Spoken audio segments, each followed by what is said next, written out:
great privilege to welcome you all to the Day 2, Technical Section 6 of International Conference on Advances in Additive Manufacturing and Emerging Material Processing.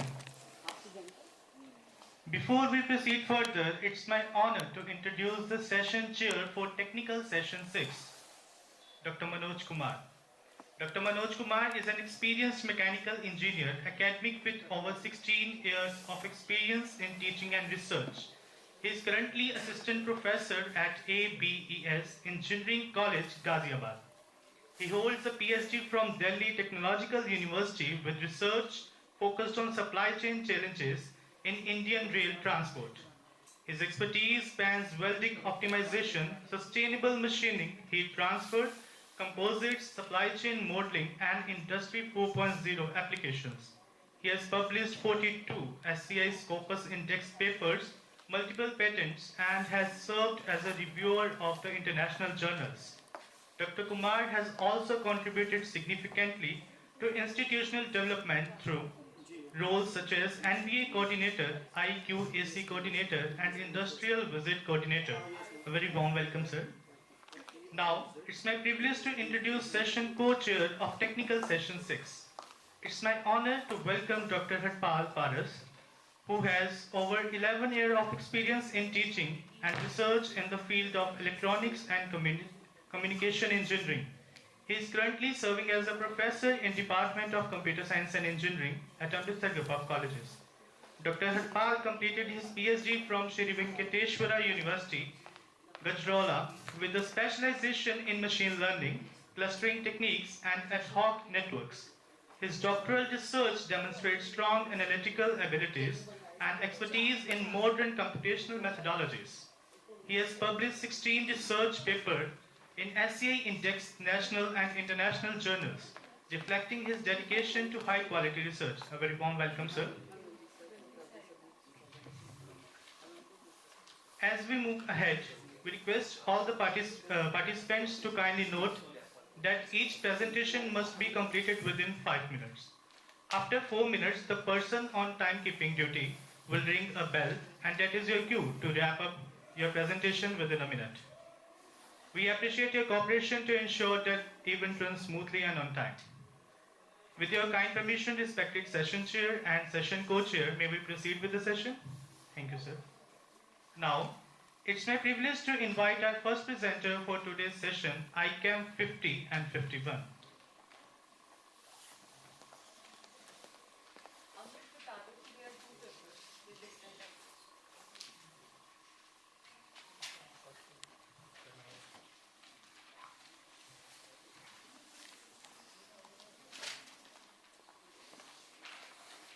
Good morning, respected dignitaries. Myself, I am Nitesh Kumar Misra from Sahib Bhagat Singh State University, Firozpur, Punjab. I am going to deliver 2 of the papers within 10-minute span. My first paper is Sustainable Machining of Hard to Cut Material Innovation in Eco-Friendly Manufacturing, a review. So, as name suggests,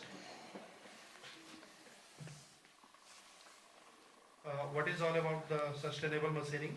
That it is basically focused and designed to reduce the environmental impact. Along with that, our focus is how to reduce the wastage. So what are the key component factors related to this? First one is the environmental sustainability, second is the economic sustainability, and third one is the social sustainability. Now what are we are looking up to in environmental sustainability? First we are looking of reduction of carbon emissions. Then also we are looking for the energy usage and the hazardous material that is involved in the process. Now when we are looking up to economic sustainability, it generally deals with improved process efficiency, the tool life, the tool that we are using, and the cost effectiveness, so that we can go for the maximum production process. Now what about the third? That is the social sustainability. It is generally deals with the person, those who are involved in the production process, manufacturing process. So for that we must focus on enhanced worker safety, reduced exposure to harmful substances, and adoption of greener technology. Moving further, next slide. Yeah. So why this matters? as there is so much demand to process the hard to cut material in various sectors like aerospace, energy, biomedical sector. So what is the major challenge as we are processing these materials? So it is looking up to high thermal loads, tool wear and energy consumption. So that is why the previously we are using for dry machining and other process conventional method. In that a very famous one is traditional flood cooling. That is why we are having high environmental cost and high disposal burden.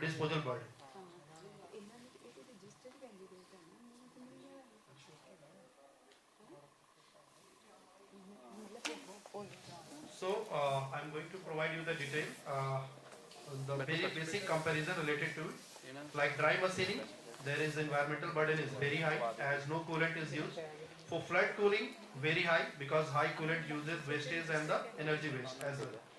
Now when we are looking up to sustainable machining, there is very low burden. Reason being, we are using the optimized energy, minimal coolant, along with the wastage is very less, and this one is eco-friendly. Now what makes a material hard to cut? Some of the characteristics of the product is written over here. High mechanical strength at cutting temperature, low thermal conductivity, that is why trapped heat is there. For chemical reactivity, that is why there is adhesion and VOE formation. Walk hardening tendency is there when we are processing the product at the last. And high abrasiveness, that is why there are so many problems along with the tool as well as the processed work material. Examples are there, titanium and inconel. Moving further. Now sustainability pillars. As we are processing with this topic, what are the core factors we are looking up to? Starting with low coolant uses, reduced energy consumption, extended tool life, minimal wastage and emission, cleaner fluids, life cycle based process optimization. Now some of the processes that is related with this is minimum quantity lubrication. The next is the cryogenic machining. If we are going to talk about how it works, it provides the intense cooling, that is why there is the longer tool life, better chip segmentation, improved service integrity. Next one is the very prominent one that we are using onto the market right now, and it is going up to the very smooth level, and so much research is required for this field. Vortex tube cooling and VT and QL, that is the combination of both. What VT does, vortex tube, it provides you the compressed air to generate cold and hot air stream without moving parts. That is why you are going to get localized cooling. And it also reduces the thermal distortion and improves the surface quality of the product that we are processing. Now the work structure of the VT and QL that I have already defined.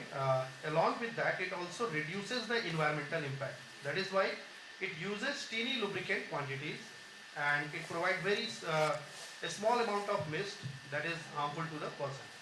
Particularly, it is very much effective for titanium, superalloy and hardened steel. Now, some of the research paper that is published onto the market recent days. Now, these are some of the parameters they are looking up to. Cutting temperature, the reduction of 35 to 45% in the ULCH ETAL research. The topic was sustainable cryogenic machining of hard to cut material, published in 2023. Now, if you are going to look for Kumar ETAL, their group, review of biodegradable and eco-friendly cutting fluids in machining. Friction concern was reduced up to 15 to 25%, cutting force 10 to 18%, and environmental toxicity 50%. Similarly, if we are going to look for Zain ETAL, Parvez ETAL, and GAM ETAL, in all of the cases we can see the significant reduction of tool wear, surface finish that is already improved, and the cutting forces. Moving further to the next slide. Now, these are the key indicators as we are moving in the era of maximum production related to the high competitive material using onto the market, and we are also going to less carbon era. So our first thing is for sustainable engineering is carbon footprint of coolant, energy consumption per component, tool life, wear rate, waste fluid volume, machine surface integrity, and cost per the part. At last, I am going to conclude this paper for conclusion and future work that is looking up to takeaways. Sustainable machining is essential for modern high performance material. Some of the common example is NQL cryogenic system, VT and QL, and at last there is hybrid solution. We can try means both of the section, either cryo M12 or nanofluid M12. So at last I can conclude only this thing is sustainability is not a compromise, it's an engineering advance. Thank you for this paper. Can I present the next paper? Can I present the next paper?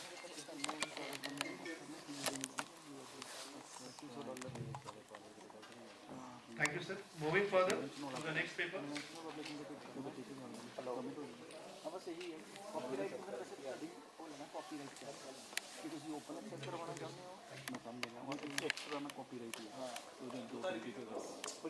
Yes, sir. Both are the review papers. Yes, sir. On the basis of literature review, I got this thing, and my research is already going on. Both are the review. Okay, respected dignitaries, this is my second paper. That is the vortex tube assisted minimum quality lubrication in turning a comprehensive review. So I will start with the first, the diagram of this process, how it works. There is compressor, that is the setup, is provide the MWF fluid, metal working fluid, that is processed with the high temperature. Along with that, a spray nozzle is there. Then there is the segment of cutting interface is there, tool is there. So MWF film is something very relevant onto the market, which provides you the suitability for the production of your product, and it also provides very less spray, right? Residual MWF is there, which contact with the human skin. That is why it is right now relevant onto the market. Moving further to the next slide. Now how it works. So its focus is turning of hard cut material.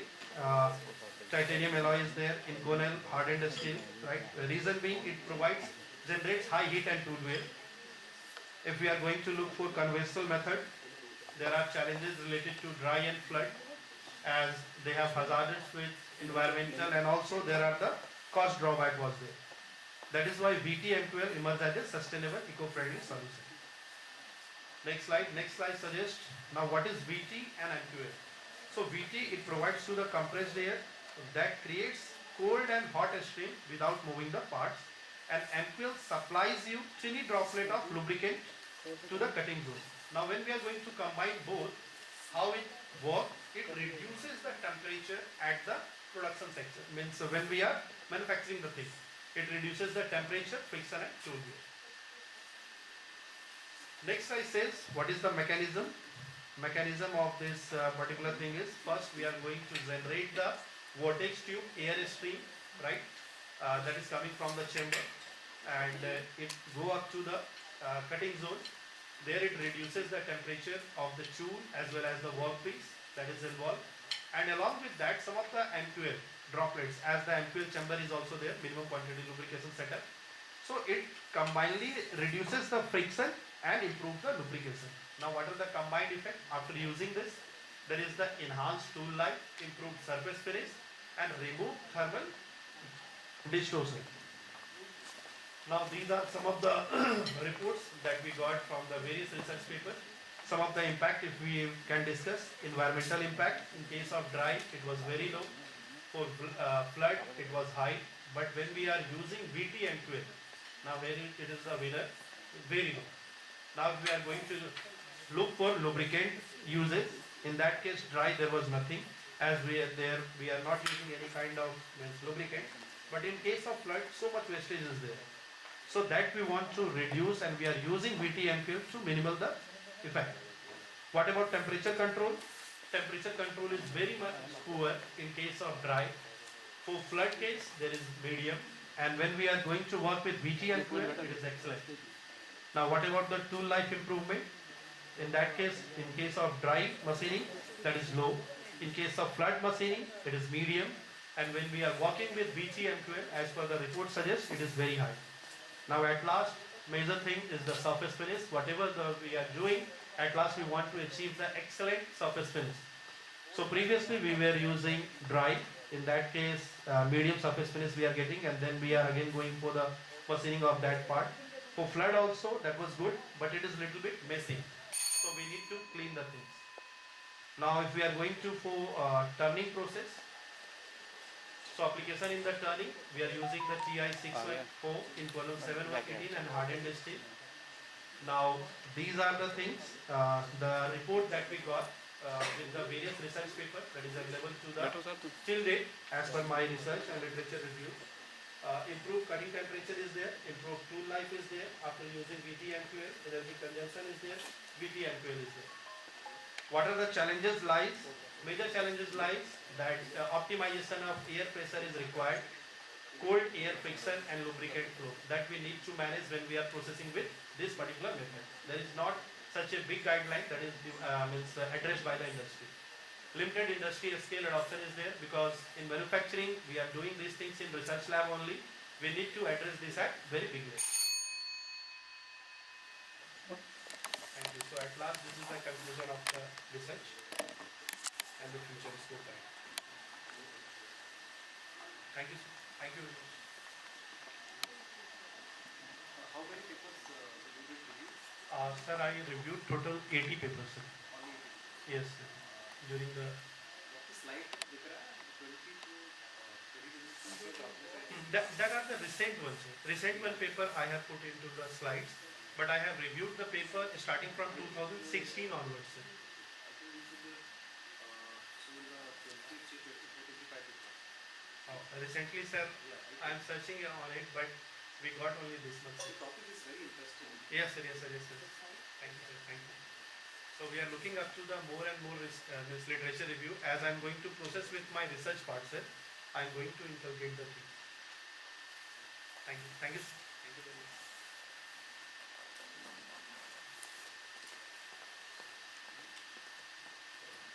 Thank you for your presentation, sir. And now I would like to invite our next presenter with paper ID 073.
Respected dignitaries, first of all, I would like to thank Amritsar Group of Colleges, Amritsar, for giving me an opportunity to present a paper on the international conferences on additive manufacturing and material processing. I am here to present a paper on high entropy alloy. A review on high entropy alloy as a coating material. So first of all, the first thing coming in our mind that what is high entropy alloy? High entropy alloy, recently it gained a lot of popularity. It means alloy which we can make by mixing 5 or more atomic elements which have nearly same or equal sizes in equal proportion we are mixed. They are firstly developed originated in the year of 1996. So you can see that this is the advances in material processing. You can see that this is high entropy alloy. Recently it came into here. We have stone age, we have iron age, we have steel age.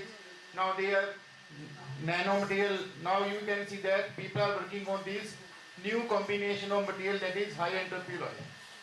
It has been introduced, a lot of paper, lot of work is going on in last 10 years in this area of materials. So what is high entropy alloy. What do you mean by term high entropy? It means we can see that entropy of mixing the alloying element is so high, they will make form only a single phase solid solution. You can see that steel is a alloy. It means we are adding carbon, it will make some different compounds. But in high entropy alloy, you can see that we can mix the element, and mixing is so strong, entropy is so high, so they will form a single phase solid solution. So that is the main characteristics or advantages associated with this type of alloy. If you go for mathematician, you can see that any alloy will form, it will depends upon the Gibbs free energy relation del G. If del G is negative, means this process is feasible, if otherwise not. So there is a, you can see that competition between enthalpy and mixing. In this case, mixing is so strong, it will overcome enthalpy and we will form a single phase solid solution. So what are the features and why we can see that they are gaining popularity? So their main features of high entropy alloy, first is high entropy, second is severe lattice distortion, sluggish diffusion and cocktail effects. So these are the characteristics related to high entropy alloy. So these are the four effects of high entropy alloy I already discussed. So high entropy, you can see that I have already told you, mixing is so strong, so they will not form any intermetallic compound. They will form single FCC, BCC or SCP crystal structure. Lattice distortion, you can see that they have most of them, all of them have same or equal sizes, so they will produce distortion in the lattice crystal structure. You can see that one atom is small, one is large, but difference is very, very small in between them. So they will distort the lattice structure. This distortion is very helpful for enhancing the strength of the properties of material. If you go for material science, more distortion means more restriction to dislocation moment. So our material will become harder if more distortion is there. So sluggish diffusion effect, you can see that in high entropy alloy, diffusion is limited because all the elements are all same or same size, so there is a very little diffusion will occur in such type of alloy. So cocktail effect has been discovered by Indian scientist Ramanathan. According to his theory that a synergic effect is produced by mixing 4 or more than 5 elements which have advantageous effect on the fabricated material processing. So this is the broad spectrum. Now you can see that high entropy alloy is introduced. So how you can do research, you have to synthesize, how to make it. So these are all area related to research which is carried out in high entropy alloy. So synthesize, you can see that it is a very important method. How to synthesize high entropy alloy powder? Either by mechanical alloying, or you can see that liquid mixing or gas. So synthesizing plays a very important role, because if you make a powder by different method, each powder will exhibit different properties. So you have to decide it. So these are the, now we are using high entropy alloy as a coating material. These are the research work carried out by different researchers in this area. So in the last I will introduce one thing, there is that there is a lot of combination is available in high entropy alloy. So people are working which alloy is better for which property.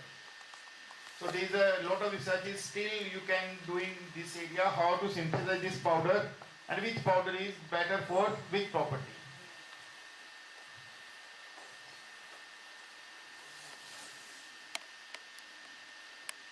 Thanks. Any views? Simulator, I have not used any simulator, is review paper, but I have told you that by using these simulation processes, you can find out which combination of powder is best. Suppose we have nickel, chromium, iron, cobalt and aluminium, it is best for mechanical properties. So some powder is mixed that is best for high temperature application.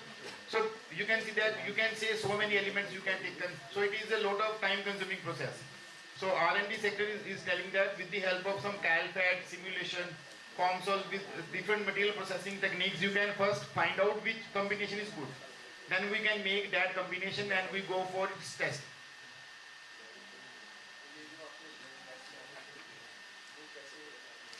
This is a review paper, what is high entropy alloy and work done by different researchers. इसको आगे extend करें. Yes, I am currently one of my PhD students is working on this high entropy alloy. He is taking nickel, chromium, iron, cobalt as a matrix, and aluminum is varying. Aluminum is varying from 0, 0.5, and 1. And we see what is the effect of aluminium on mechanical, corrosion, tribological, and wear properties of the fabricated material. No, this is a high entropy alloy. We are making a alloy by mixing different powders.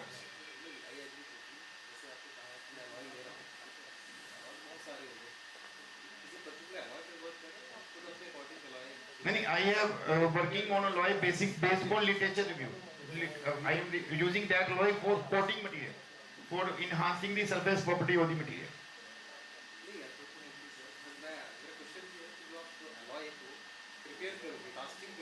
No, bar milling, mixing, through mixing, mechanical mixing.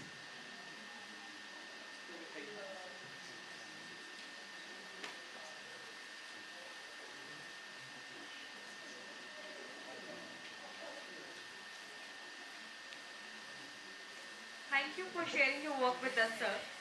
And now I would like to invite our next presenter with paper ID 144.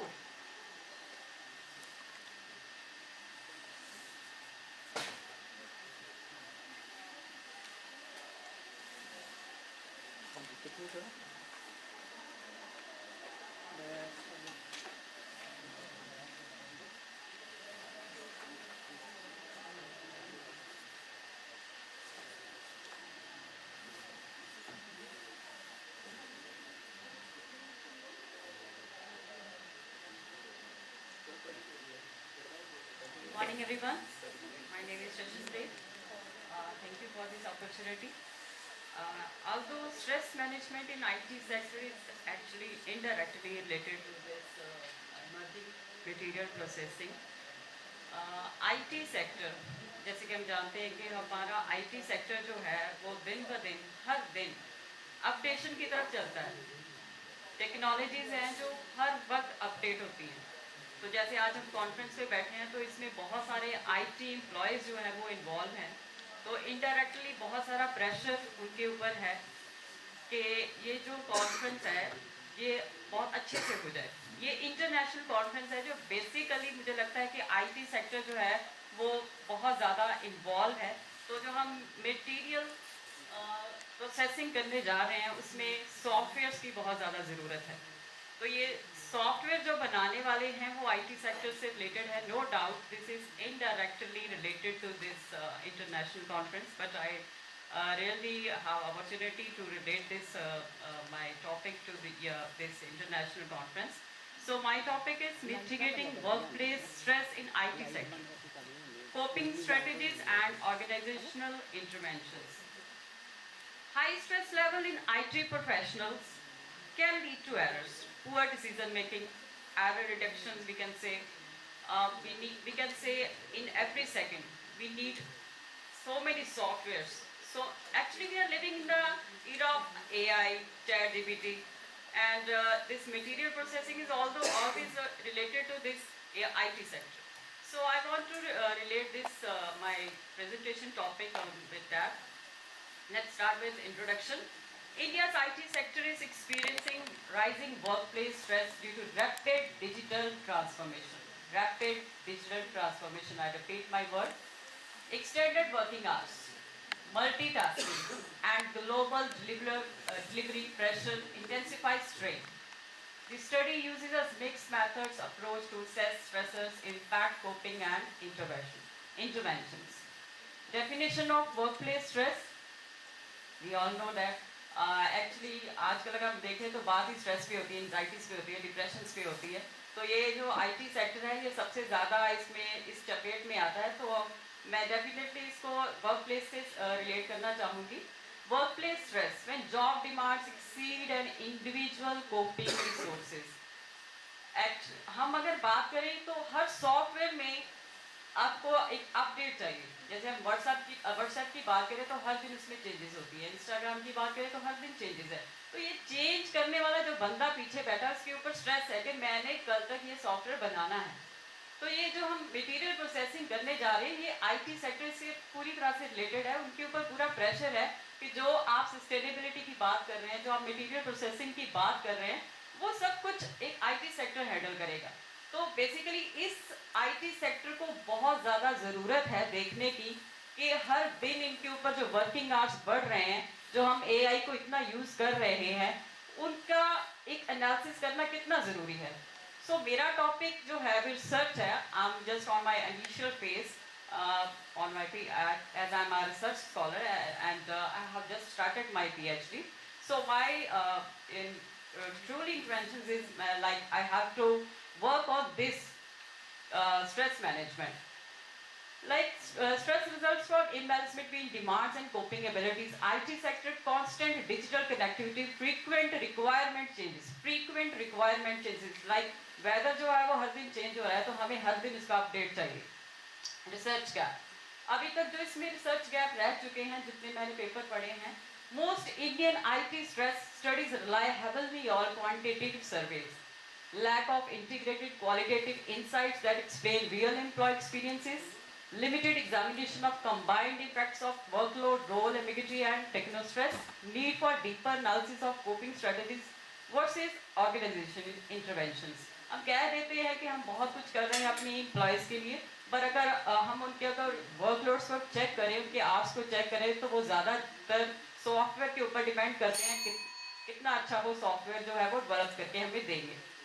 Objective क्या है मेरी study के? Identify primary work place stresses in the Indian IT sector, examine psychological, behaviour and productivity impacts, analyse coping strategies adopted by employees, evaluate the effectiveness of organisational stress interventions. Literature view है, आप देख सकते हैं यहाँ पे कुछ Indians writers हैं जिन्होंने इसके बारे में लिखा हुआ है। बेसिकली ज़्यादातर जो स्ट्रेस मैनेजमेंट के रिव्यू टॉपिक्स हैं वो नर्सिंग के ऊपर लिखे गए हैं। IT सेक्टर जो है वो बहुत कम इन्वॉल्व किया गया है। हालांकि हम देखें तो IT सेक्टर ही है जो हर जगह पे जो है वो स्ट्रेस मैनेज कर रहे हैं। वर्क लाइफ इम्बैलेंस है due to global clients and extended shifts, techno stress, constant notifications हैं।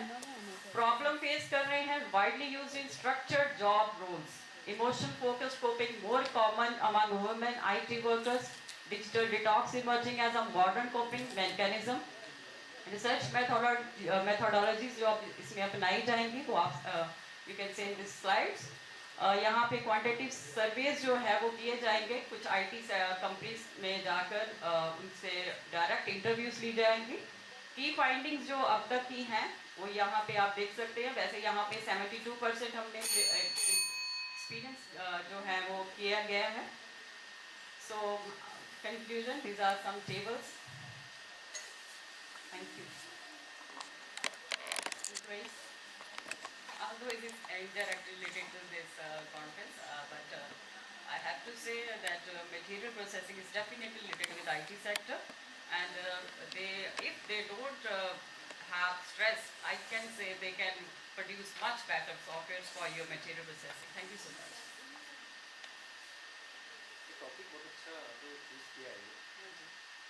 कुछ मॉडल आप बेसिक चीज को क्या आप किससे आगे चलते जाते हैं, प्रेजेंट आउटकम क्या है और द आउटकम ऑफ हम कुछ IT सेक्टर्स में वर्क करेंगे, जैसे कि माइक्रोसॉफ्ट टेक है। हम इनडायरेक्टली उनसे, हम डायरेक्टली तो नहीं जा सकते वहाँ पे, पर इनडायरेक्टली उनके सर्वेज ले सकते हैं, questioners. It's my initial stage actually. I can't say right now this. हाँ जी, definitely after 1 year I definitely show you my work. क्या आउटकम, आउटकम क्या है? आउटकम जैसे for example teacher for example, हाँ जी, रिसर्च तुम दे रहे हो तो क्या आउटकम हो सकता है? टॉपिक और इंटरेस्टिंग अच्छा है, आपने अच्छा चूज किया, अच्छा पिक किया आपने, हाँ जी, बट आउटकम क्या होगा इसका? आउटकम यही है सर कि अगर हम जैसे बात करते हैं सस्टेनेबल डेवलपमेंट की, तो हम यही कहते हैं कि रिसाइकल कीजिए चीज़ों को। तो हम आईटी सेक्टर में भी ये बात कर सकते हैं कि आप थोड़े वर्किंग आवर्स और सॉफ्टवेयर को इतना मत हुआ बनाओ कि कल ही हमें अपडेशन चाहिए उसकी। थोड़ा उसमें हमें जैसे रिसाइकलिंग करते हैं, इसमें हमें वेट करनी पड़ती है। मटेरियल प्रोसेसिंग कर रहे हैं, जैसे मेटल्स को दोबारा उसको चेंज करेंगे, उनको मेल्ट करेंगे, उनको चेंज करेंगे। तो इसी वैसे ही आईटी सेक्टर है। अब इतना दबाव ना डाले कि एक दिन ऐसा आए कि सारी चीज़ें ही एआई हैंडल कर ले। ऐसा ना हो कि हमारे जो सॉफ्टवेयर डेवलपर्स बैठे हैं वो ऐसे ही रह जाएं। ऐसा ना हो। ऐसा आउटकम मैं लेके आना चाहती हूँ। ऐसा मैं दुनिया को, तो चलो खैर, मैं दिखाना चाहती हूँ कि हम लोगों में कितना स्ट्रेस होता है आईटी सेक्टर में। It's really stressful job. कि जैसे ये आईटी सेक्टर ही बैठा है यहाँ पे, अगर इनका ये अगर यहाँ पे काम नहीं करेगा ना तो इनके ऊपर स्ट्रेस है। तो आउटकम यही है कि हम बेसिकली दिखा सके कि हाँ भाई, थोड़ा थोड़ा वर्किंग आवर, थोड़ा सा इन्वायरमेंट ऐसा करो कि उनको थोड़ा रिलैक्सिंग मिले। उनके उनका ये ना हो कि उनका घर भी इम्बैलेंस हो रहा है, उनका माइंड भी इम्बैलेंस हो रहा है। ऐसा ना हो। ऐसा आउटकम हम ऐसा सर्वे उनके सामने लेके आएंगे, कंपनीज के सामने, कि ये है भाई आपका रिजल्ट। आपकी एम्प्लॉयज जो है वो रिलायबिलिटी नहीं आ रही, इफेक्टिवनेस नहीं आ रही, एफिशिएंसी नहीं आ रही। ऐसा आउटकम, ऐसे सर्वे होने चाहिए। ये अच्छा आंसर आपका। एक और जस्ट सजेशन, आप ये क्वेश्चन नहीं, हाँ जी, एक आप प्रपोज मॉडल प्रिपेयर कीजिए इसके बारे में। बिल्कुल। हाँ, हाँ तो जी। कीजिए, राइटिंग पेपर अच्छी जगह पर स्टार्ट करें। प्रपोज मॉडल बनाते हैं तो thank you so much for your suggestion. Thank you so much.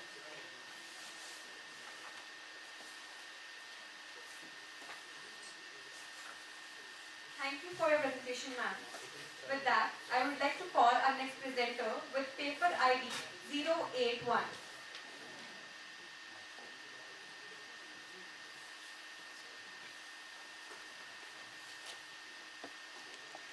Good morning to all of you. You. My name is Armanjeet Singh. My topic.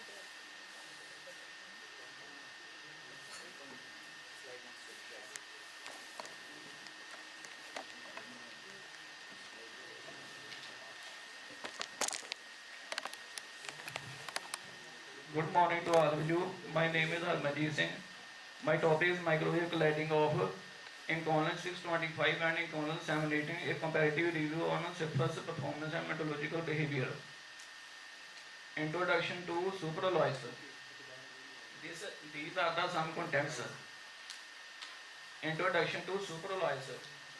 Superalloys are high performance metallic alloys with excellent strength, stability, creep resistance, corrosion resistance and oxidation resistance at elevated temperatures. They are typically nickel, cobalt or iron nickel based and are widely used in the jet engines, turbines, power plants, spacecrafts and at very high temperature chemical equipments. Now, what is my objective of the review? My objective of the review is to evaluate surface performance of the Icammp 625 and 718 under the microwave cladding. A compare or comparison between the mechanical, corrosion, thermal and the metallurgical behavior. Now I am directly going to the what is microwave cladding process. Microwave cladding, in the microwave cladding process, microwave energy combines with the conventional heating methods provide volumetric uniform heating, requires sectors such as graphite or silicon carbide to enable powder heating.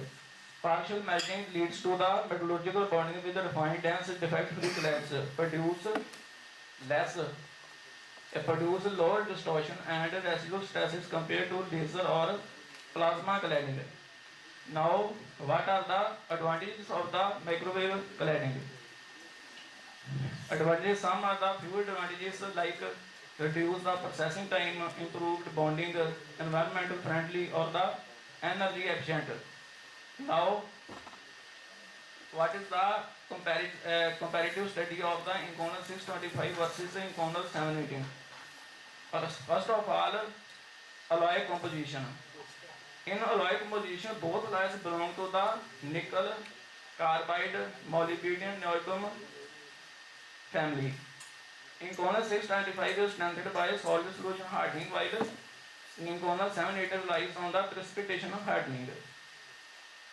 Now here are the some uh, properties, comparison properties like corrosion resistance.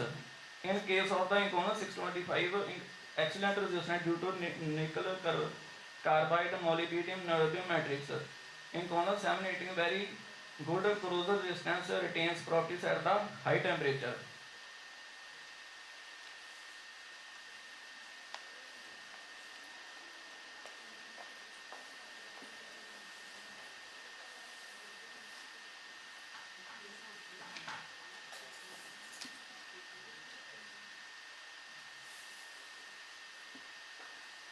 Wear oxidation resistance. Inconel 625 microwave collide perform uniform defect-free coating, improves wear and oxidation resistance. Inconel 718. In Inconel 718, it have superior sliding wear and erosion resistance under the high loads. In case of the thermal stability, in case of case of Inconel 625, stable at moderate temperatures, hardness stops at very high temperature. In Inconel 718, excellent thermal stability and high temperature strength. Now, conclusion. First of all, in case of aerospace components, Inconel 718 performs better because it has strength at extreme high temperatures and extreme mechanical stress, make it suitable for turbine blades and engine parts. Or next, in the case of marine chemical processing, the Inconel 625 high corrosion resistance make it suitable for the marine and the sea waters. Now, final remarks.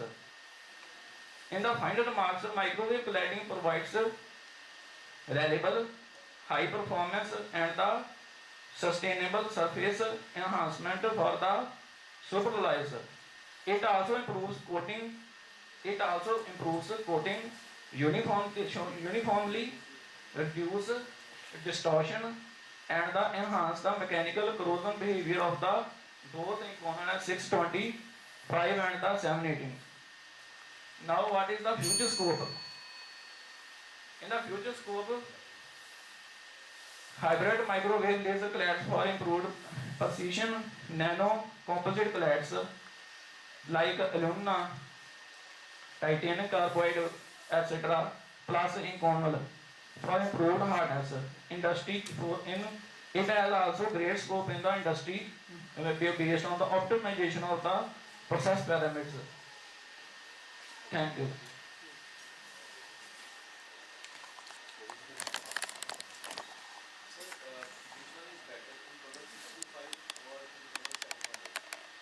Sir, both are better at their own standard. Why? Sir, because in Inconel 625, have a great strength at extreme temperatures. What's the full form of Inconel? Can you explain? Sir, Inconel are the based on the nickel chromium category, sir. Composition? Inconel 625 and Inconel 718 are under the category of the nickel chromium cobalt matrix.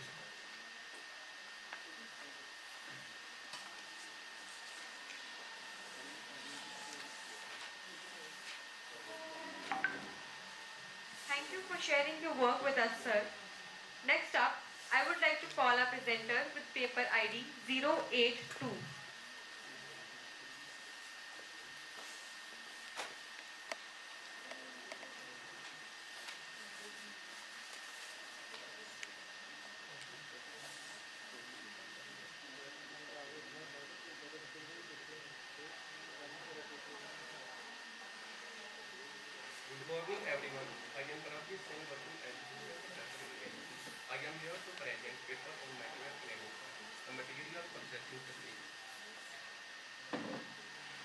It is estimated that more than 30% of wear and collision-related costs can be reduced by developing and using better techniques of controlling wear and collision.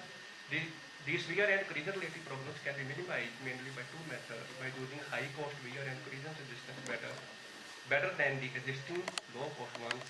Second one is by improving the wear and collision resistance of the existing metals and alloys by applying certain modifications to the surface. Whereas the removal of material from a solid surface as a result of sliding action, collision is the gradual degradation of metal surface due to the chemical or electrochemical reaction.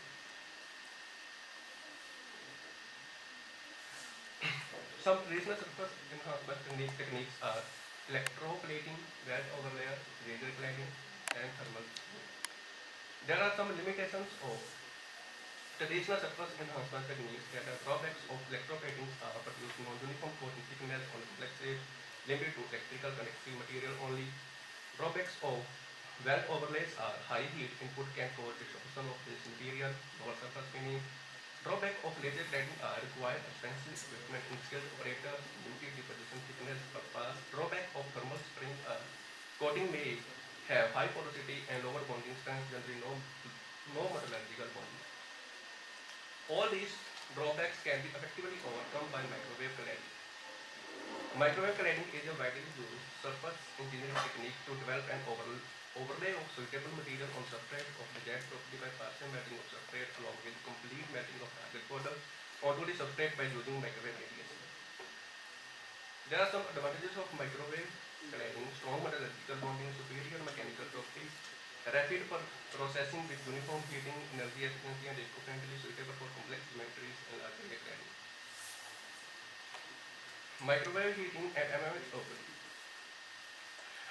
Microwave heating can be categorized into two major types: direct microwave heating and microwave hybrid heating. Some materials like ceramic and polymers with dielectric loss can directly absorb microwave energy and convert it into heat. In contrast, metals display very low dielectric loss at room temperature and are therefore ineffective with microwave. MMH is developed to overcome this barrier by combining conventional heating and microwave technology. In MMH, a spectral material like alcohol is first used to absorb microwave and then convert a portion into. At a temperature profile for different modes of heating is shown in this diagram. Red curve shows the microwave heating, and whereas the blue curve shows the conventional heating, and the center black curve shows the microwave hybrid heating, which is the combination of both microwave radiation and microwave heating and conventional heating. In this diagram, the microwave hybrid heating shows the uniform temperature throughout the sample. Conclusion. Conventional cladding methods suffers from poor bonding, high cost, and environmental concern. These limitations reduce coating quality, increase cost, and affect performance on complex geometry. Microwave hybrid heating overcomes these drawbacks through rapid and uniform metric heating. MMH provides strong metallurgical bonding, improved hardness, and superior wear and collision resistance with lower energy usage. Overall, MMH offers a cleaner, faster, and more efficient alternative to conventional surface engineering techniques. Here are the future outlets. Advancement in microwave assisted surface engineering will enable to design of more sustainable and energy efficient products. Microwave processing will understand more high-end material and advanced material systems. Increase search on biowater cladding to achieve superior hardness, toughness, and tailored microwave when combined with MMH. Integration of AI with microwave processing will allow autonomous systems capable of predicting material behavior and adjusting parameters, self-correcting, and enabling closed-loop control. Overall, future microwave assisted surface engineering will offer faster, more precise, and more sustainable material processing for energy efficiency. That's all. Thank you, sir.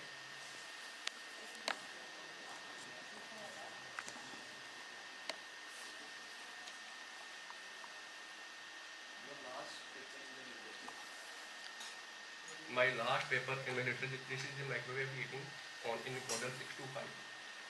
आपका जो original paper है, हाँ जी. आपका जो last जो आपने literature सर्वे में आपका जो last paper है, जो base paper आप यूज करोगे, वो कौन सा है? उसकी रेफरेंस है? रेफरेंस स्लाइड में नहीं है, पेपर में है मेरे रेफरेंस. मैं कह रहा हूँ वो जो पेपर होगा वो दुर्पेश सर की पेपर है in microwave cladding on 625 I have worked on for PhD purpose with the microwave cladding, but there is a different powder I will use, but that powder is not selected.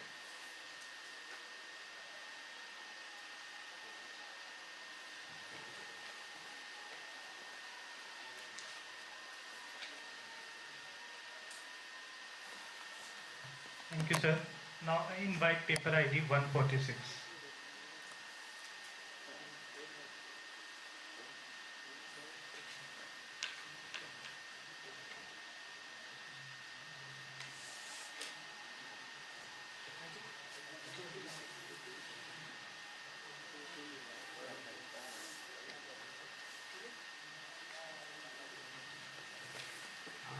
Good morning, everyone. Myself, Pujendra Sharma.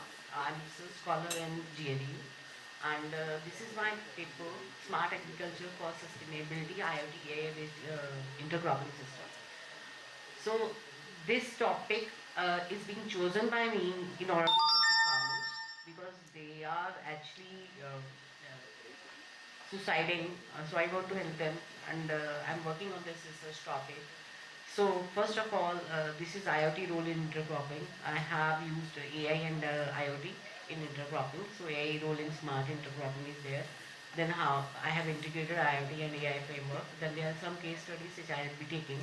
An AI-based decision recommendation system has been designed for the intercropping system and how it makes the decision, and then MATLAB simulations for it is there, and how this will make, this is the success matrix of IoT and AI so far, and how they will be helping the farmers that I will be discussing in the last slide.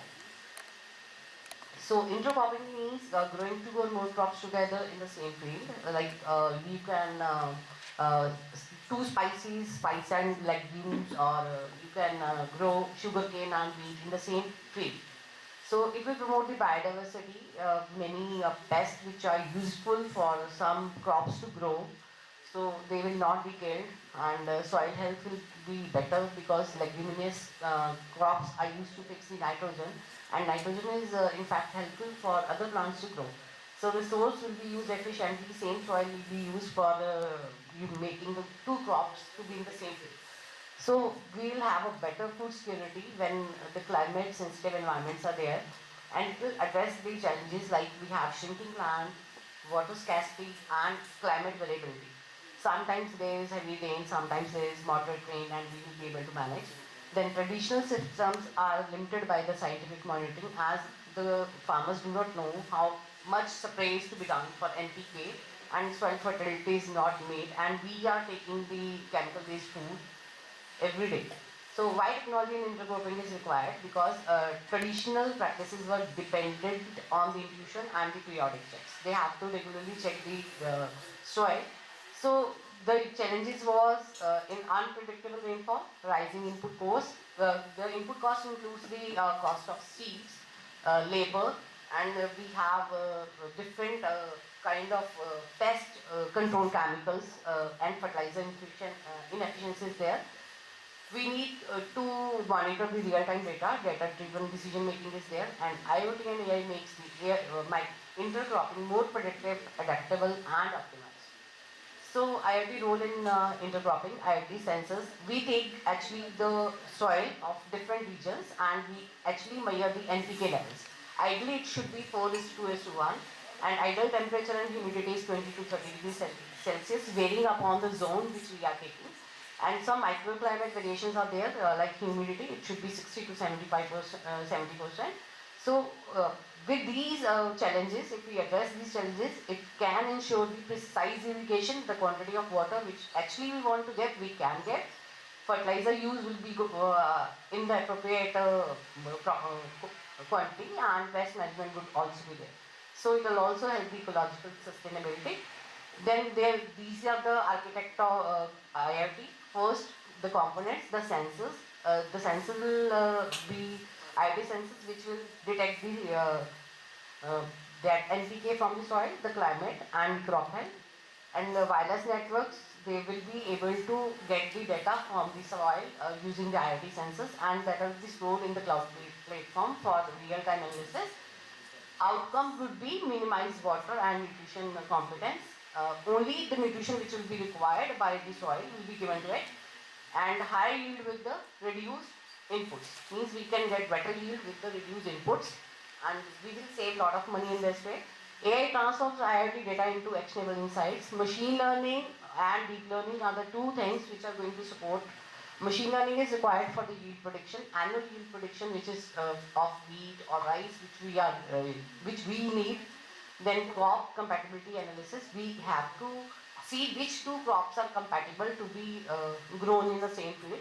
Then resource demand forecasting. We can also forecast the demand of resources. Then deep learning models. They actually we have something called shading. Means in a particular field, somewhere there will be more sunlight and somewhere there will be less sunlight. So we have to take those conditions into the account. Then root interaction, like one ginger and say maize, they can be grown together. Some spices, they can also be like cotton and groundnut, they can be grown together. So root interaction will enrich. They are based on the competence, they are based on the complement, and they are based on the facilitation. So according to that, we will select which two crops will be grown together. Then nutrition competition will be there. One crop will release the nutrients, another will consume those nutrients. So next,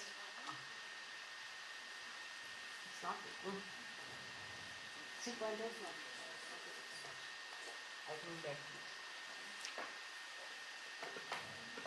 So three key layers. First of all, we have to acquire the data using the sensor from the soil.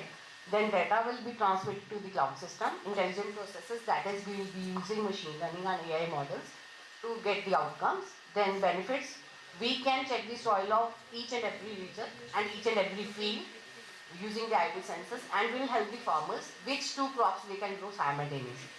Then automation and reduced manual dependency, they will hire the labor accordingly, they will hire the persons accordingly, so that will be integrated. Next. So this is the framework in which we are giving the satellite imaging. CV imaging we will be giving because of the pests which are lying on the crops. So we will be doing that. IoT actuators, it will be helping the drones to spray the chemicals as required, and they will be given to the AML adaptive model, and decision will be taken which crop can be grown in which region. So this pointer is not taken. So these are the papers which I have studied, and they have the different features according to which I have taken this problem. Next, please. Skip these all tables. Here, one is right down. Okay. So this is IoT enabled hub, which will take the input and it will give the decision. Accordingly, sustainable outcome can be decided using then IoT sensors and ICT tools will help the farmers to get the fertilized crops. Next. So these are the case studies which I have told in the beginning. Maize and legume system. Maize can be grown with any pulses. So it will improve the nitrogen fixation and reduce the fertilizer cost. Already it is going in Africa. Then rice, fish, duck system. They can go together. Since duck will release the waste, the excretion of the duck will control the pest. Fishes will also eat the pest. So rice can be grown in a better way where the fish inculcates. So this increases the biodiversity. Next. Next, sugarcane and pulse intercropping. So they are basically the facilitator. Sugarcane crop is higher in height and pulses are smaller in height. So they will give the shading. So this is conserved soil fertility and additional farmer income because they can have the crops. Next. These are another references which I have taken. Next please. Just come to the next part. Next please. So this is my model which I have designed. AI based decision recommendation is there. We will be taking the inputs from the soil, giving it to sensor. Then we will predict the compatibility with the machine learning model, which two crops they can be grown. Then regression model is there. Then decision logic will be given and return the recommendation to the farmer. Next.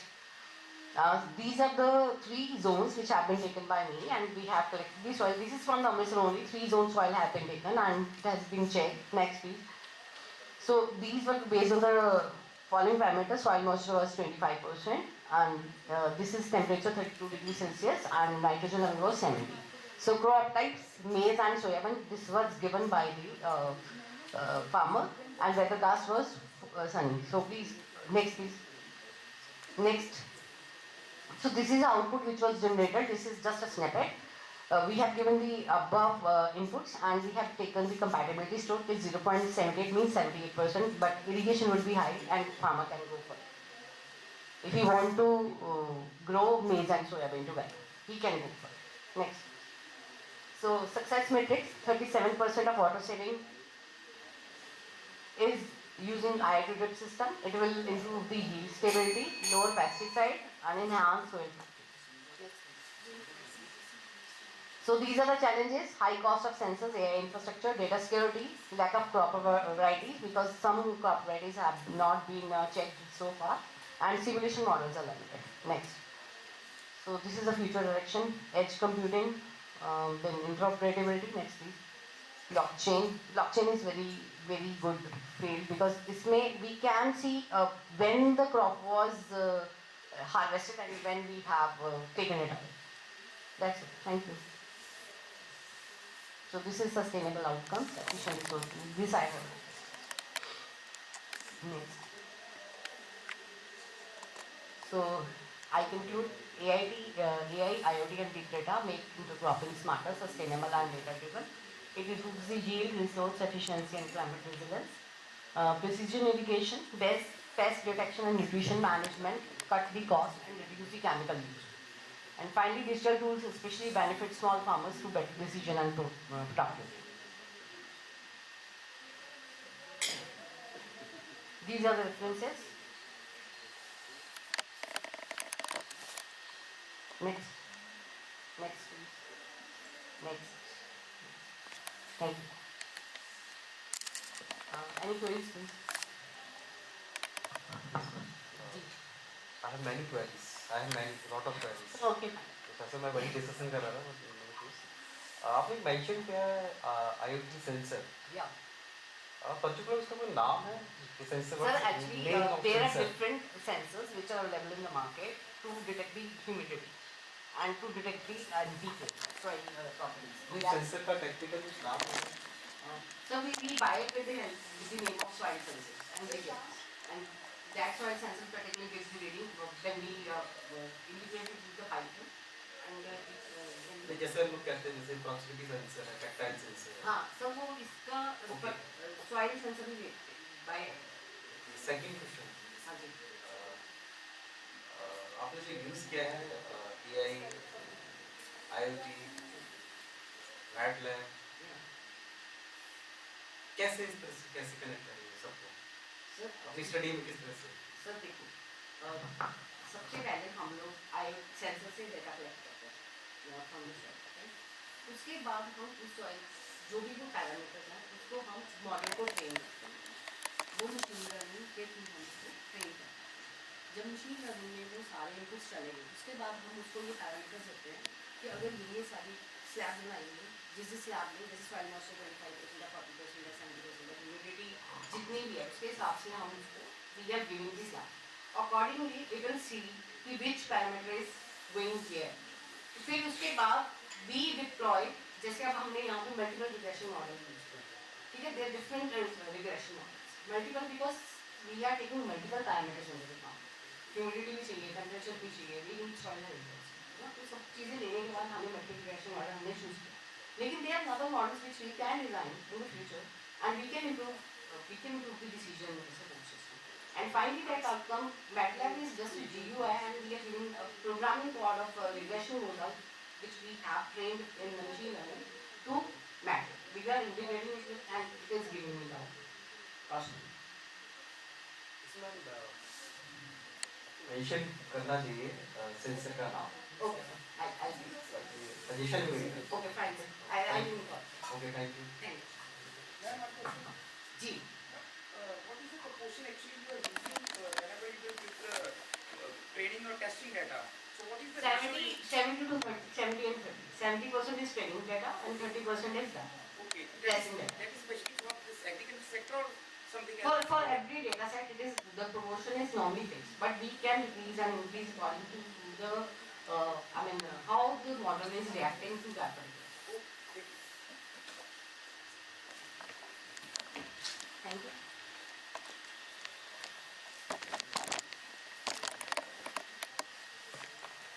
Thank you so much, ma'am. With that, I would like to call our next presenter, who is going to present two papers with IDs 094 and 095.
Respected dignitaries and my dear participants, very good morning to all. Firstly, I am very much thankful to all for giving me the opportunity here to present my papers in this international conference on additive manufacturing, advances in additive manufacturing and emerging materials processing. So today's my topic of presentation is additive manufacturing of ceramic and composite materials for antenna applications, techniques and industrial perspectives. So first my abstract is this paper reviews additive manufacturing techniques for the fabrication of ceramic and composite materials tailored for antenna applications including dielectric resonator antennas, substrate integrated waveguide antennas and microstrip patch antennas. The ceramics such as alumina, silica, zirconia exhibit high dielectric constants, low stringents and exhibit excellent thermal stability, so making them ideal for high frequency antennas substrates. So composite materials further enable tunable permittivity, mechanical flexibility and conformable antenna integrations. Additive manufacturing processes such as FDM, fused deposition modeling, SLS selective laser sintering, stereolithography and laser engineered net shaping allow precise control over the geometry, porosity and dielectric distribution for improving antenna efficiency, bandwidth and gain. So industrial applications are in aerospace, in communication, in defense sectors. So these demonstrate additive manufacturing's potential to deliver transformative, to deliver this compact, lightweight and thermally robust antennas. So overall, additive manufacturing represents a transformative pathway towards next generation multifunctional antennas which are working on wide band. In this case, so they are, we can say, these materials integrated with the structure of the antenna for improving their efficiency. So these are multifunctional antenna systems. They are integrated with the structure and electromagnetic performances. So regarding the introduction part, so firstly, additive manufacturing, we know that it commonly referred to as a three-dimensional printing. So it has emerged as a paradigm shifting approach in the design and fabrication of advanced engineering materials and components. So its defining capability is the layer by layer construction. Instead of cutting or instead of wasting the material, it's a layer by layer construction. So parts directly a formative manufacturing method. So this freedom manifests in the ability to produce complex geometries, internal cavities, lattice structures and multifunctional components with minimal waste, reduced lead times and high level of customization. So over the past decades, EM has been adopted across many sectors including aerospace, biomedical, automotive and energy driven by its potential for the lightweight structures, part consolidation and novel material architecture. So I emphasize here only on the ceramics and composite materials in antennas. So firstly, the antenna structures I emphasize here. These are the patch antennas, dielectric resonator antennas, and third is the substrate integrated waveguide antennas. So we change here, we manipulate the designs of substrate of the antenna or patch of the antenna by using additive manufacturing processes, different AM manufacturing processes.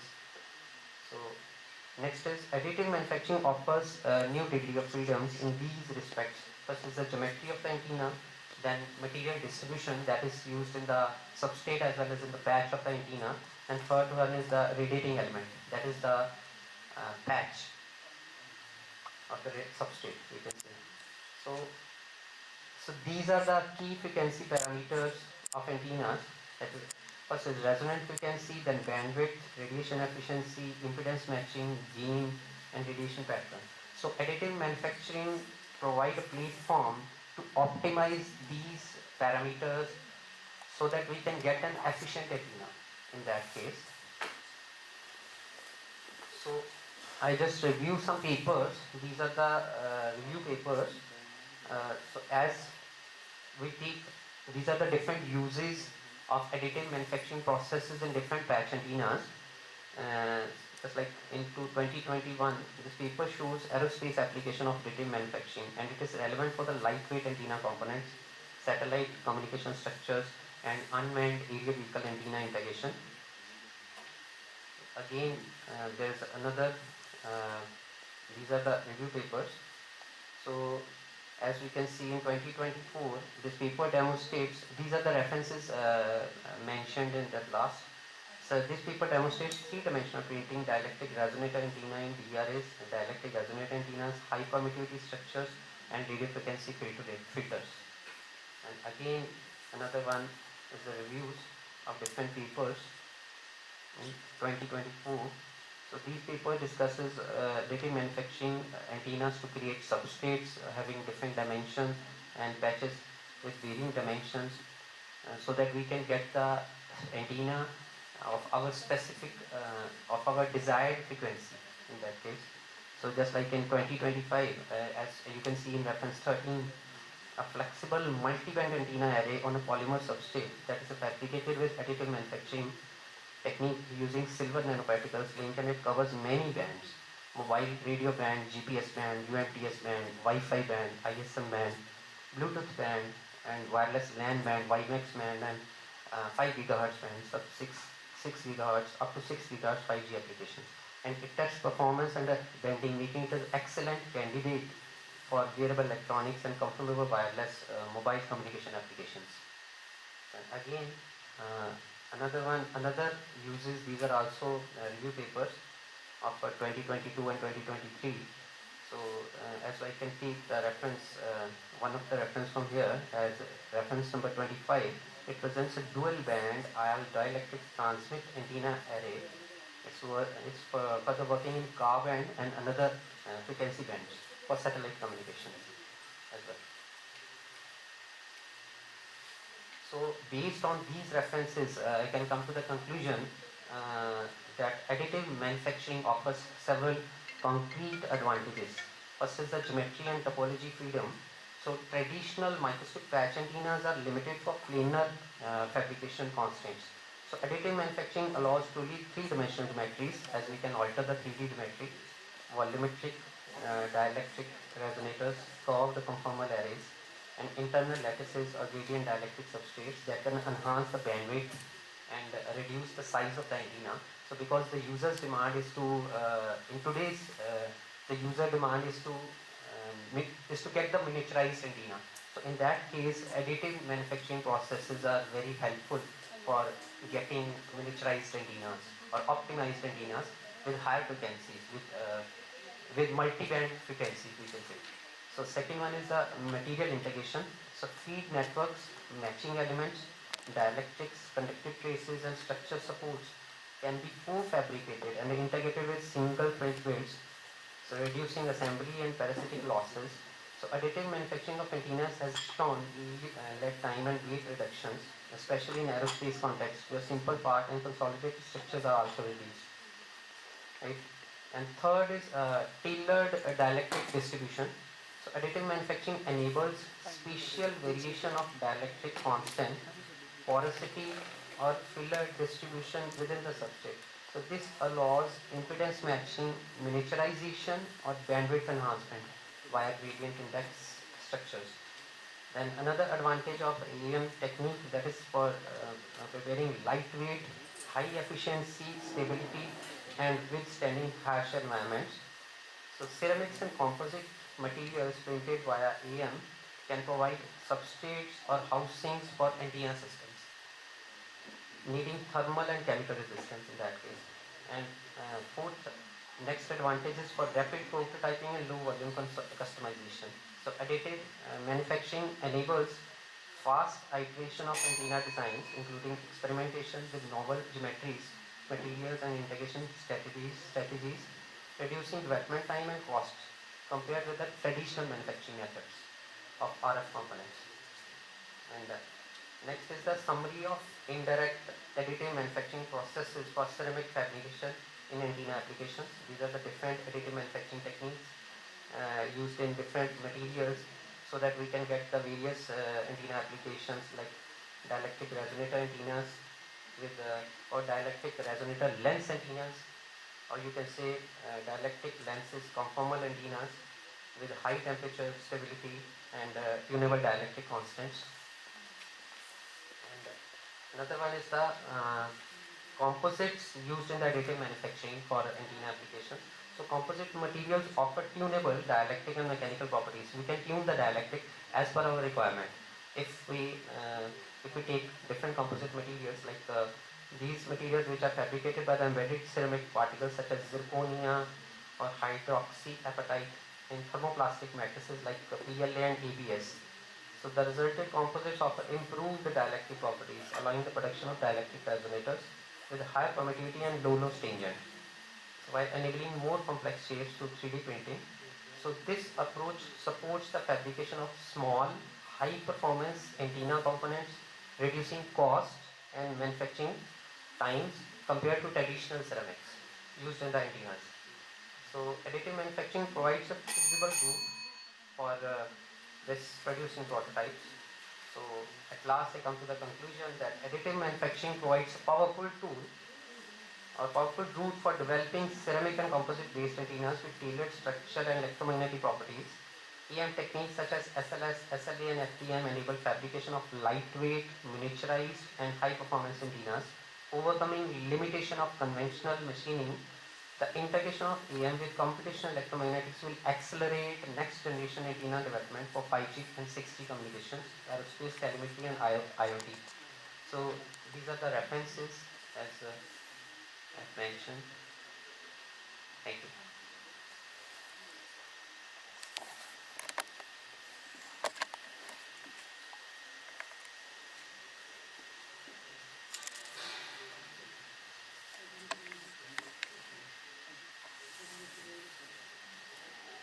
Should I start with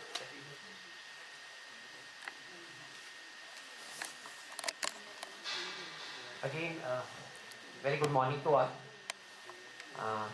So this my topic in this paper is a metamaterial inspired UW antenna with embedded resonant cells for dual band notch characteristics or dual band notch performance.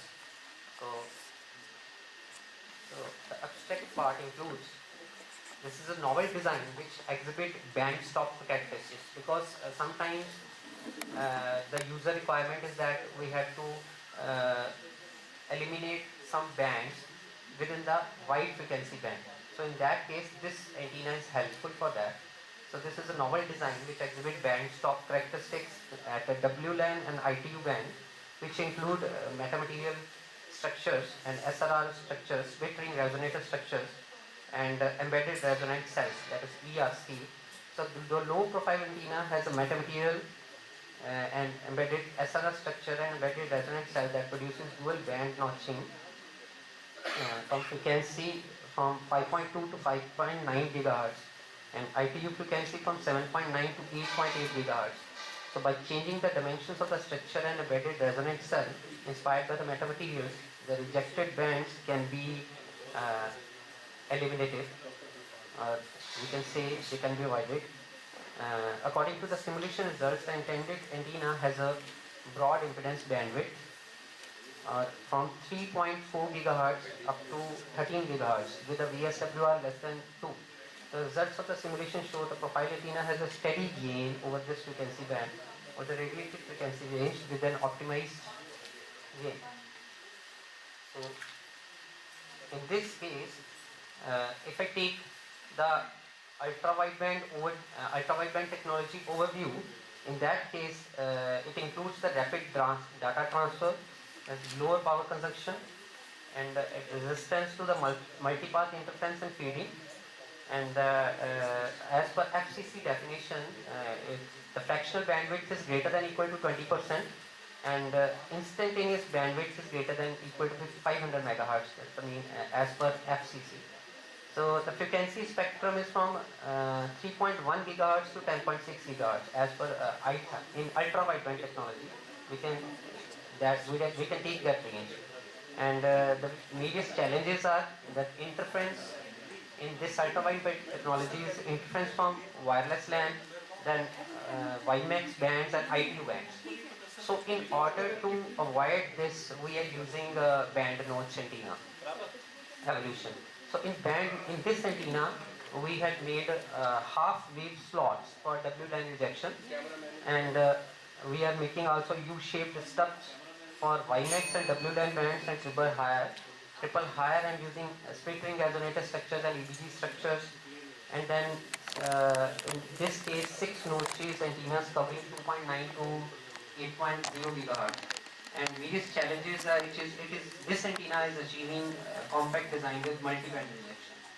So proposed antenna motivation in that case is this is a novel design with metamaterial inspired SRR and ERC, and it offers W-band rejection, dual band rejection, WLAN and ITU. And bandwidth of this antenna is from 3.4 to 13 gigahertz and VSWR less than 2. And peak gain in this antenna, that is 4.12 dBi with steady performance. And it is an optimized parametric design for controlled rejection. So this is a structure antenna configuration. You can see the substrate. We are using FR44 glass boxy substrate, having different configurations, dimensions as mentioned, 24 cross 20 mm, 20 mm square. And this is an optimized design which is working on 3.1 to 13 gigahertz ultra wideband operation. And this is a detailed geometry of the antenna. And these are the various graphs between VSWR versus frequency, and another one is we can say notch at WLAN and notch at ITU. And these are the radiation patterns. And this is SRR gap optimization, then ERC length optimization. These are the parametric studies. And this is a juxtaposition of the proposed work with some existing antennas, as we can propose the antenna, and it is working at 4 point. The maximum gain is 4.12 dBi as compared to the other antennas, and the peak gain is minus 12.4 and minus 3.4, which is improved as compared to some antennas. This is the proposed work, and this is the realized design, and this results agree well with the simulated results. So, and at last the conclusion is this design we had made successfully. This is an ultra wideband antenna which is working on WLAN and ITU band notches. It is working, means we just avoid these two bands. It's a wideband antenna. So we are using metamaterial structures in this antenna, split ring resonator structures, and another one is ERC structure. And third is the band, its peak gain is 4.12 dBi. Its radiation pattern is omnidirectional, means it is working at all the directions, we can say. And it's a fabricated prototype, validates simulated results with excellent agreement. So compact, efficient design, and it outperforms existing multi-node antennas, existing other antennas. Thank you very much.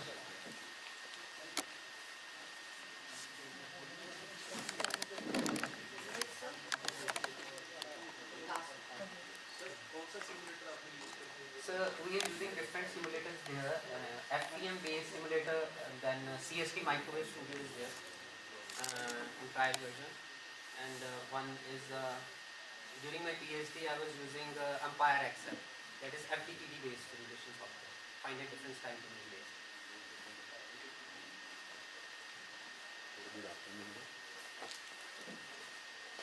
Thank you. Thank you so much, sir. With that, I would like to call our next presenter with paper ID 122.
A very good afternoon, everyone.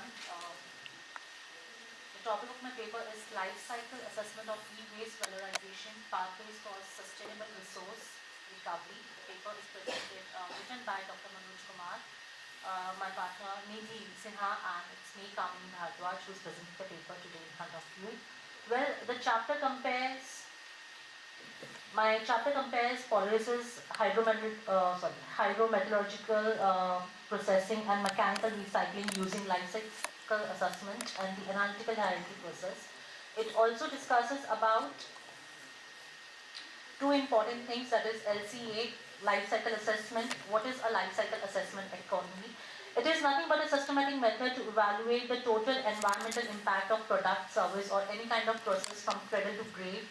We can say that is recovering your raw material extractions, manufacturing, distribution, use to disposal. And when we come upon analytical hierarchy process, which is well known as AHP. Now AHP is a structured technique for organizing, analyzing complex decisions by breaking them into a hierarchy. That is, we follow a process over here, 3-layer process here.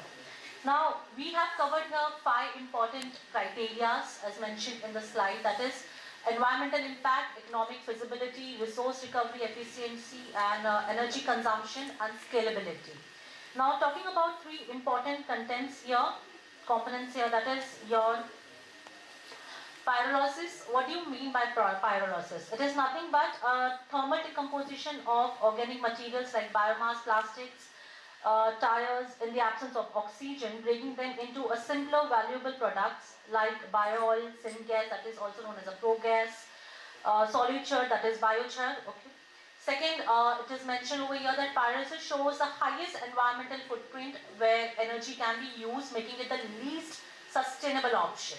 Coming down to hydrometallurgical processing. Now what do you mean by hydrometallurgical processing here? That is, it extracts metals from ores or waste using water-based solution involving 3 main stages over here. Now the 3 main stages used here is your leaching, then solution purification, and last is your metal recovery.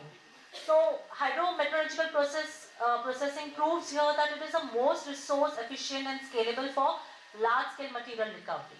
Coming back to your last, that is your mechanical recycling. So mechanical recycling is nothing but a process of collecting, sorting, washing, grinding plastic waste and to be remelted and reformed to a new product.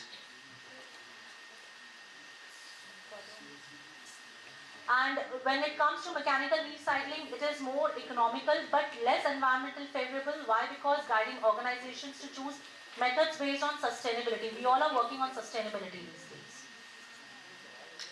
Introduction, I just gave you a small introduction about what you mean by AHP, what you mean by life cycle assessment in short, and also about e-waste. We all know that e-waste is rapidly increasing worldwide, causing major environmental problems, issues.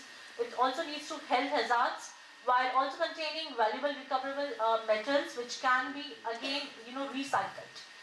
So 3 methods I explained you all in the prior slide, with the help of a prior slide, that is what you mean by pyrolysis, hydrometallurgical processing and mechanical recycling, how we can use it.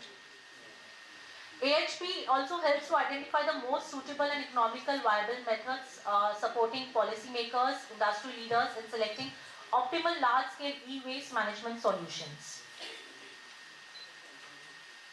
Here I've mentioned about e-waste valorization techniques. Now when we say that e-waste valorization techniques, in the sense like something we can get best, recycle something into best. Okay. So here I can also give example of like roads which have been constructed through use of waste, plastics and all.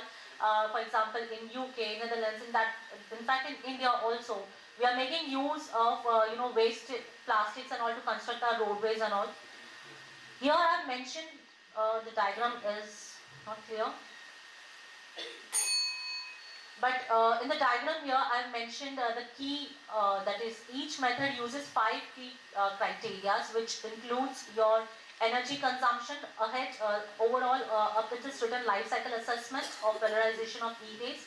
The 5 criteria are mentioned in the diagram, stating that it includes your energy consumption, resource recovery efficiency, economic feasibility, environmental impact and scalability. Now, as I told earlier, that is AHP is nothing but, it is something where we use a hierarchy structure that is goal oriented, okay, and then we have to move towards the best decision, that is affecting e-waste management decisions. Last, the pyrolysis, again, it helps in reducing your environmental pollutants and relies on energy intensive thermal degradation.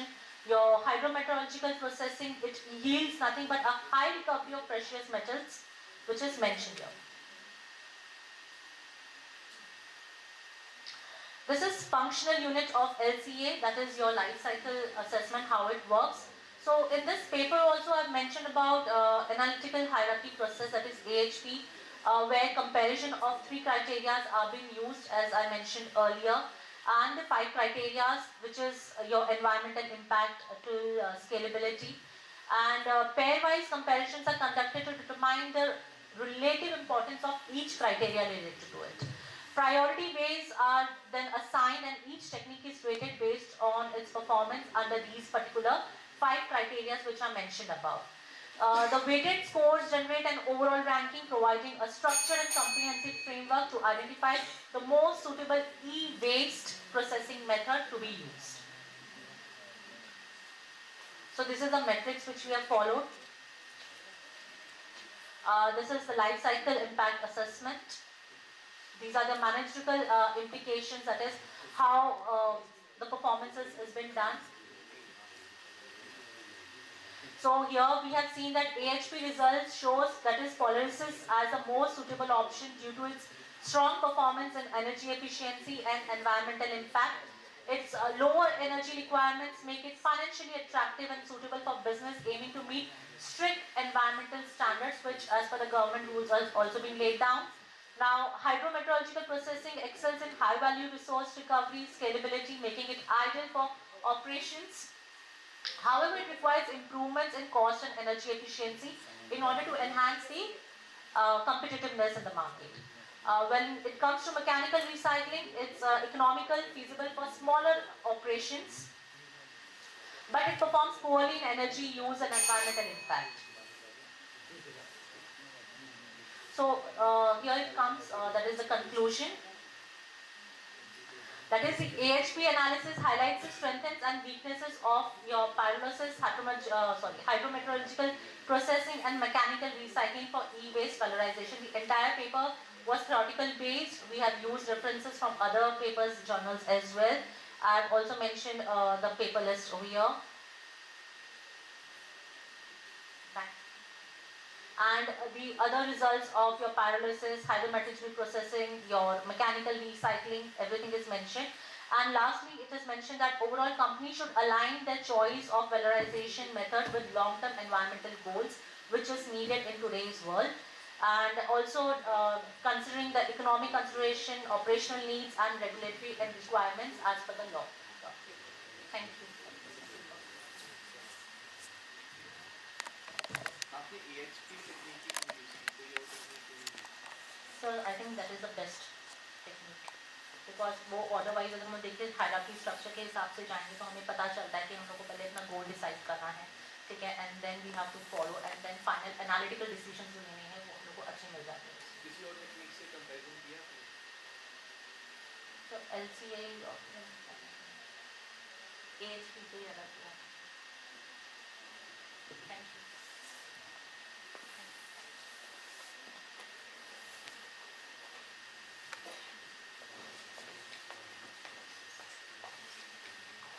Thank you, ma'am. Before moving further, it's the time to introduce an eminent expert in the field of mechanical engineering and surface engineering, Dr. Hitesh Vasudev. Dr. Vasudev is currently a professor in the School of Mechanical Engineering at Lovely Professional University, Phagwara. He received his PhD from Guru Nanak Dev Engineering College, Ludhiana, and has extensive expertise in surface engineering and advanced thermal spraying techniques, including high velocity, oxy-fuel spraying, flame spray, cold spray, plasma spray, and microwave claddings. Dr. Vasudev has an outstanding research record with over 200 Scopus indexed publications in journals, conferences, and books, and has authored 10 books. His research focuses on the development of nanostructured and hybrid materials, as well as high entropy alloys, coating for high temperature oxidation and corrosion resistance. Dr. Vasudev has guided 12 PhD scholars and is currently supervising 9 more in the area of surface engineering, contributing significantly to the advancement of knowledge and innovation in the field. So ladies and gentlemen, please join me in extending a welcome to Dr. Hitesh Vasudev. Sir, we warmly welcome your expertise and leadership. Now, it's my time to invite Dr. Hitesh Vasudev to the dais. I kindly request him to come forward and share his keynote address with us. Please, sir.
So, very good afternoon to all. Thanks for the nice introduction. So, my topic is basically on the additive manufacturing, the basics regarding the additive manufacturing. So, however, I have included some of the recent advancements also into my presentation, but I'll try to focus on the basics because most of the participants, maybe this topic is new to them, and for the future perspective I have incorporated some applications as well, which I am going to discuss at the end of this presentation. So here you can see the title of my presentation, Introduction to the Digital Fabrication. So most of us are familiar with the term additive manufacturing, but basically it is digital fabrication. It is a part of digital fabrication. It is one of the applications of digital fabrication process. So where we can implement the techniques that comes under this umbrella, that is digital fabrication, for various areas. Like in aeronautical engineering we can use, for high temperature applications you can use, because I am basically working on surface engineering domain, so where we work on the development of materials for wear and corrosion resistance, so to avoid the degradation of the surfaces under aggressive environments. So in every domain of material science you can use this concept, that is digital fabrication, and additive manufacturing is a part of it. So these are the contents of my presentation. So first of all, I will discuss the need of digital manufacturing. Manufacturing and fabrication both are same. So sometimes we use term fabrication, sometimes we use manufacturing. So digital manufacturing, or you can say fabrication, then prototype. So whenever we talk about additive manufacturing, the first term that comes into our mind is 3D printing. So what is 3D printing? So it is all about prototype. It is, or you can say it starts from prototype. Then types and roles of prototypes. So what type of prototypes we have, and how, where we can use these prototypes. Further, I will be discussing this part, that is rapid prototyping, which is famous with RPT. Then phases of RPT, followed by the fundamentals, and finally some of the future trends. Because I saw the presentation of Dr. Harpreet Singh also. So he has discussed on the one of the recent advancements in additive manufacturing, that is cold spray additive manufacturing. So he has integrated one domain of surface engineering with additive manufacturing. So that is basically an integration of surface engineering and additive manufacturing. Cold spray is surface engineering technique, and additive manufacturing you are already familiar. So I'll start from the fundamentals of manufacturing, or you can say the fundamentals of fabrication process. So we all have studied in our graduation courses, if you belong to material science, mechanical engineering, metallurgical science, or even industrial engineering, and now there are many new courses which are available in various institutions, like robotics and automation is there. Then digitalization, the courses which are purely related to the digitalization. But we have to start from the basics only. Whenever you are going to study any new topic, then obviously you have to go through the basics of the topic. So under fabrication we have basically three processes. By these three means we can process the material. First one is the subtractive manufacturing, second is the additive manufacturing. So this conference is all about additive manufacturing, and the last one is formative manufacturing. So in the first one, subtractive means subtracting. We are going to subtract something. So if you talk about material, so this term is related to the material removal. So whenever you are going to remove some material by means of some cutting tools, by means of machining, that is a subtractive manufacturing. So here you can see in the first one, so here you can see, so here we are removing a material, means we are subtracting something. So this is a subtractive manufacturing, or you can say subtractive fabrication. So second is additive manufacturing. Additive means add. We are going to add something. So if we are manufacturing something with the addition of something, that is additive. So this term is more likely related to the manufacturing, otherwise the meaning of additive is something else. So here we are adding a material.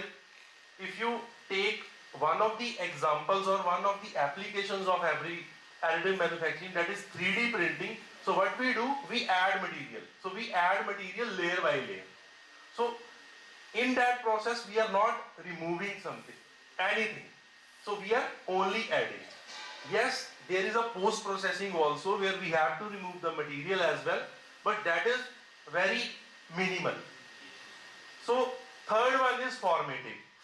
In formative, neither we are going to subtract the material or add the material. So here we apply a force on the material to change its shape.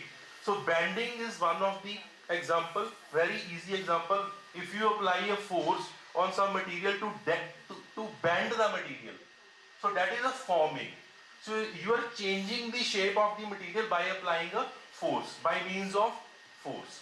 So that comes under formative manufacturing. So these are the three fundamentals, fabrication or manufacturing processes. Now coming to the digital fabrication. So in digital fabrication, the word digital, whenever it comes to our mind, it is more likely related to the electronic gadgets, right? So it means we are going to use some electronic gadgets if we are using a term digital or digitalization, very familiar term nowadays. So in a manufacturing, whenever we use a computer, whenever we are taking the help of a computer, so it means something is going to be digitalized. So in digital fabrication, if you take an example of a 3D printing, in 3D printing, what we have a 3D printer, then we have a workstation, that is a computer, which is attached with the 3D printer. So that part is processing the material by some means that we'll discuss further. So in digital fabrication, wherever you are using computer for the fabrication, or you are helping, or you are taking the help of any electronic gadget, so that is a digital fabrication. So example is 3D printing, a workstation which is used with the 3D printer itself.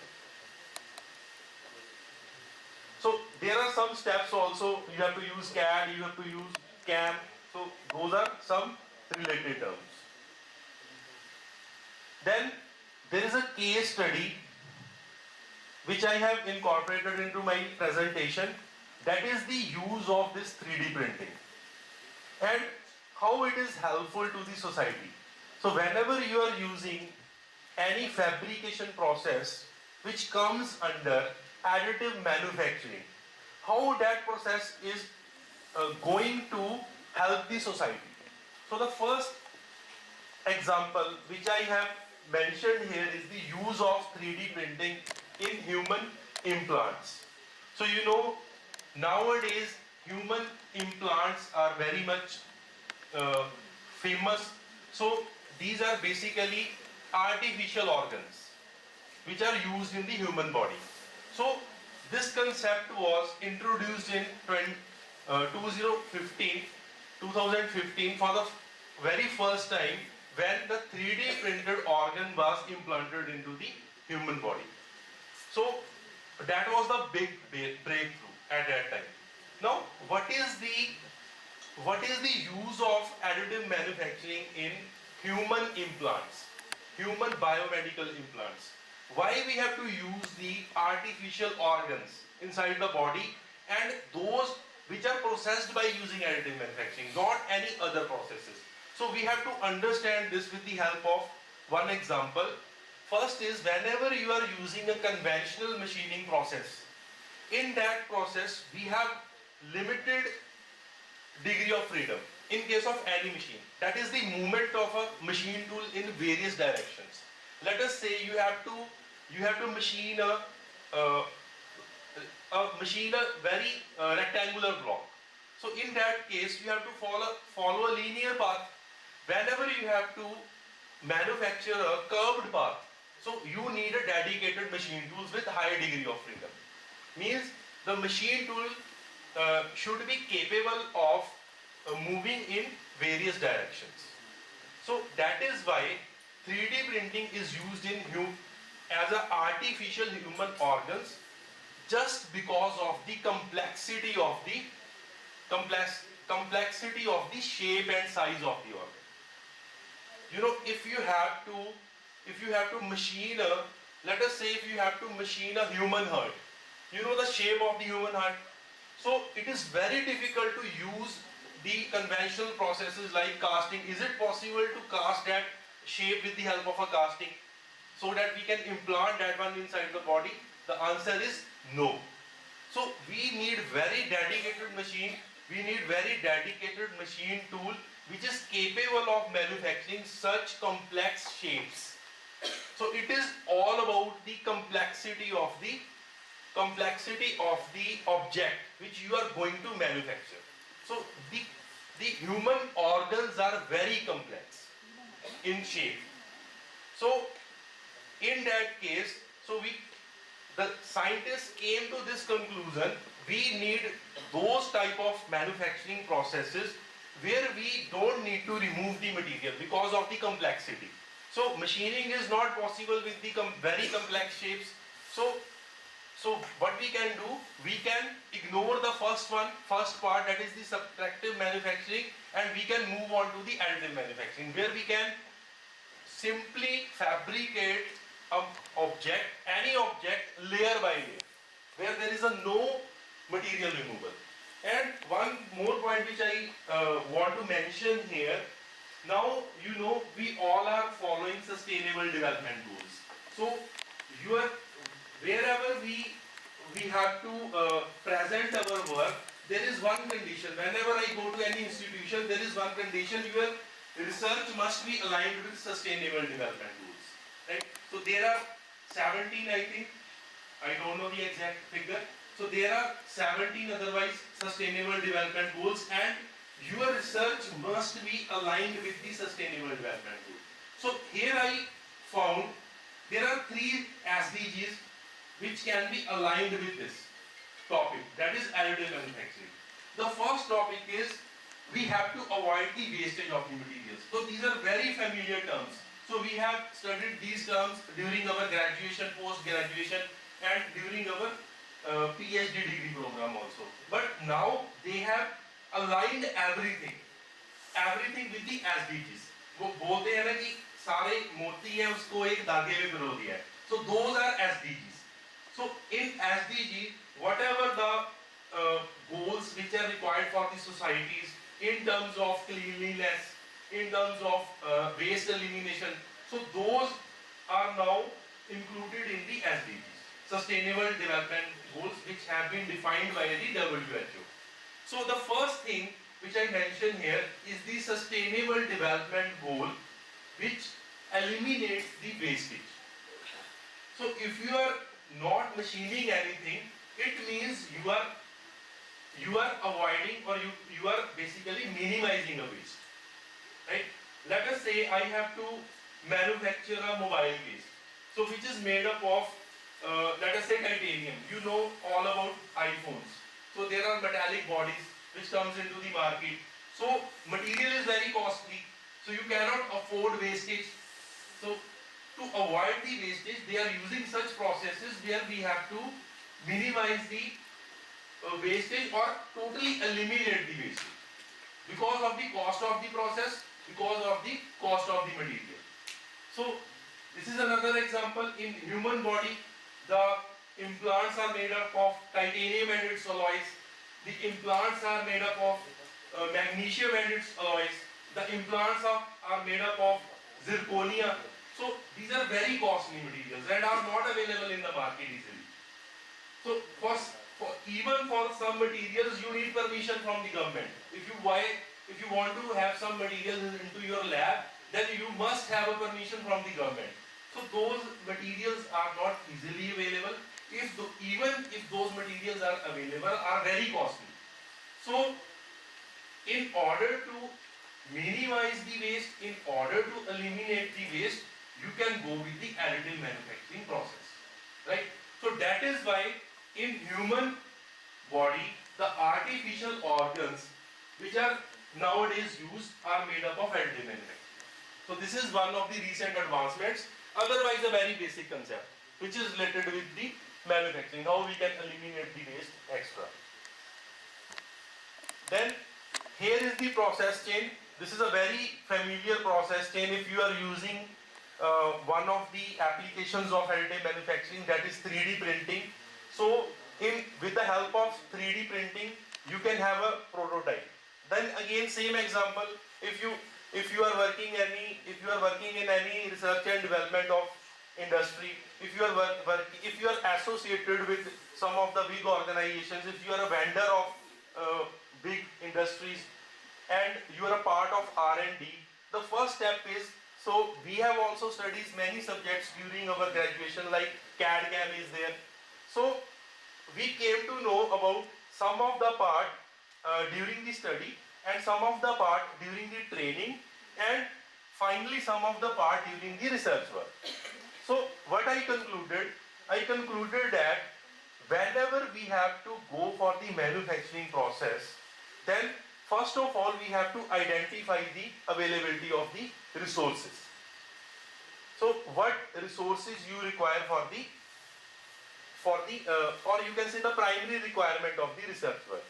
Now if you are a part of any R&D cell in any organization, the first task is you have to prepare a drawing of the object which is to be manufactured. And if you are a designer in any industry, in a R&D cell, then there is a team, there is a big team.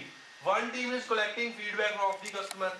So based on the feedback of the customer, you have to do some modification in the existing design, like iPhone 15, iPhone 16, iPhone 17, example. So they are making minor modifications and some modifications are based on the customer feedback. So this is only one aspect, design consideration. The second, otherwise ultimately you have to produce a drawing which you have to hand over to the manufacturing unit and they will manufacturing the product. And in the process chain, what we do, first of all you have to prepare a drawing of the object that is to be manufactured. So how we prepare a drawing? Conventionally by using drawing sheets, otherwise by using dedicated software packages like AutoCAD, SolidWorks, CATIA, depending upon the application where you are working, because there is a directory in every software package which can be used for particular application. For example, for aerospace aeronautical engineering you can use CATIA.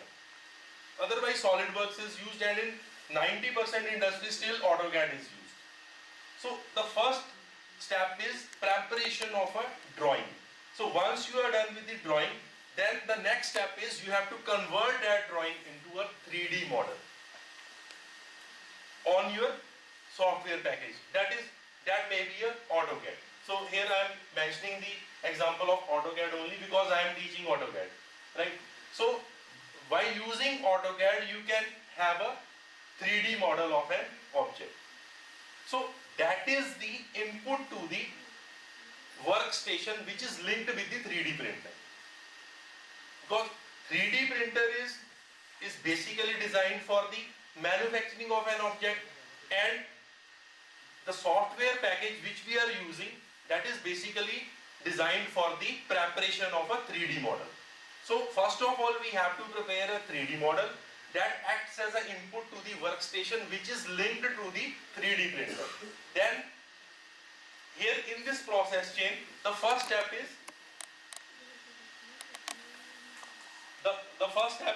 there are 5 steps. The first step is 3D modeling. Then you have to go with the data conversion. So what is data conversion? Compatibility. In simple terms we can say compatibility of one software with the another software. So for that purpose what we do, sometimes we ask for JPG file, sometimes we ask for the docs file, then DWG file, PDF. So why? Because of the compatibility of the system. So here, to make that file compatible with the workstation of the 3D printer, so you have to use some standards which are STL, IGS and some others as well. Third is the checking and preparation of your manufacturing steps. What the resolution which you are going to give, so that is more likely related with the accuracy of the product which is to be produced or manufactured. then building of a block. So otherwise it is also related with the shape and size of the object. So here I want to mention one example. So here in the building part, we have to maintain the aspect ratio of the object which is to be manufactured. For example, this one. So here you can see the height of this much and the width of this much, this part. So here we have to maintain the height of the object. So it is easier to place this object like this rather than height-wise. So this point number 4 is related to the building. So how you are going to maintain the aspect ratio? So here we use sport materials for the same. So if you have to place your material like this, then obviously sport is required. So if you are placing your material like this, then no sport is required. So that part is related with the building. So we need a support material. Now there are two materials. First is the material of the object which is to be manufactured, and second material is the support material. It may be a block, it may be any shape which is going to support. Then the last step of the process chain is the post-processing. So once you have done with, in the additive manufacturing there is a no material removal, but at the end of the manufacturing process, after once you have done with the fabrication of your object, then you have to do some post-processing. That may be a polishing, cleaning, brushing, extra. But there is no material removal, very negligible. Whatever the oxides are present on the surface, that can be removed by using cleaning, burnishing. There are many processes which can be used as a post-processing.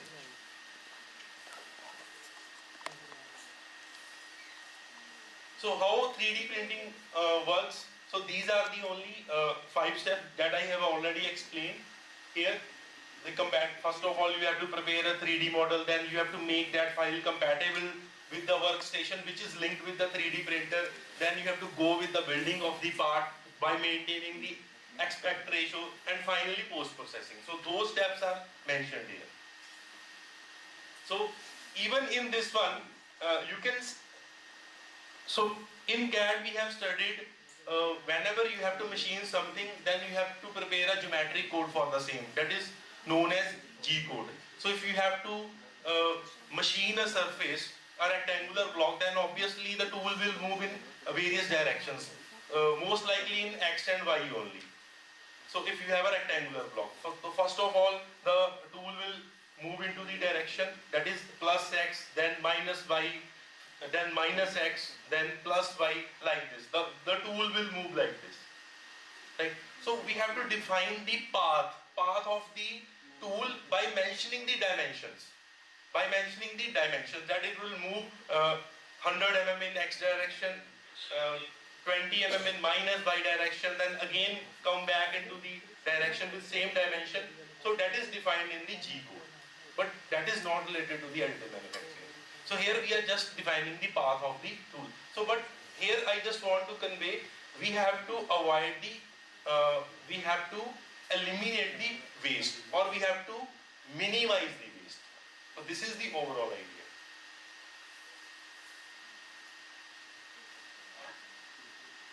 So here I am skipping this video.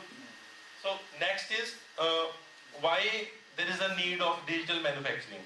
So you know the new terms AI, ML, then data science. So these are the new terms which are now associated with the material science also, manufacturing also, metallurgy also. So similarly, if you are using a computer along with the manufacturing, that is a digital fabrication. Somehow you are using a computer. I am not saying AI and ML, but somehow, because we have our own dedicated software packages like ANSYS, which can be used for simulation and modeling.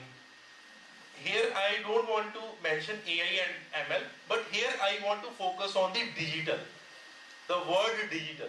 What is the meaning of digital in manufacturing? Because we are familiar with only manufacturing, not digital manufacturing. So why it is important?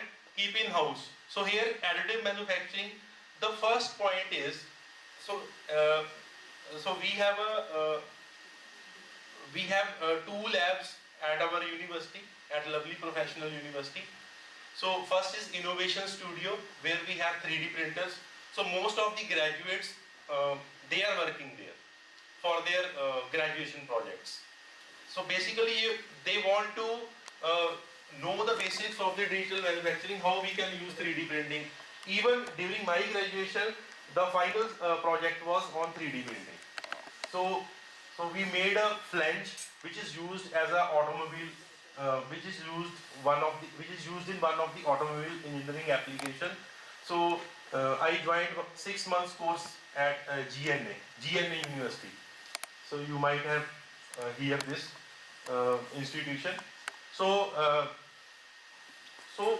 you can use this digital manufacturing part from your graduation onwards, because if you have an in-house facility in terms of a 3D printer, then you can easily manufacture or fabricate anything, right? So due to in-house facility, because these are very cheaper. 3D printers are very cheaper. However, nowadays metallic 3D printers are used for the fabrication of the materials. So our domain, so I belong to surface engineering, so we are also using cold spray additive manufacturing. So in cold spray additive manufacturing, so we use metals, not polymers. So in-house facility which I am talking about, so we are using only polymers. We are not using metals or alloys. So we are only using polymers like PVC, which is one of the basic materials, right? So in-house, with the help of in-house facility, so you are not basically fabricating any final product. You are basically fabricating a prototype which can be shown to anyone as your project. That I have this idea into my mind, and this is the existing product, and these minor alterations can be done. So you can show your product, your idea, not product, your idea to anyone, that this is my idea. But before that, you don't have any dedicated machining facility, so how you can produce a object? So over there, you can use 3D printer, which is very cheap. So if you have to fabricate the same part, the cost is very less, maybe around 2,000 rupees. But if you go with the actual material, let us say the actual material is titanium, so that is very costly. So you can come up with your idea on the software package, that is AutoCAD. You can convert your idea into a 3D model, then you can convert your idea into a prototype with the help of a 3D printer, which is one of the applications of additive manufacturing, right? So in-house facility, easy to test, save money, save time, spot errors early. So if there is any discrepancy in the dimensions, in the detailing of the object, you can modify. You can modify in the AutoCAD, then you can again have a updated 3D model, and again you can have a prototype. So at the same time, you are also spotting the early errors. Let us say you are showing your idea to the owner of any industry. That, sir, here is my idea. We can make some modifications in the product, and here is the product. And if that person, owner of the company or owner of the the head of the R&D department is not convinced with your product, not convinced with your idea, and suggest some modification, then you can easily do the modification on the AutoCAD. Do the modification, convert that one into AutoCAD 3D model, then again you can have a prototype in 2000 only.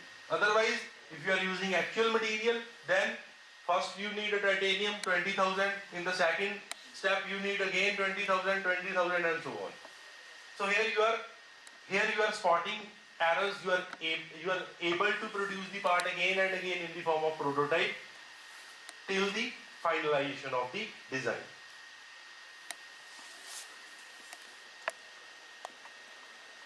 So you know about the prototype very well. So these are some of the phases. So these terms are very familiar to us. So I came to this institution, I think 10-12 years back, in the Tech Fest, in the same room.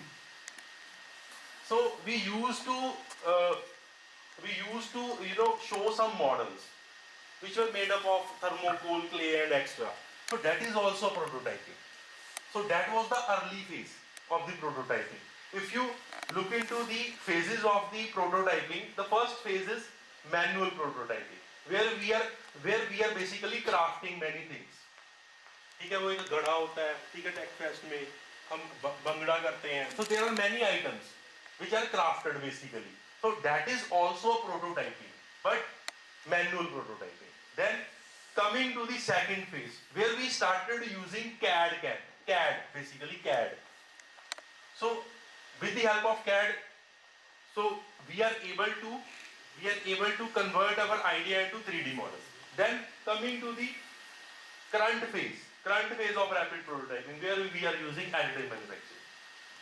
So earlier we were using polymers, now we are using metals as well as composites. So we are using almost every class of material in the current phase, which is in phase 3. So here is the detailed, difference between the various phases. So how we were using geometric modeling in the phase 2, not 1, phase 2, and what we are using now. So we can define the phase 2 and current phase with the help of geometric modeling and prototyping. Now we can't say we are doing geometric modeling, right? So that is a part of prototyping. Now that is a part of prototyping. So these are some fundamentals. The type of materials, solid materials can be used for fabrication processes. Then liquids can be used in powder form. We can use. So there are many processes. So in different forms we can use materials in the additive manufacturing processes, depending upon the application, depending upon the temperature of the method, depending upon the melting point of the material. So these are some of the parameters.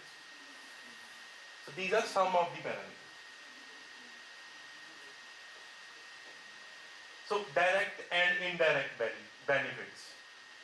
So indirect. So the same example, if you are working as a designer in R&D of any industry, then that is the only important point, because second is interrelated. That is the manufacturing, because that is related with the manufacturing. So ultimately you have to hand over your drawing to the manufacturing unit. So they will manufacture your product. And second is the indirect benefits. So the concept of idea. So how you can use the concept of prototype for your personal use, so that you don't need to collaborate with industry. You don't need to book a slot with the industry. So in-house facilities are easily available. You can simply collaborate with some institute. If you want to have a model of a polymer, you just want a prototype which is basically made of polymer. So there are n number of 3D printers even in our university. So in product design department we have 3-4 3D printers. In innovation studio we have 3D printers. In School of Mechanical Engineering we have 3D printers. You can simply send your drawing 3D model. So we will convert your 3D model into a prototype. That's it. Right? So that is the indirect benefit. Right? Then advantages. So here now basically here what is the main idea of showing this graph?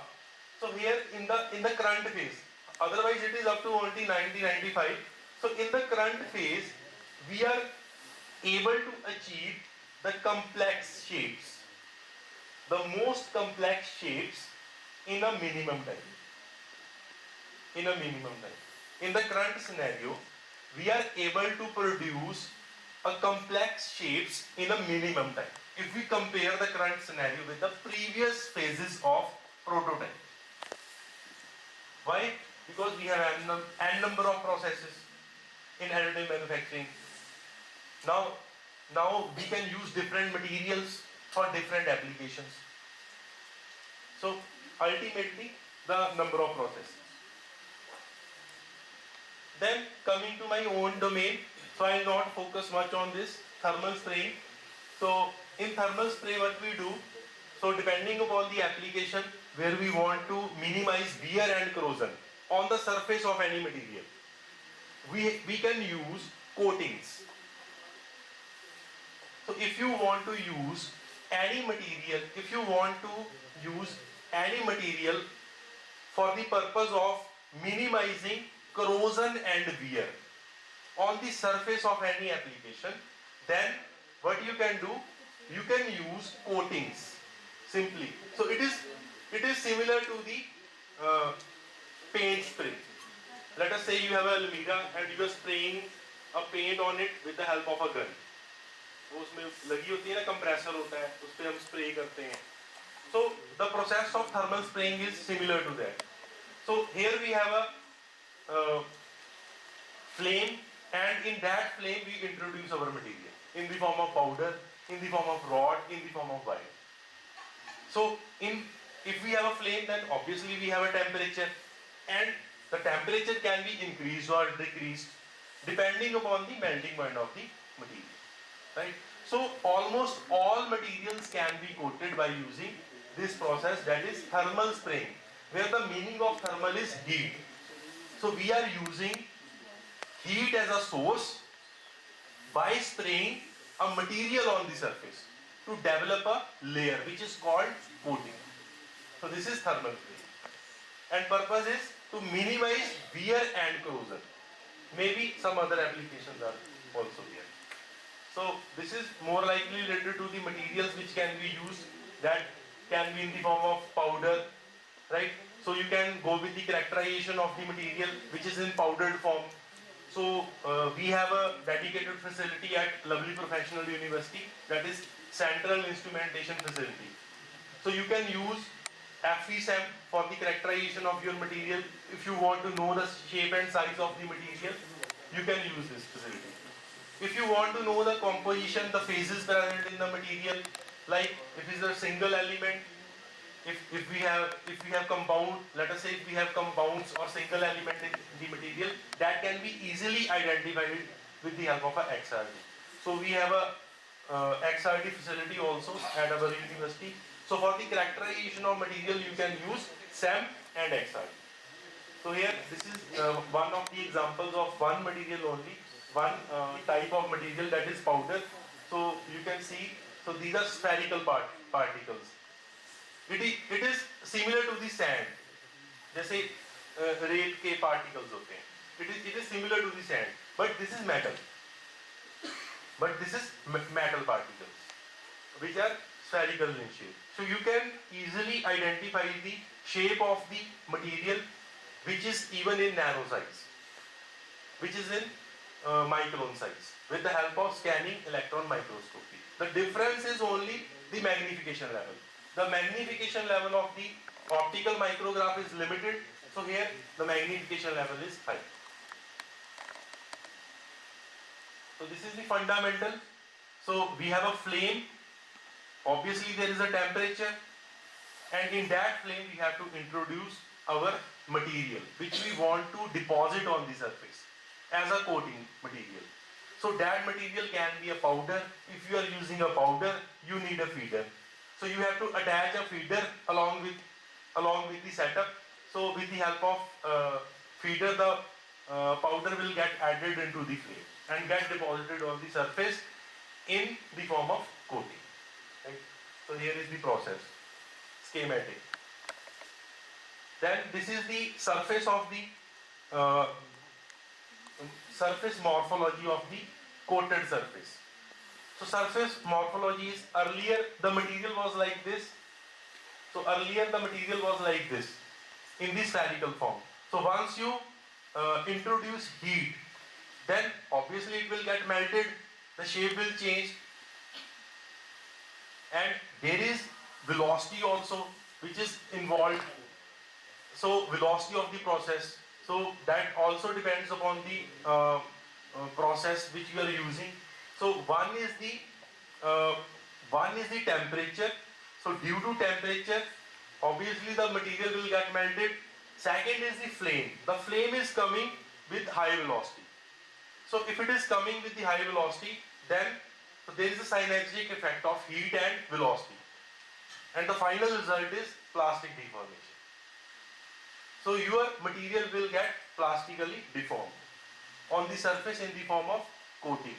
And here you can see now it is not purely spherical. So there are different features which can be seen on the surface, like there are some melted particles, some are unmelted particles, and some are completely melted particles, depending upon the temperature of the process which you are using. And sometimes we have to avoid complete melting of the material.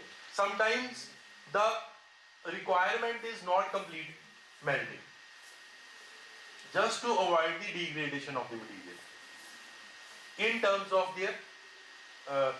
of their composition, or you can say phases. Right? So that is a very deep concept. So this is the my final slide.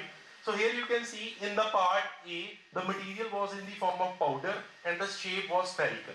Then in the part B, we characterize this material for its phases and elements which are present in, or used in simple words, you can say a composition, idea about the composition. Then third, in C, you can see the surface. When we use the process, the powder gets converted into the layer, deformed layer.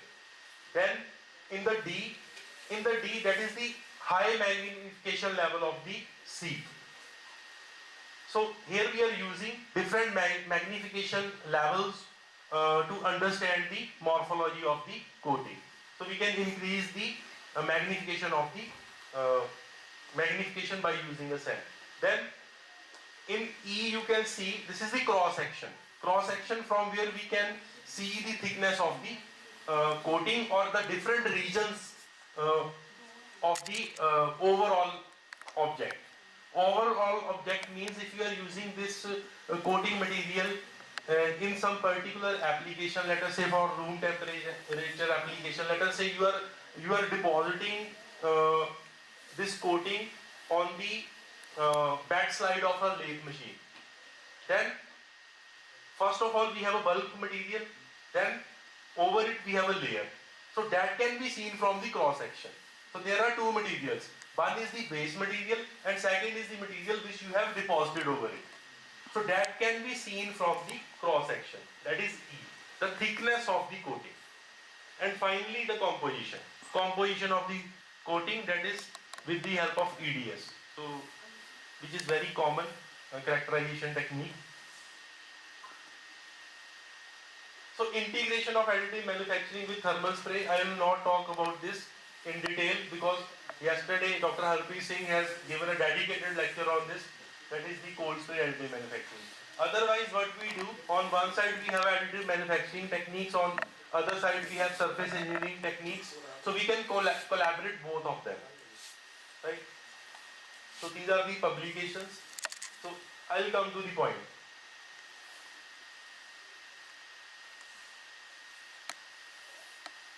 So this is the main advantage. So if you are simply using a coating process, then you are depositing a layer over the surface of any material, right, to avoid wear and corrosion. That is simply a coating. Second example is if you want to repair any material which is degraded over a period of time. So that is called remanufacturing.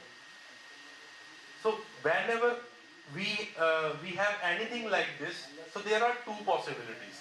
Either we can do the repair on site if the apparatus is mobile, means mobility. If we are able to move the apparatus, like welding is one of them. So you can use welding on site, right? Second is, obviously, you have to come up with second option, that is the remanufacturing of the degraded object by relocating it from one place to another place, right? So this process, cold spray additive manufacturing, with the help of this process, you can repair the surfaces. In case of coating, you cannot repair the surfaces. But in additive, because additive manufacturing is addition of material, layer by layer addition of a material, so which can be even used after the degradation. But in case of coating, you have to entirely replace the coated surface with a new coating. Example is wall painting. Wall painting जब हम करवाते हैं पहले उसको रगड़ाई करते हैं, पुराने वाले को उतारते हैं, ठीक है, फिर उसके ऊपर फिर से प्राइमर होता है, फिर से कलर होता है. So which is a completely replacement of the previous layer. So there are many processes involved. But in case of cold spray additive manufacturing, you can fill these sites. Fill these sites easily, without the replacement of the object. So now we have three things. First is where we are completely introducing a layer over the surface. That is a coating. Second example, where we are reworking on the material. And third is where we are completely replacing the product. So if you are replacing the product, obviously cost is involved. If this part is of 20 kg and let us say made up of titanium, so you can imagine the cost. So instead of completely replacement of the material, you can go with the remanufacturing. So this is one of the recent advancements, and this is related to my surface engineering domain. So that is why I mentioned this. So here is the first author, Dr. Gaurav Prashar. He is also here. He is the Dean Research at Riyadh Professional University, Hoshiarpur. So he is the first author of this article, and second is obviously. So this is a very reputed journal, Journal of Cleaner Production. So where we explored this area. And Dr. Harpreet Singh from IIT Ropar is basically working on this. So there is another team at IIT Madras which is working on cold spray additive manufacturing. So if you are interested in that field, if you are interested in surface engineering, you can collaborate with us. Dr. Amit Bansal is also here. He is from Punjab Technical University, expert of surface engineering. Dr. Gurpej is here. So my scholars are also here from your mechanical engineering department. So we have already collaborated for surface engineering domain. So because we have a dedicated facilities, some of the facilities also available at your institution. So Dr. Gurpej has developed some facility related to the surface engineering. He is working on the applications that is related to the processing of materials with the help of microwave heating. So he is processing the materials with the help of microwave heating. You know, it is very difficult to process a material in microwave if it is a metal. So both are experts, Dr. Gurpej and Dr. Bansal. So if you are interested in surface engineering, you can collaborate with any of them. And obviously in additive manufacturing, so we have a 3D printers at our university. If you have any idea in your mind, so you can come up with that idea. So we convert that idea into something because we can go with the IPR also. So you can also have a patent. Dr. Manoj is here.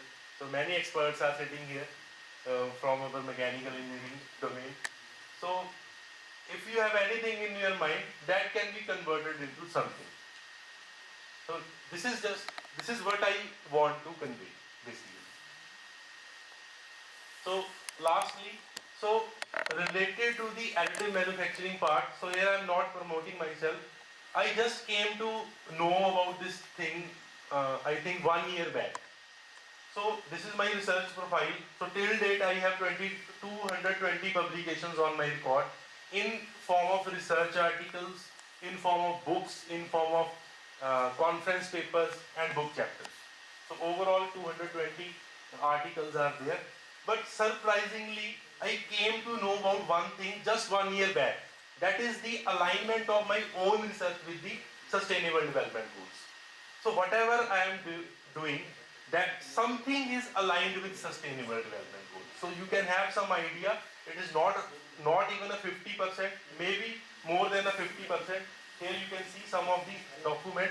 But surprisingly, if you look into the first one, so I am from mechanical engineering background, but still you can see the first sustainable development goal is zero hunger. So how that is related to the manufacturing engineering? Any idea?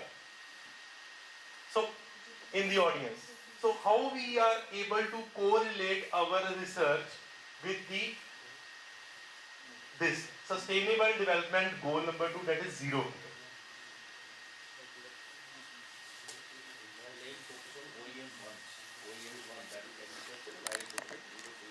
Yes, exactly. Sir is right.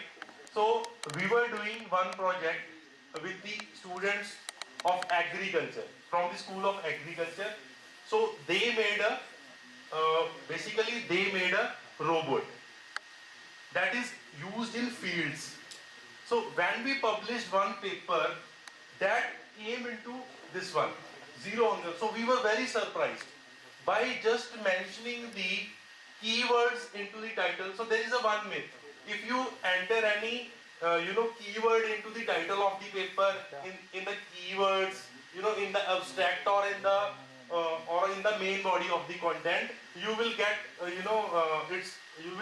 you will get its alignment with the SDG. But that is not correct.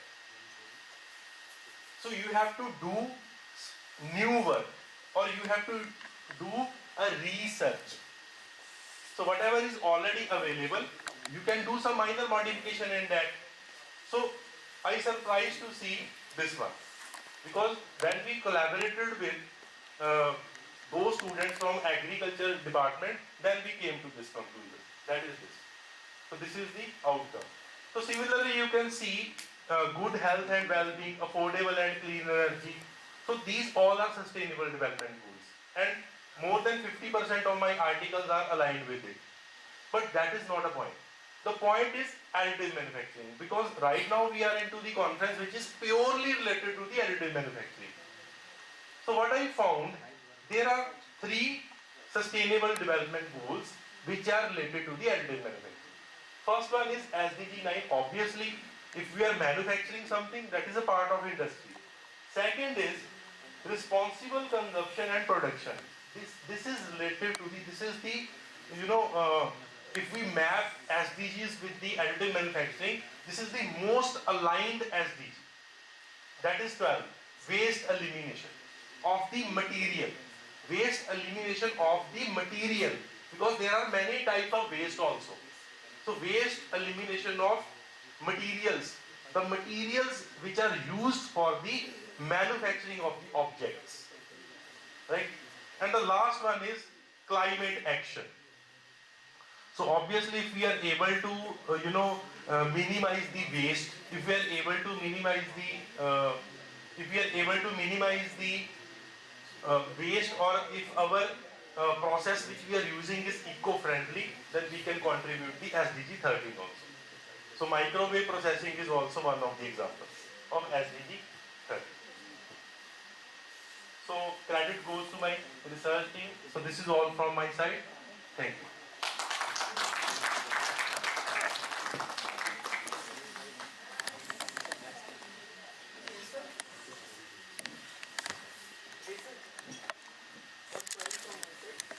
First of all, I'm very thankful to Dr. J. One thing I want to share with you, he's also one of the board of study member of Amritsar Group of Colleges for the Mechanical Engineering Department. Sir Jagjeet here. Sir, I have one query. In the initial stage, you talked about the subtractive, additive, and the, I think, formative manufacturing. Is there any availability in the market so that we will combine all these and generate a new technique, kind of hybrid mode of manufacturing? Yes, that can be done also. There is also another type which I not mentioned, which isn't mentioned here. So that is the whenever we fast flow. So that can be combined. We use this one. So that is a very valid point. So in the fabrication techniques, there are basically four. I mentioned three here. So that is related to the joining methods. So if we have joining methods like fasteners are there, and in fasteners there is a temporary and permanent joints. So those have already been used with these two processes. First two processes, that is additive and subtractive. So that is a hybrid.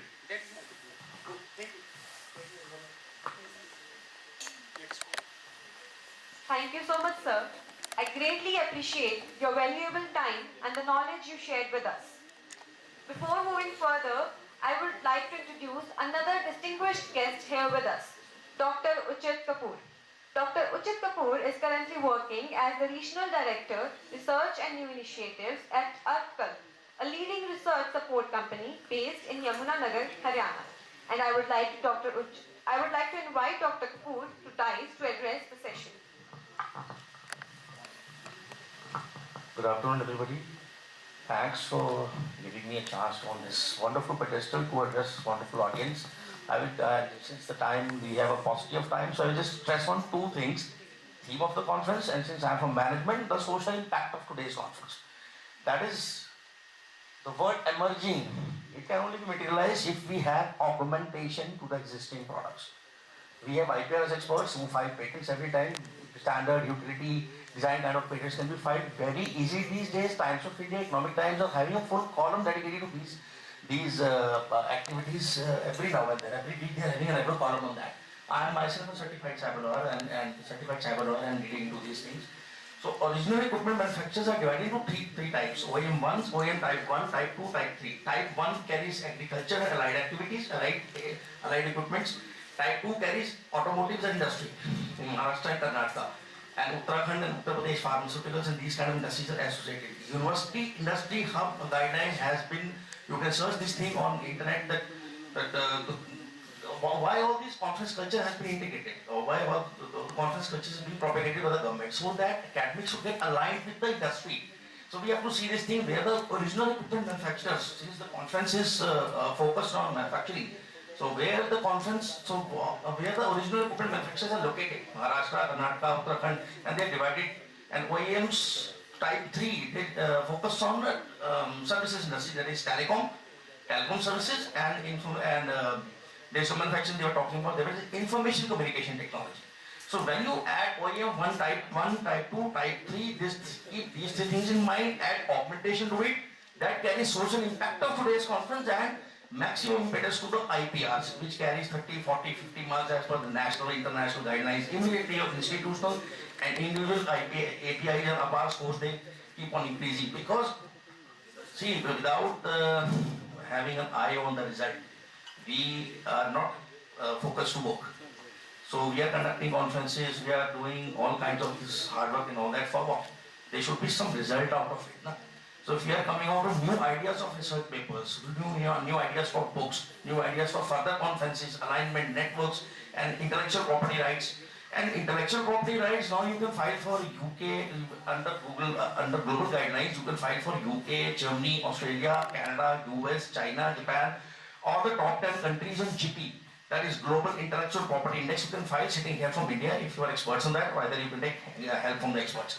So to summarize, today's two things, the social impact is emergence of IPRs through augmentation and alignment with sustainable, not only with sustainable development goals, but with millennium development goals also. Thank you very much.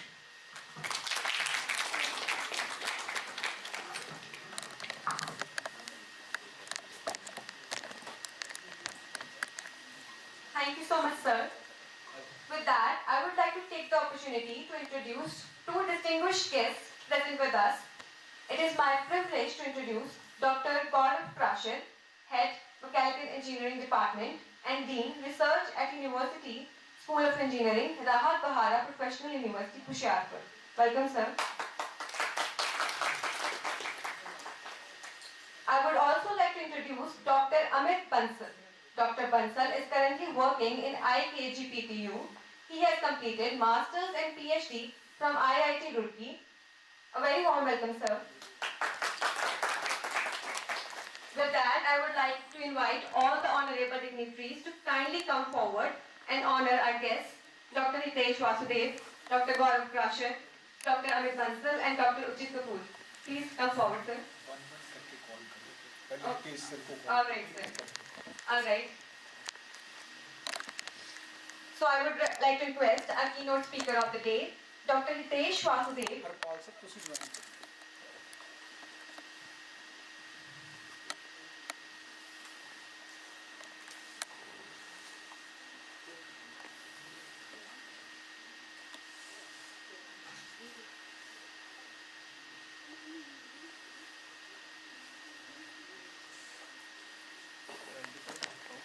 Rajveer जी बैठिए आओ sir आओ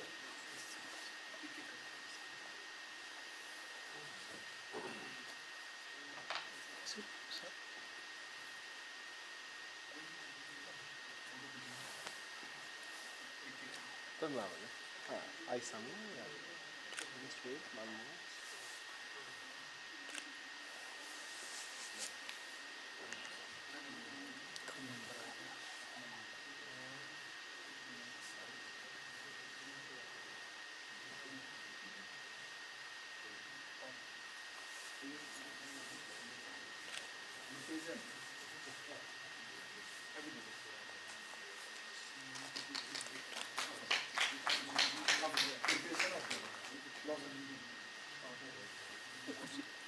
चलो लेकर इनो गिन है ठीक कर लो मेरा फोकस करते ही रहना देखो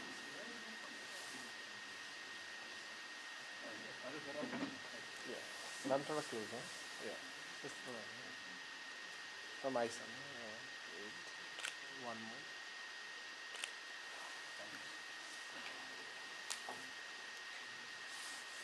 Next up, I would like to invite Dr. Gaurav Prashar.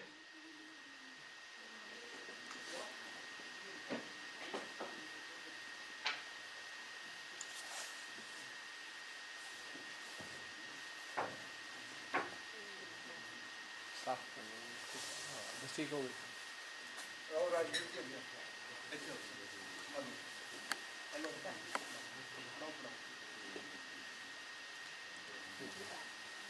तो थोड़ा ऐसे करना थोड़ा ऐसे हाँ बस ठीक है वेट मैम आई सामने होल्ड नहीं सेंट्री thanks for sparing the time Now I request Dr. Amit Bansal to kindly come forward. Harman आजा आजा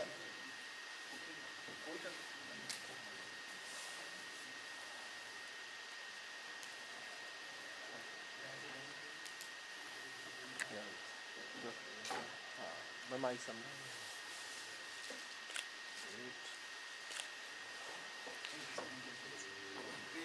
सर का एक सर सारी group photographers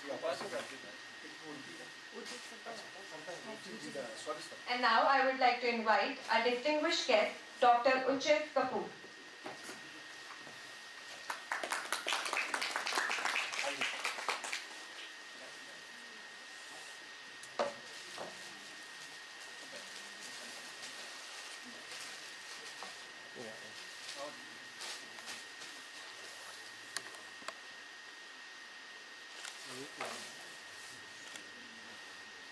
Thank you, sir. Thanks for sparing the time.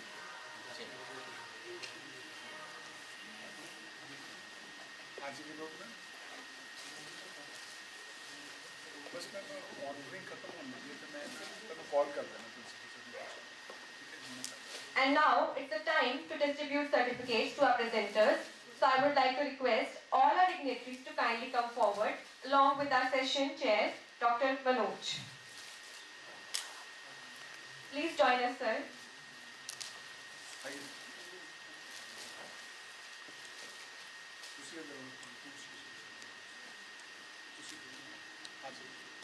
And now I will call the presenters.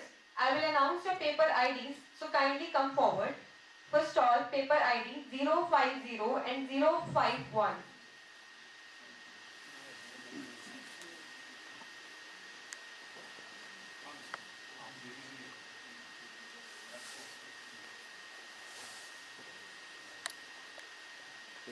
अब थोड़ा सा आगे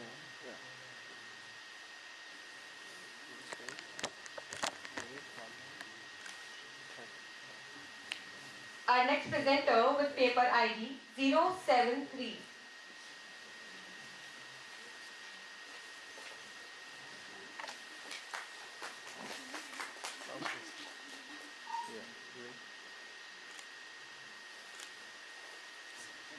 The next presenter with paper ID 144.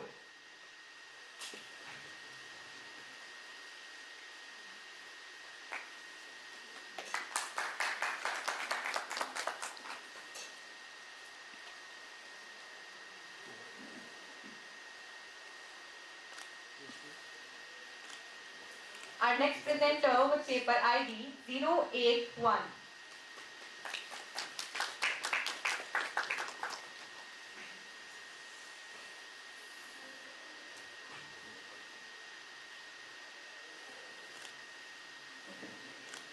Followed by presenter with paper ID 082.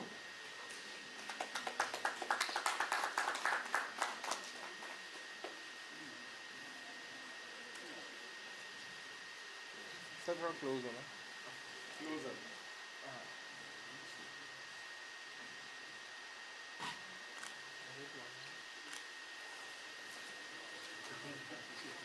Our next presenter with paper ID 146.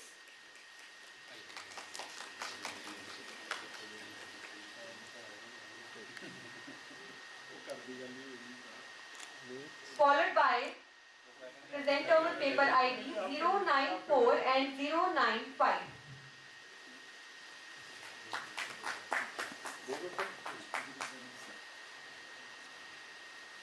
Sir इससे काम है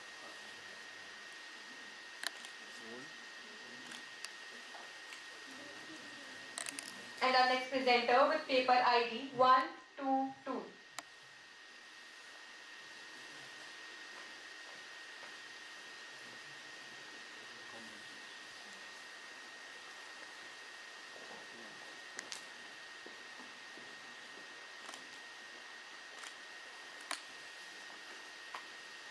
And now it's time to declare the Best Paper Award for Technical Session 6.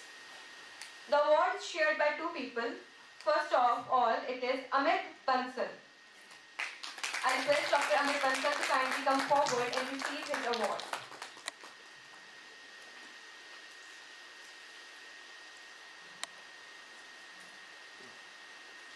Ma'am आई सामने थोड़ा close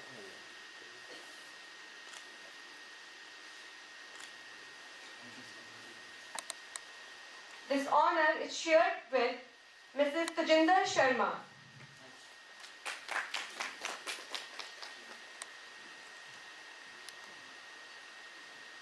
prize है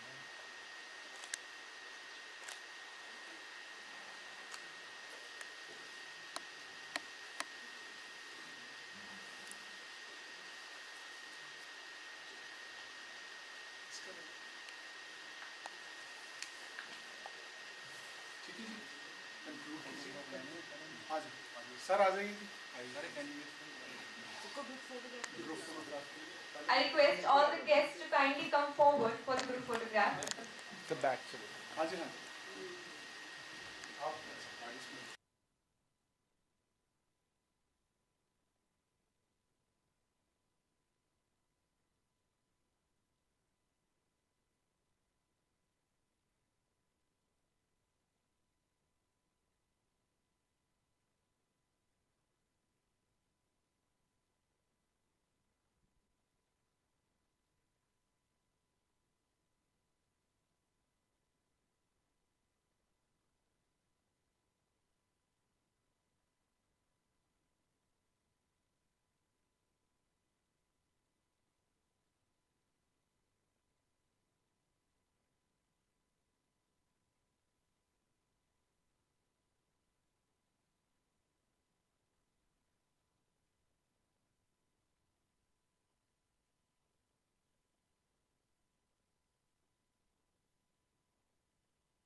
this conference a milestone for Amritsar Group of Colleges, Amritsar. This international academic gathering has facilitated meaningful dialogue on emerging technologies, sustainable material innovations, computational strategies, and industrial applications. The convergence of the diverse perspective has strengthened our collective pursuit of excellence in research and innovation. Moving further, ladies and gentlemen, to introduce our today's keynote speaker of the day, Shri Satish Kumar ji, I would like to call very young, dynamic and talented worthy principal, Dr. Gaurav Tejpal sir on the dais for their address and brief introduction of keynote speaker. Sir, please.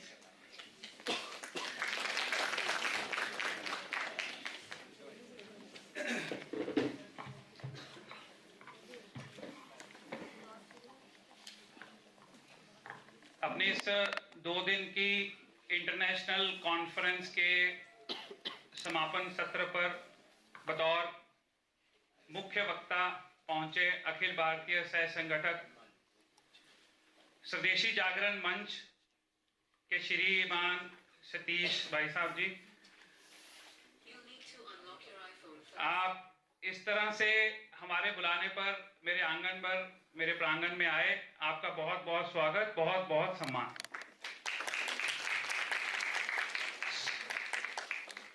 Satish भाई साहब जी के साथ साथ स्वदेशी जागरण मंच की आज यहाँ पहुंची हुई टीम,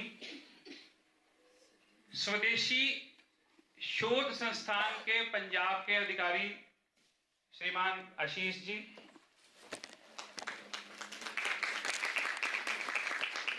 कॉलेज के managing director doctor Rajneesh Arora ji, अलग अलग व्यवस्थाओं को देखने वाले डिप्टी डीन्स, विभाग को देखने वाले head of departments, faculty members,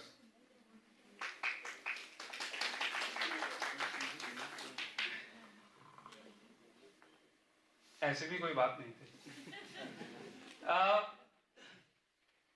मैं अपनी बातचीत, कल की बातचीत जहां से रजनीश सर ने अपनी बातचीत रखी, उसी बातचीत को मैं आगे बढ़ाऊंगा।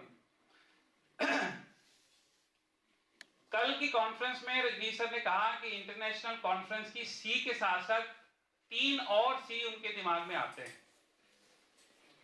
पहला सी क्लैरिटी का, इंटरनेशनल कॉन्फ्रेंस की क्लैरिटी क्या है। दूसरा सी कॉन्टिन्यूटी का, और तीसरा सी कोलैबोरेशन। क्लैरिटी किस चीज की, कि ये कॉन्फ्रेंस क्यों करवाई जा रही है। एक क्लैरिटी ये हो सकती है कि भाई कॉलेज के बिहाफ पर नैक में इसके मार्क्स हैं, क्योंकि मार्क्स हैं और नैक दोबारा करवाना है तो नैक के लिए करवाई जाए। एक क्लैरिटी ये भी हो सकती है कि भाई एक ऐसा प्लेटफॉर्म दिया जाए जहां पर रिसर्चर्स नेटवर्किंग कर सकें। एक क्लैरिटी ये भी हो सकती है कि हम लोग कुछ रिसर्च करें और फिर पेटेंट करवा लें, और रिसर्च इसलिए करें कि उसको पेटेंट करवा करके पैसे कमा सकें। लेकिन कल के कीनोट स्पीकर ने जब हमारे सामने एक बात रखी, जो IIT रोपड़ से डॉक्टर हरप्रीत जब यहां कीनोट स्पीच दे रहे थे, तो उन्होंने ये बात रखी कि उनकी लैब का नाम जो है, उनकी लैब का नाम है योर्स लैब, और उस योर्स लैब का जो लोगो है, वो लोगो है जो कुछ है सो तेरा। उस लैब के लिए वो ना सिर्फ अपने इंस्टीट्यूट में काम करते हैं, बल्कि आसपास 100 से 150 किलोमीटर की रेंज तक के सब स्कूल्स और कॉलेजेस को इनवाइट करते हैं कि वो आए और उस लैब को देख सकें, और अगर किसी तरीके से वो लैब उनको मदद कर सकती है तो वो उसकी मदद ले लें। तो कॉन्फ्रेंस की एक क्लैरिटी कि हम जो रिसर्च करें वो रिसर्च हमारी सरबत दे भले की गल करें। जो है सो तेरे के थॉट के साथ इस क्लैरिटी को बनाते हुए हम लोग रिसर्च करें। फिर दूसरा सी कि कंटिन्यूटी बना करके रखनी, जो काम मैं करूं उसको आगे बढ़ाने के लिए कोई और व्यक्ति साथ में हो और ये काम लगातार चले। लगातार माने मैंने पीएचडी की और फिर मेरा दायित्व कि मैं आगे पीएचडी करवाऊं, लगातार ये काम चलता रहे। और फिर आखिरी सी की जो बात की कि हम कोलैबोरेट करें। जितना इंपॉर्टेंट रिसर्च करना है उतना इंपॉर्टेंट, उससे भी ज्यादा इंपॉर्टेंट साथ में जुड़ करके कुछ काम करना, साथ में जुड़ करके रिसर्च करना। तो तीसरा सी कोलैबोरेशन। इसी तरीके के थॉट के साथ, इसी तरीके के थॉट को और गहराई से सोचने के लिए कि हम आगे बढ़े, हमारा शोध आगे बढ़े, हमारी रिसर्च आगे बढ़े, हमारी जो रिसर्च है वो सबकी भलाई के लिए हो, ना कि पैसे कमाने के लिए, और वो कोलैबोरेटेड हो। इसी थॉट को और गहराई से, इस विचार को सुनने समझने के लिए आज हमारे बीच में सतीश जी हैं। मैं आमंत्रित करूंगा श्रीमान सतीश भाई साहब जी को जोरदार स्वागत के साथ। माननीय सतीश भाई साहब।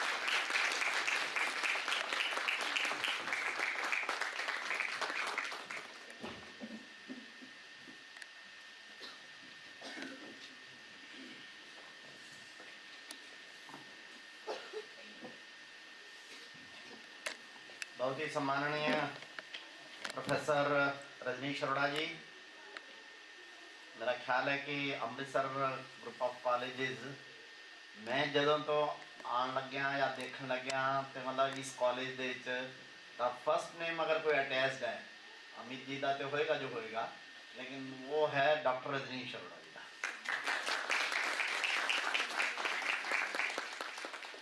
दैन उसके बाद अच्छा है वो केवल ना केवल साढ़े पुराने संगठन के भी अधिकारी हैं, बट वो एकेडमिक्स दे विच जिन लोगों ने बहुत अच्छे स्तर का पंजाब और देश के कंट्रीब्यूशन दिता है, वो जो भी कुछ तो भी प्रमुख नाम गिने जाएंगे एज ए एकेडमिशियन, उहदे विच भी डॉक्टर साहब का नाम जो है और बहुत ऊपर वाली लिस्ट के विच आएगा।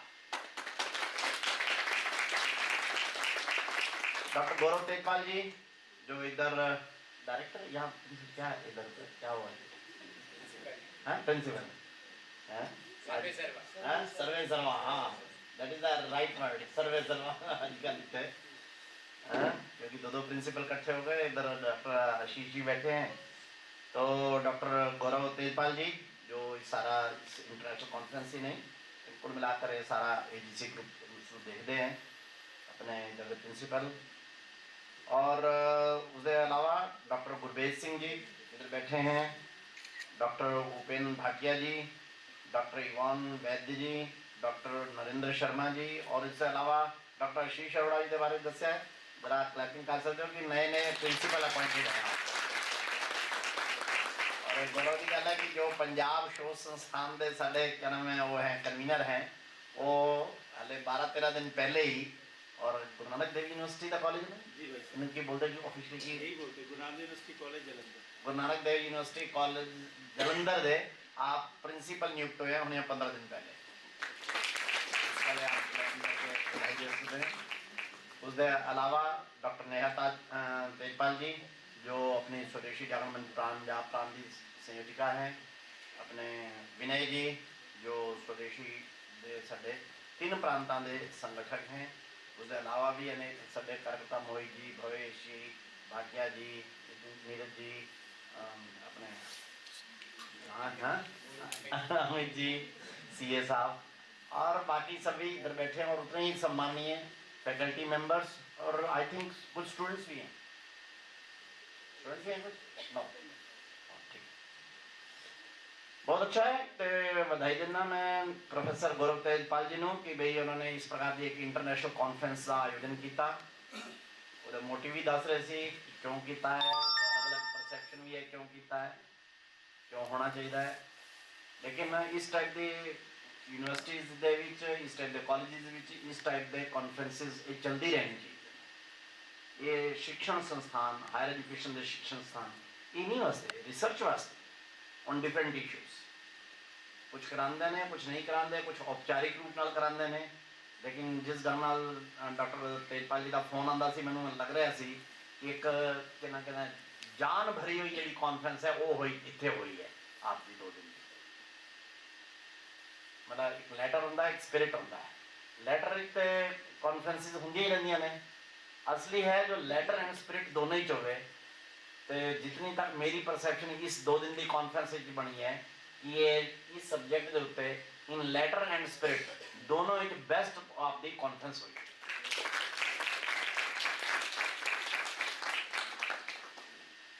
एनीवे जिहड़ा सब्जेक्ट मैनूं दिता गया है क्या नाम डॉक्टर साहब वालों, वो है भारत @2047 समृद्ध और महान भारत।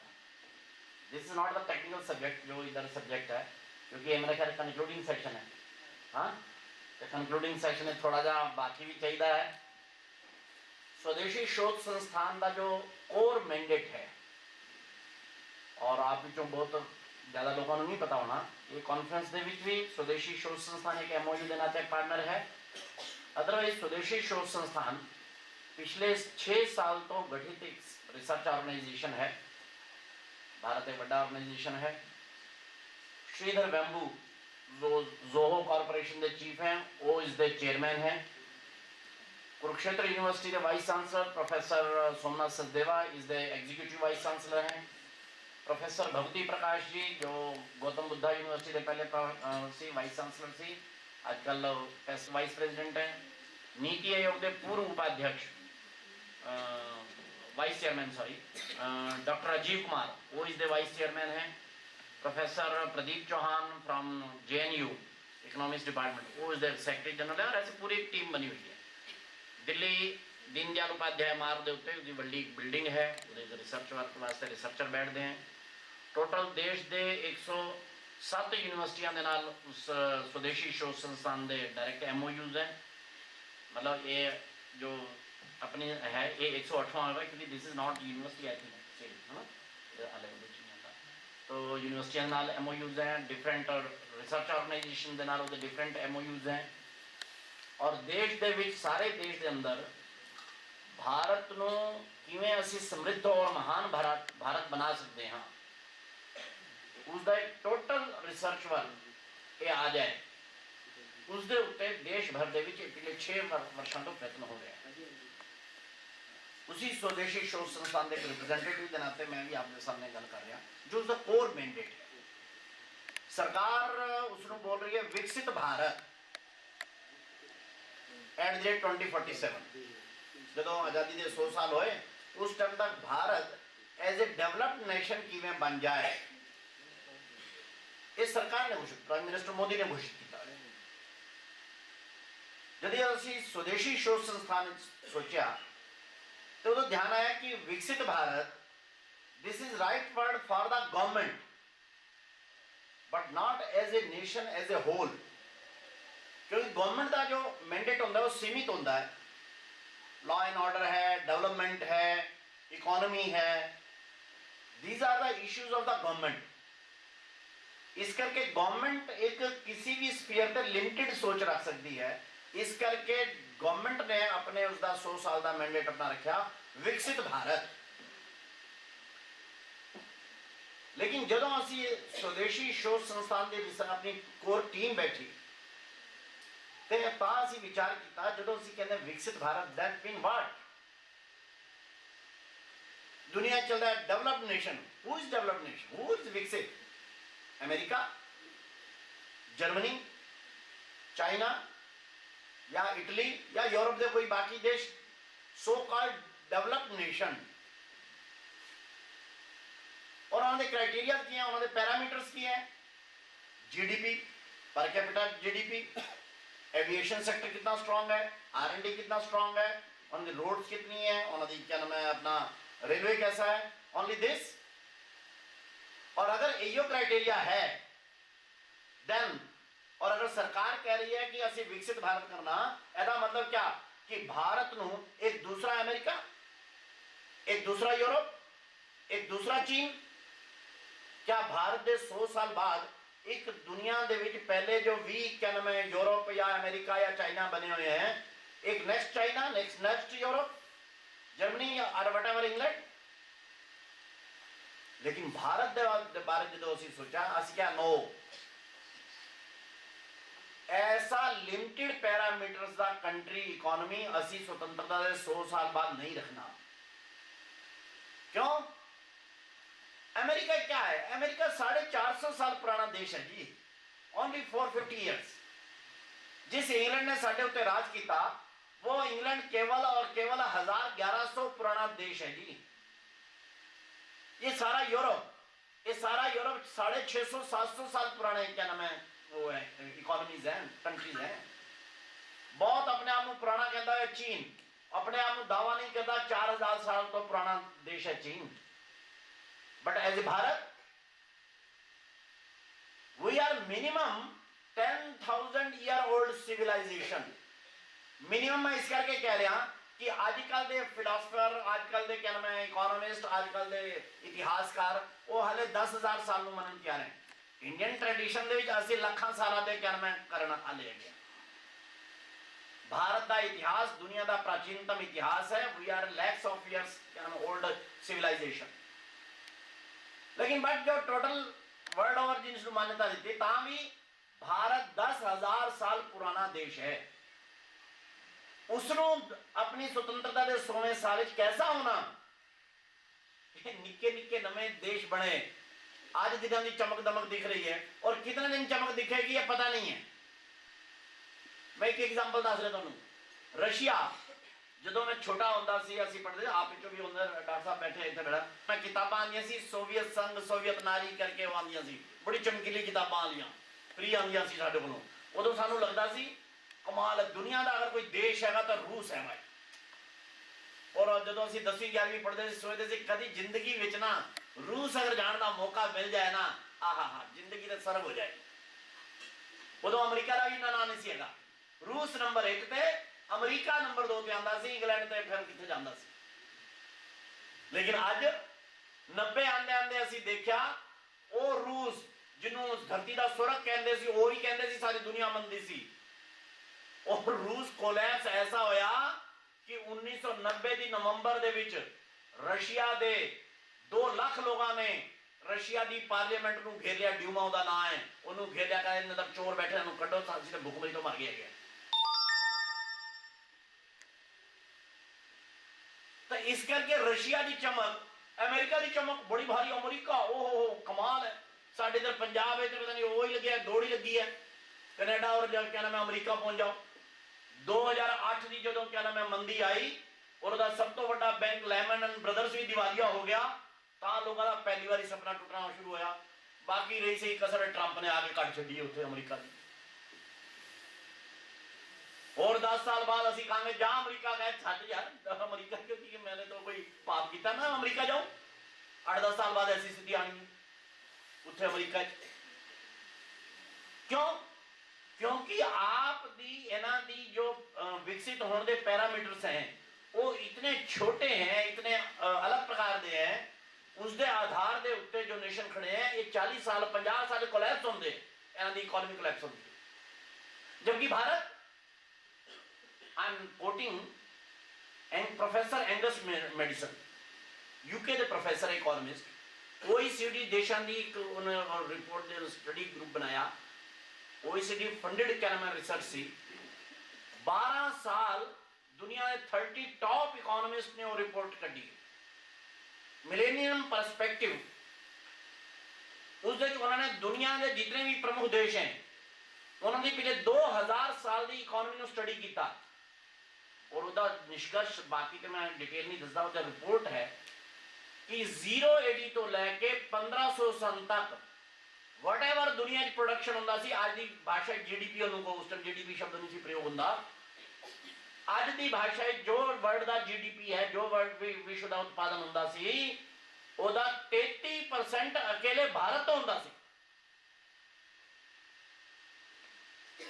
ਭਾਰਤ 1500 ਸਾਲ ਤੱਕ ਦੁਨੀਆ ਦੀ ਗ੍ਰੇਟੈਸਟ ਇਕਨੋਮੀ ਰਿਹਾ।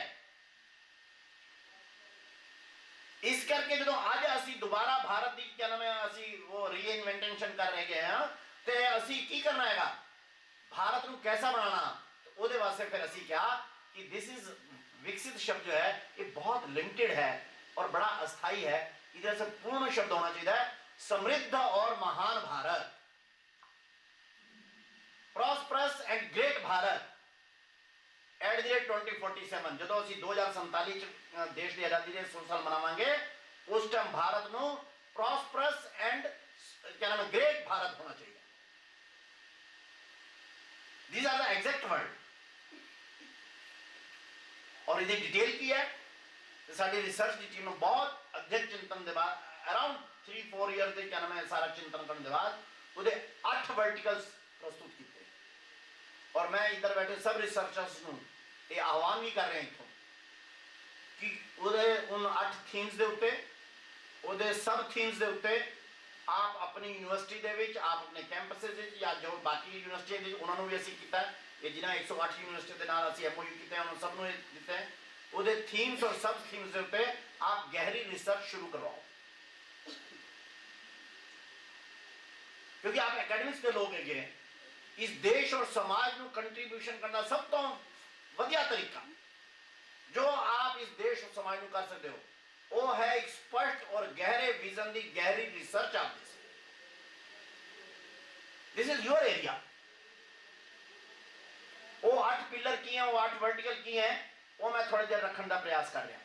बाद में अगर आप उसमें कोई क्वेरी भी करेंगे तो आई विल वेलकम। फर्स्ट है demography. Vibrant demography is the pillar, first pillar of समृद्ध एवं महान भारत। गतिमान जनसंख्या, आपने मतलब जरा ध्यान करना, आप जितने बैठे हो, ये नया नैरेटिव है, नई रिसर्च है। किसी भी देश की इकोनॉमी और उसकी GDP का फर्स्ट वो की आधार होता है उसके कोल कैसी डेमोग्राफी है, कैसी उसकी जनसंख्या है। अगर आपको वाइब्रेंट जनसंख्या है, आपका GDP ज्यादा जाएगा। आपके को अगर डिमिनिशिंग डेमोग्राफी है तो आपका GDP भी डाउन जाएगा। इस टाइम भारत दुनिया के G20 कंट्री के अंदर भारत में 6.5 to 7% GDP निकालने वाला दुनिया का एकमात्र देश है। दुनिया की G20 कंट्री के सब का GDP जो है लेस देन 4% चल रहेगा। Only Bharat is the great country जिदी क्या नाम GDP जो है अराउंड 7% प्रेडिक्ट हो रही है, 7% जा रही है। क्यों जानते हो? कोई कहता नरेंद्र मोदी ने बड़े कमाल कर रखे हैं, बड़ी योजनावां बनाई ने, होएगा। कोई कहता बाकी कोई किया है, सुधार किए ने, ये किए वो किए होंगे, लेकिन उहदे चों भी पहला बड़ा कारण है भारत कोलों 145 करोड़ की डेमोग्राफी है, 145 करोड़ की जनसंख्या, और उहदे विच युवा जनसंख्या ज्यादा है। जो युवा किसी जनसंख्या के ज्यादा होंगे हैं, उसका कंजप्शन रेट भी हाई होता है, उसका प्रोडक्शन रेट भी हाई होता है। And GDP is what? Production and consumption, this is GDP। अगर आप किसी समाज नू, किसी कंट्री नू क्या नाम है मैक्सिमम प्रोडक्शन से लेना चाहते हैं, नेचुरली गल है युवा होना चाहिए, इनोवेटर होना चाहिए। बड़ा सिंपल है ना भाई, जिस घर के अंदर अगर मान लो क्या नाम है 4-5 बच्चे हों और क्या नाम है वो की करते हैं, क्या नाम है बच्चे अगर 4-5 हों, पापा आज वीकेंड है, क्या नाम है बाहर चल के रोटी खाओ, आज फिल्म दिखा के लाओ, आज ये करो, आज वो करो, मैं मोटरसाइकिल लेनी है, ये करनी है, वो करनी है। और अगर घर में बच्चे ना हो, बुजुर्ग हो, तो मेरा भरा मैं दसदा है, मेरा भरा प्रोफेसर सी, मेरी भाभी जम्मू यूनिवर्सिटी प्रोफेसर सी, और बच्चे 2 कुड़ियां ब्याहियां गई, हम दोनों घर रहते इकट्ठे। बुढ़ा बुढ़ी कहना ज्यादा नहीं है, 68 साल है, 68 साल है। वो कहते आजकल यार साडे घर बड़ा चक्कर है। मैं कहा क्यों? मैं पूछदी है हाँ जी की खाना जे, तुसीं दसो, क्या नाम है जो कहोगे वो बना देंगे। इन्हें कहा भी मेरा तो अज पेट ठीक नहीं है, मैं तो कुछ चाहिए नहीं है, दुध दध पी के मैं बस कुछ नहीं करना। अच्छा तुम खाना, बच्चा कोई घर है नहीं, तुम कहना मैं भी की खाना है, कहा चलो ठीक है दोनों एक कप दूध तुम पा लन, एक कप दूध मैं पी लानी, चलो दोनों दूध। घर च बच्चे ना आने, बुढ़ा बुढ़ी आते घर रोटी नहीं बनती, और बच्चे हो बच्चे ला ला आज क्या ये चाहिए, आज वो चाहिए, खाना चाहिए, आज ये बनाओ, आज वो बनाओ, आज वो की है क्या इतना क्या ना चक्की और नहीं हैं नहीं हवेली हवेली लेके चलो जी, उठे लेके चलो, उठे लेके चलो, क्यों निका कहना कि नहीं कहता नया जी हैं और की करिए है ना। एक बार मेरे दोस्त ने, आप जानते हैं डॉक्टर बलदेव और आयुष यूनिवर्सिटी के वाइस चांसलर, पुराने दोस्त, एक दिन वो मैंने फोन आया कह लगे सी जी हाँ वो मुंडे नाल जरा गल होना, मुंडा एमडी कर रहे उत्थे दिल्ली, हेमान उनके नाल गल कर लो, मैं कहा क्यों की गल होगी, वो क्या नहीं वो पागल है, कुछ साढ़े को तो समझदा है नहीं, और तुहाडे को जरा डरदा है, तो तुसीं गल कर लो। मैं क्यों है कि और इस चीज तुहानूं पता है पागल जे बच्चे हैं, तो मैं कहा इतने फोन करा के तां पता चलेगा पागल हो या उसका प्यो है ना, वो तो मैं बाद देखूंगा। कहना मैं उन्होंने फोन किया, मैं कहा काकी की गल है, डॉक्टर तू वड्डा बनया प्रॉब्लम की है तेनों, नहीं अंकल क्या बात क्या बात, मैं कहा यार तेरे घर से रिपोर्ट ठीक नहीं मिल रही, कहता मैं कह रहा हूँ नई गाड़ी लानी है और पापा को समझ नहीं आती। मैं क्यों समझ नहीं आती, कहते पापा को देखो वो घर में डॉक्टर बलदेव जी की श्रीमती भी कॉलेज प्रोफेसर है, वो देखो अलग गड्डी है, प्रोफेसर साहब को अलग गड्डी है, यूनिवर्सिटी ने अलग गड्डी दे रखी है, ये 3 गड्डियां हैं घर च, ये कह रहे भी 3 गड्डियां हैं, असी 2 बंदे हैं, तू कार के जेड़ी तेनू तिन्ना चो चाहिए ले जा। वो कहता है मैनू नहीं, मैंने तो वड्डी कार लेनी है सेंटर वाली, और केड़ी जेड़ी होगी मैंने पता नहीं है, कहना मैं तो वो वाली गड्डी लेनी है 50 लाख वाली। वो कहते हैं यार एक गड्डी खड़े, मैं पूछी यार घर गड्डियां 3 खड़े हैं, वो कहता अंकल वो मम्मी की गाड़ी वो टूटी मारुति, मैं डॉक्टर मैं चलाऊंगा, इनको समझ नहीं आती। मैं समझ गया पागल हो रही, पागल तो इधर ही बैठे। देखिए मैं क्यों दस रहेगा, बच्चा है युवा, वो टूटी मारुति नहीं चला, मतलब पुरानी मारुति कितनी पुरानी होगी, वो मां चलाती है, लेकिन नहीं वो नहीं चलाएंगी, पापा नहीं चला, मैं नवी खा। ये मनुष्य की युवा अवस्था की हुंदा है। आज भारत का जीडीपी और हो रहा है ट्रंप के टैरिफ लगाने के बावजूद भी, क्योंकि भारत दुनिया तो सबसे ज्यादा कंजप्शन करने वाली इकोनॉमी 145 करोड़ है, और उहदे विच भी 65% युवा हैं। इस करके चंडीगढ़ तो लैके क्या नाम है दिल्ली तक के ढाबे भरे पे होंगे, आप रोड पे जाओ कोई ढाबा आपको खाली नहीं मिलेगा, खूब वो है रौनक है, क्यों वाइब्रेंट है वो है। और अगर बुढ़े बुढ़िया दे होता और दुनिया कंट्री के नाले हुए पे, आप जानते हो जापान की हो रहा है, जापान बुढ़ा देश हो गया, जापान की एवरेज एज है 49 years, 25% successful business have to shut last year due to age factor. Road है, एविएशन है, R&D है, everything is there, but the GDP क्या नाम उसका जो है 0.7% आया, सिर्फ 0.7% जापान का। क्यों? उतने कंजम्पशन है ही नहीं, बुढ़े लोगों का देश हो गया। चाइना की GDP 10% से जा रही थी, डबल डिजिट जा रही थी, हम 4% से आ गई। क्यों? China is growing old, Europe is growing old.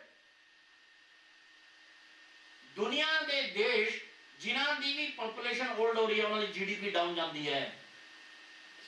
Bharat नूं अगर ग्रोथ स्टोरी के ट्रैक पे रखना है तो भारत नूं भी डेमोग्राफिकली युवा या जो टीएफआरसी बोलते हैं टोटल फर्टिलिटी रेट, ये 2.1 प्लस होना ही चाहिए।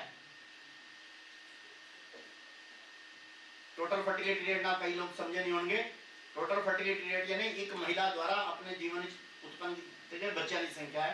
WHO कहता है, वर्ल्ड हेल्थ ऑर्गेनाइजेशन कहता है किसी भी सोसाइटी के अंदर 2.1 इज द स्टेबिलिटी रेट, इस करके किसी भी उदे TFR 2.1 तो घट नहीं होना चाहिए।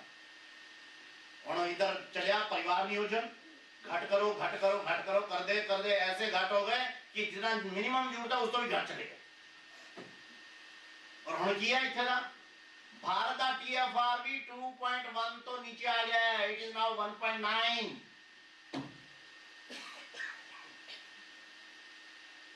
दूसरे देशों का क्या हाल है? खराब देशों के विच है चीन, इस टाइम ਉਹਦਾ क्या नाम है वो है 1.6। सब तो खराब पोजीशन है दक्षिण कोरिया की 0.76, जापान 1.1, सिंगापुर 1.0, अमेरिका 1.8, ऐसा हिसाब था होया पे। और इस करके ये सारे देश अगले 20-30 साल एज ए बड़े कंट्री नहीं रहेंगे। नो, जिन्हें कोई जनसंख्या होएगी वो वाइब्रेंट रहेगा। जो भी ऐसे होंगे जाएंगे जापान की तरफ है। एलॉन मस्क ने क्या, in next 30 year we will lose 2 great countries, one Singapore and second Japan. After 30 years, these will be no country of Japan and Singapore. प्रति वर्ष जापान की जनसंख्या 12 लाख घट रही है, चीन की संख्या प्रति वर्ष 22 लाख घट रही है। बुढ़ियां के देश और बुढ़े के फिर आगे की होता है, बुढ़ियां के बाद की होता है, शमशान ही होता फिर उन्होंने। लेकिन ये वायरस ये इत्थे भी आ गया है और दुर्भाग्यपूर्ण पंजाब है। पंजाब का TFR भारत के TFR तो भी घट गया है। इस टाइम पंजाब का TFR है 1.5 एंड लेस देन 1.5। और आप इकोनॉमी भी देखोगे, पंजाब 70 के दशक के विच पंजाब भारत के नंबर 1 इकोनॉमी का स्टेट सी। इस टाइम पंजाब भारत का 19th नंबर का स्टेट हो गया। उत्तों माइग्रेशन वगैरह कर करके इतने बच्चे चले गए साढ़े कनाडा, अमेरिका, ऑस्ट्रेलिया और रही सी जवानी उधर तुर गई, इधर बच्चे घट हो गए। कुल मिला के पंजाब का भविष्य कोई बहुत अच्छा नहीं है अगर पंजाब ने अपना TFR ठीक नहीं किया था। इस करके पंजाब सरकार को भी सजेशन दिता है, इमीडिएट पॉलिसी प्रिस्क्रिप्शन करना चाहिए है और आपको TFR 2.1+ लियाने वास्ते पंजाब को अगर बचाना है, this is the most urgent point as a country also। इस करके गतिमान जनसंख्या इसके उत्ते अच्छी स्टडी, रिसर्च और पॉलिसी प्रिस्क्रिप्शन अगर होता है तो पंजाब का भविष्य ये ठीक है। देश का भविष्य 2.1 के बाद सुरक्षित है, otherwise it is in problem. Second pillar है दैट इज ए पूर्ण रोजगार युक्त भारत। जनसंख्या ठीक हो गई, बाकी सब ठीक है, फाइन, ठीक चल रहा है। लेकिन भारत बच्चे हैं, 3 बच्चे हैं, 4 बच्चे हैं, वैसे 3-4 का उदाहरण तो देना बड़ा इरेलेवेंट सा लगता है क्योंकि 3-4 होंगे कितने है नहीं है। कोई इतना जिसे 4 बच्चे हों, कोई होए तो जरा नाल ताड़ी बजवा दीजिए भाई, है कोई? क्या है ही नहीं। अच्छा चलो 3 वाला भी हो, ताम चलो करिए सफर। एक है, चलो ये ताली गाँव बजा लो,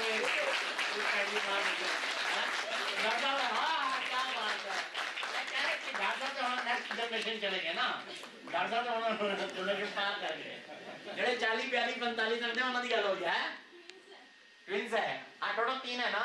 हाँ फाइन फाइन, शुक्र है, एक तो निकली भैन जी।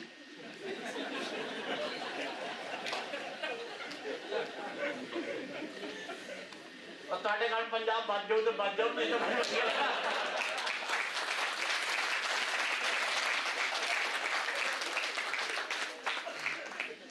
किसी नो इतने क्योंकि हाले दिस इज न्यू क्या नाम है आइडिया ना, इस करके जो असं भी कि ना पॉलिसी लीडर्स ना गल करते हैं वो कहते सीजिए केड़ा नवा स्यापा पा रहे हो।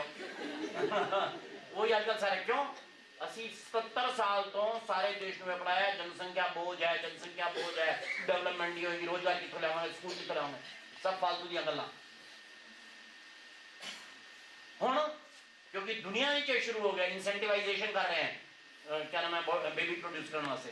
एनीवे टाइम कंस्टेंट भी होगा, इस करके मैं वो करेगा। पूर्ण रोजगार युक्त भारत। और घर में 3 या 4 बच्चे हैं, सब कुछ है, एजुकेटेड है, फाइनेंस, संस्कारिता, एवरीथिंग है, तामी घर खुशी नहीं है। क्यों? बच्चे का रोजगार नहीं लग गया।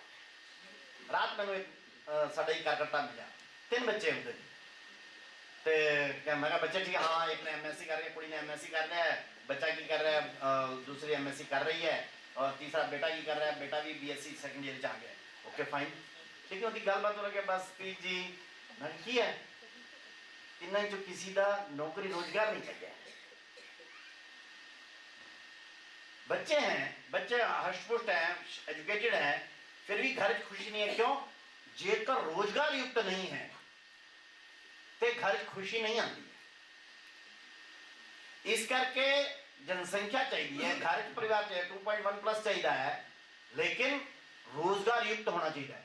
भारत की बेरोजगारी प्रसिद्ध है, पंजाब की बेरोजगारी प्रसिद्ध है, 7% 8% फुल्ली बेरोजगार है। भारत सरकार और दूसरे ने रोजगार दे वास्ते अलग अलग प्रकार की स्कीम चले, हजारों करोड़ रुपए की प्रति वर्ष की स्कीम चलदियां ने। भारत पूर्ण रोजगार युक्त नहीं हो रहा। क्यों? क्योंकि साडे तुहाडे दिमागां दे विच रोजगार का मतलब की फसिया है। सब तो पहले रोजगार का मतलब फसिया है कि रोजगार यानी की चाहिए है, तो मुंडे या कुड़ी जो भी है, जो भी ग्रेजुएशन पोस्ट ग्रेजुएशन वटेवर, आप इंजीनियरिंग पढ़ रहे हैं, कॉमर्स पढ़ रहे हैं, साइंस पढ़ रहे हैं, आर्ट्स पढ़ रहे हैं, ये डजंट मैटर्स। वो दिमाग में कोई फसिया है कि पढ़ाई पूरी करो तो एक गवर्नमेंट की नौकरी लभो।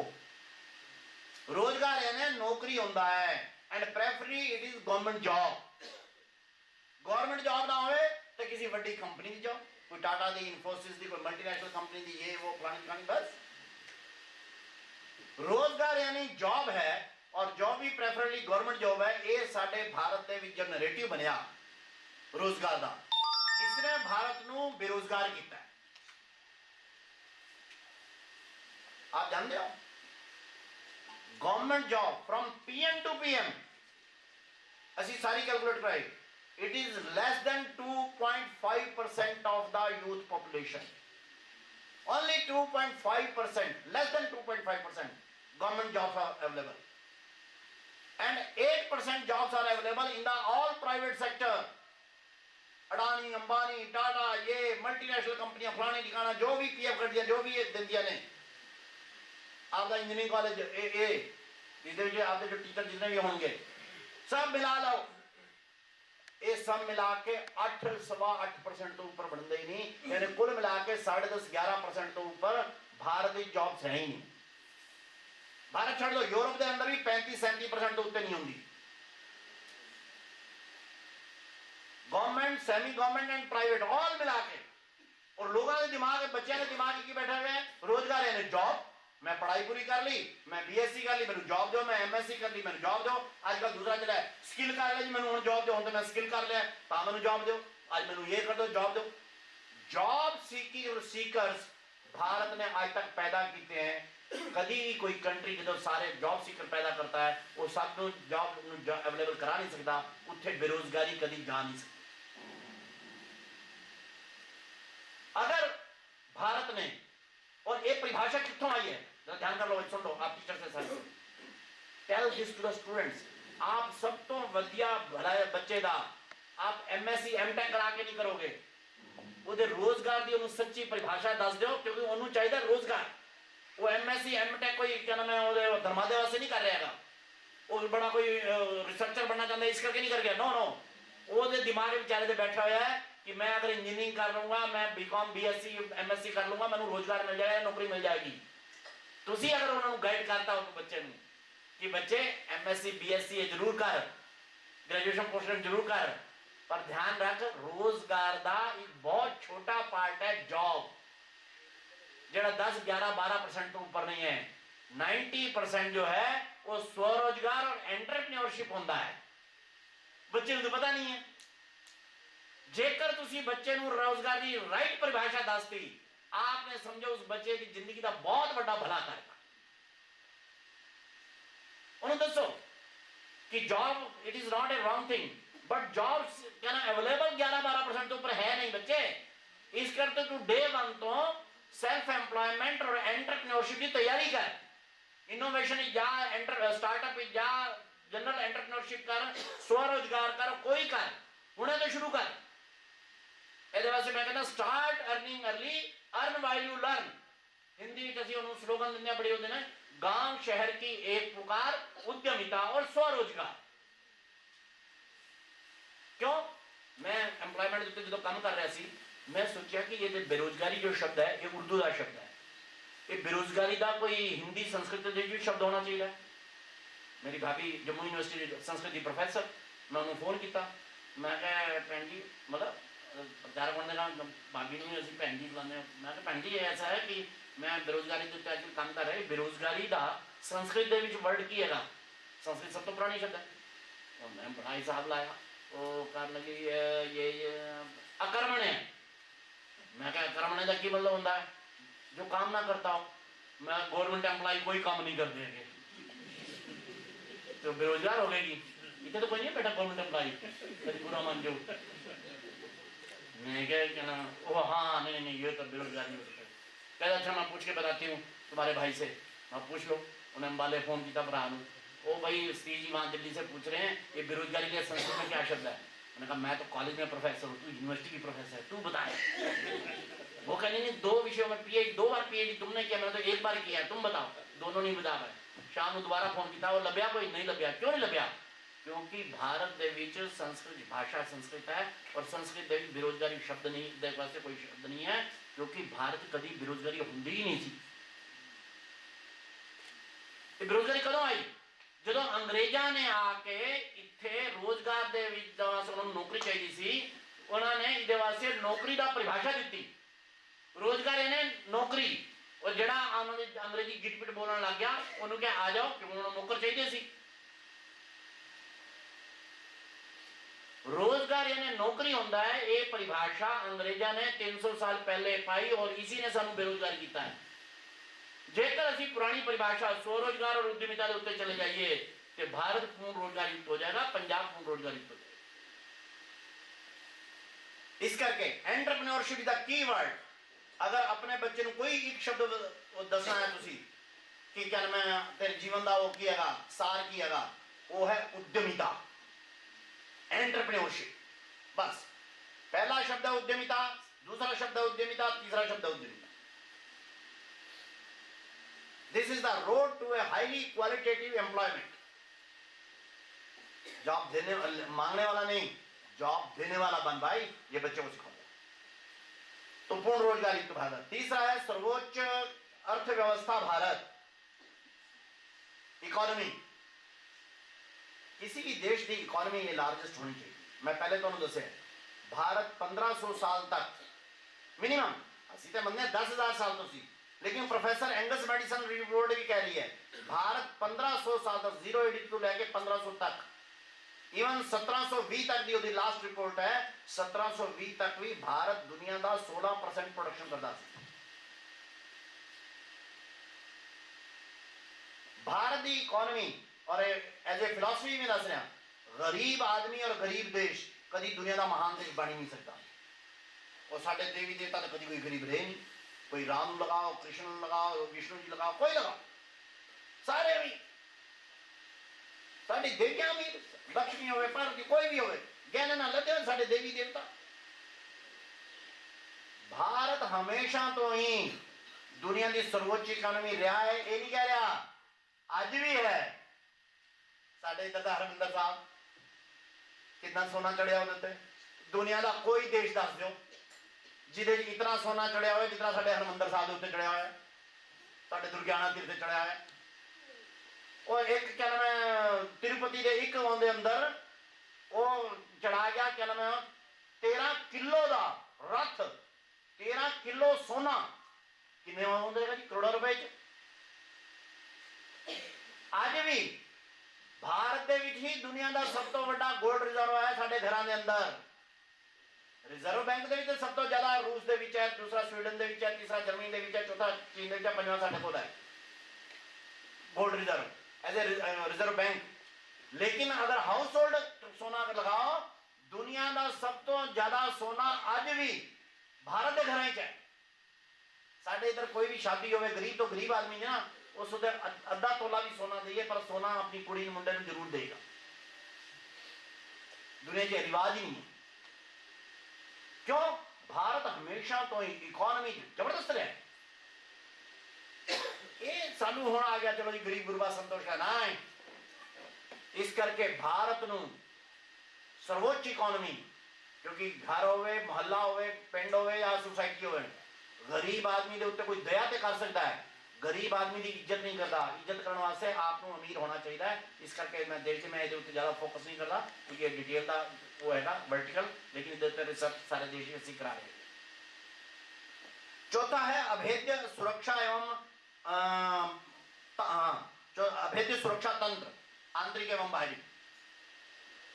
मान लो हम तुहाडे कोल पैसा हो गया, डेमोग्राफी हो गई, रोजगार युक्त हो गए, पैसा ऐसा आ गया, ठीक है, लेकिन आपका घर अगर सुरक्षित नहीं है तो चोर चुके आएंगे। अजकल इतने दादागिरी चलने वाले हो, फोन करके पैसा मंगने वाले भी इतने मैं पता चलिया ला एंड ऑर्डर की इतने प्रॉब्लम चल रही है, तो पंजाब में इतने नवी समस्या पैदा हुई है। क्यों? पैसा अगर होएगा तो वो चोर चुके आएंगे। आपको अगर सुरक्षा तंत्र नहीं है तो प्रॉब्लम जाएगी। इस करके जिसको भी बड़ा इकोनॉमी है उन्होंने अपना सुरक्षा तंत्र मजबूत रखना ही चाहिए। भारत ये 10,000 साल तक दुनिया का सब तो अमीर आदमी सी, इस करके भारत भी सब तो ज्यादा दुनिया के लुटेरे है। 6वीं शताब्दी तो जो ये मुगल, ये चंगेज खान, ये फलाने खान, ये जितने भी आने लगे, आदिल शाह, फलाने आए, अकबर, ये जितने भी बाबर शाबर आए, ये सारे ये लुटेरे किससे करी चाहे? भारत की लेना है जी। कोई इतने क्या नाम है, कोई वेद पुराण पढ़ाना है सी, कोई गुरु ग्रंथ साहब पढ़ाना है ना। ये आए इतने का पैसा सी, इसको लुटन वास्ते आए। अंग्रेज क्यों आए? व्यापार इतने करना क्या है, क्योंकि इतने सब तो ज्यादा पैसा है। बाद इतने राज करने लग गए। ते इस्लामिक दरिंदे आए होन या ये अंग्रेज आए होन, ये सारे के सारे भारत का पैसा लुटन आए। साडे इधर की सुरक्षा व्यवस्था मजबूत नहीं सी, चक्रवर्ती सम्राट पृथ्वीराज चौहान के बाद होया नहीं। इस करके भारतीय फोर्सेस इन्हों ज्वाइंट मुकाबला नहीं कर सकी है मुगलों का और इन्होंने अंग्रेजों का। इस करके सानू 700-800 साल की पराधीनता को करनी पड़ी। आज अगर भारत को दुनिया के लीड करना है तो भारत को अभेद्य सुरक्षा तंत्र ये होना ही चाहिए, इंटरनल भी और एक्सटर्नल भी। इस करके अटल बिहारी वाजपेयी जो प्रधानमंत्री बने देश के पहली बारी, उन्होंने आने महीने बाद ही परमाणु विस्फोट कराया। साढ़े को परमाणु शक्ति संपन्न होना चाहिए ताकि कोई साढ़े उत्ते हमला ना कर सके। परमाणु अटैक डेवलप करने के बाद, एटॉमिक बम डेवलप के बाद हम ऐसे निश्चिंत हो गए कि चीन एक सीमा तो ज्यादा नहीं बढ़ सकता, पाकिस्तान एक सीमा तो ज्यादा नहीं बढ़ सकता, बाकी अमेरिका वगैरह की उन्नति गाली छोड़।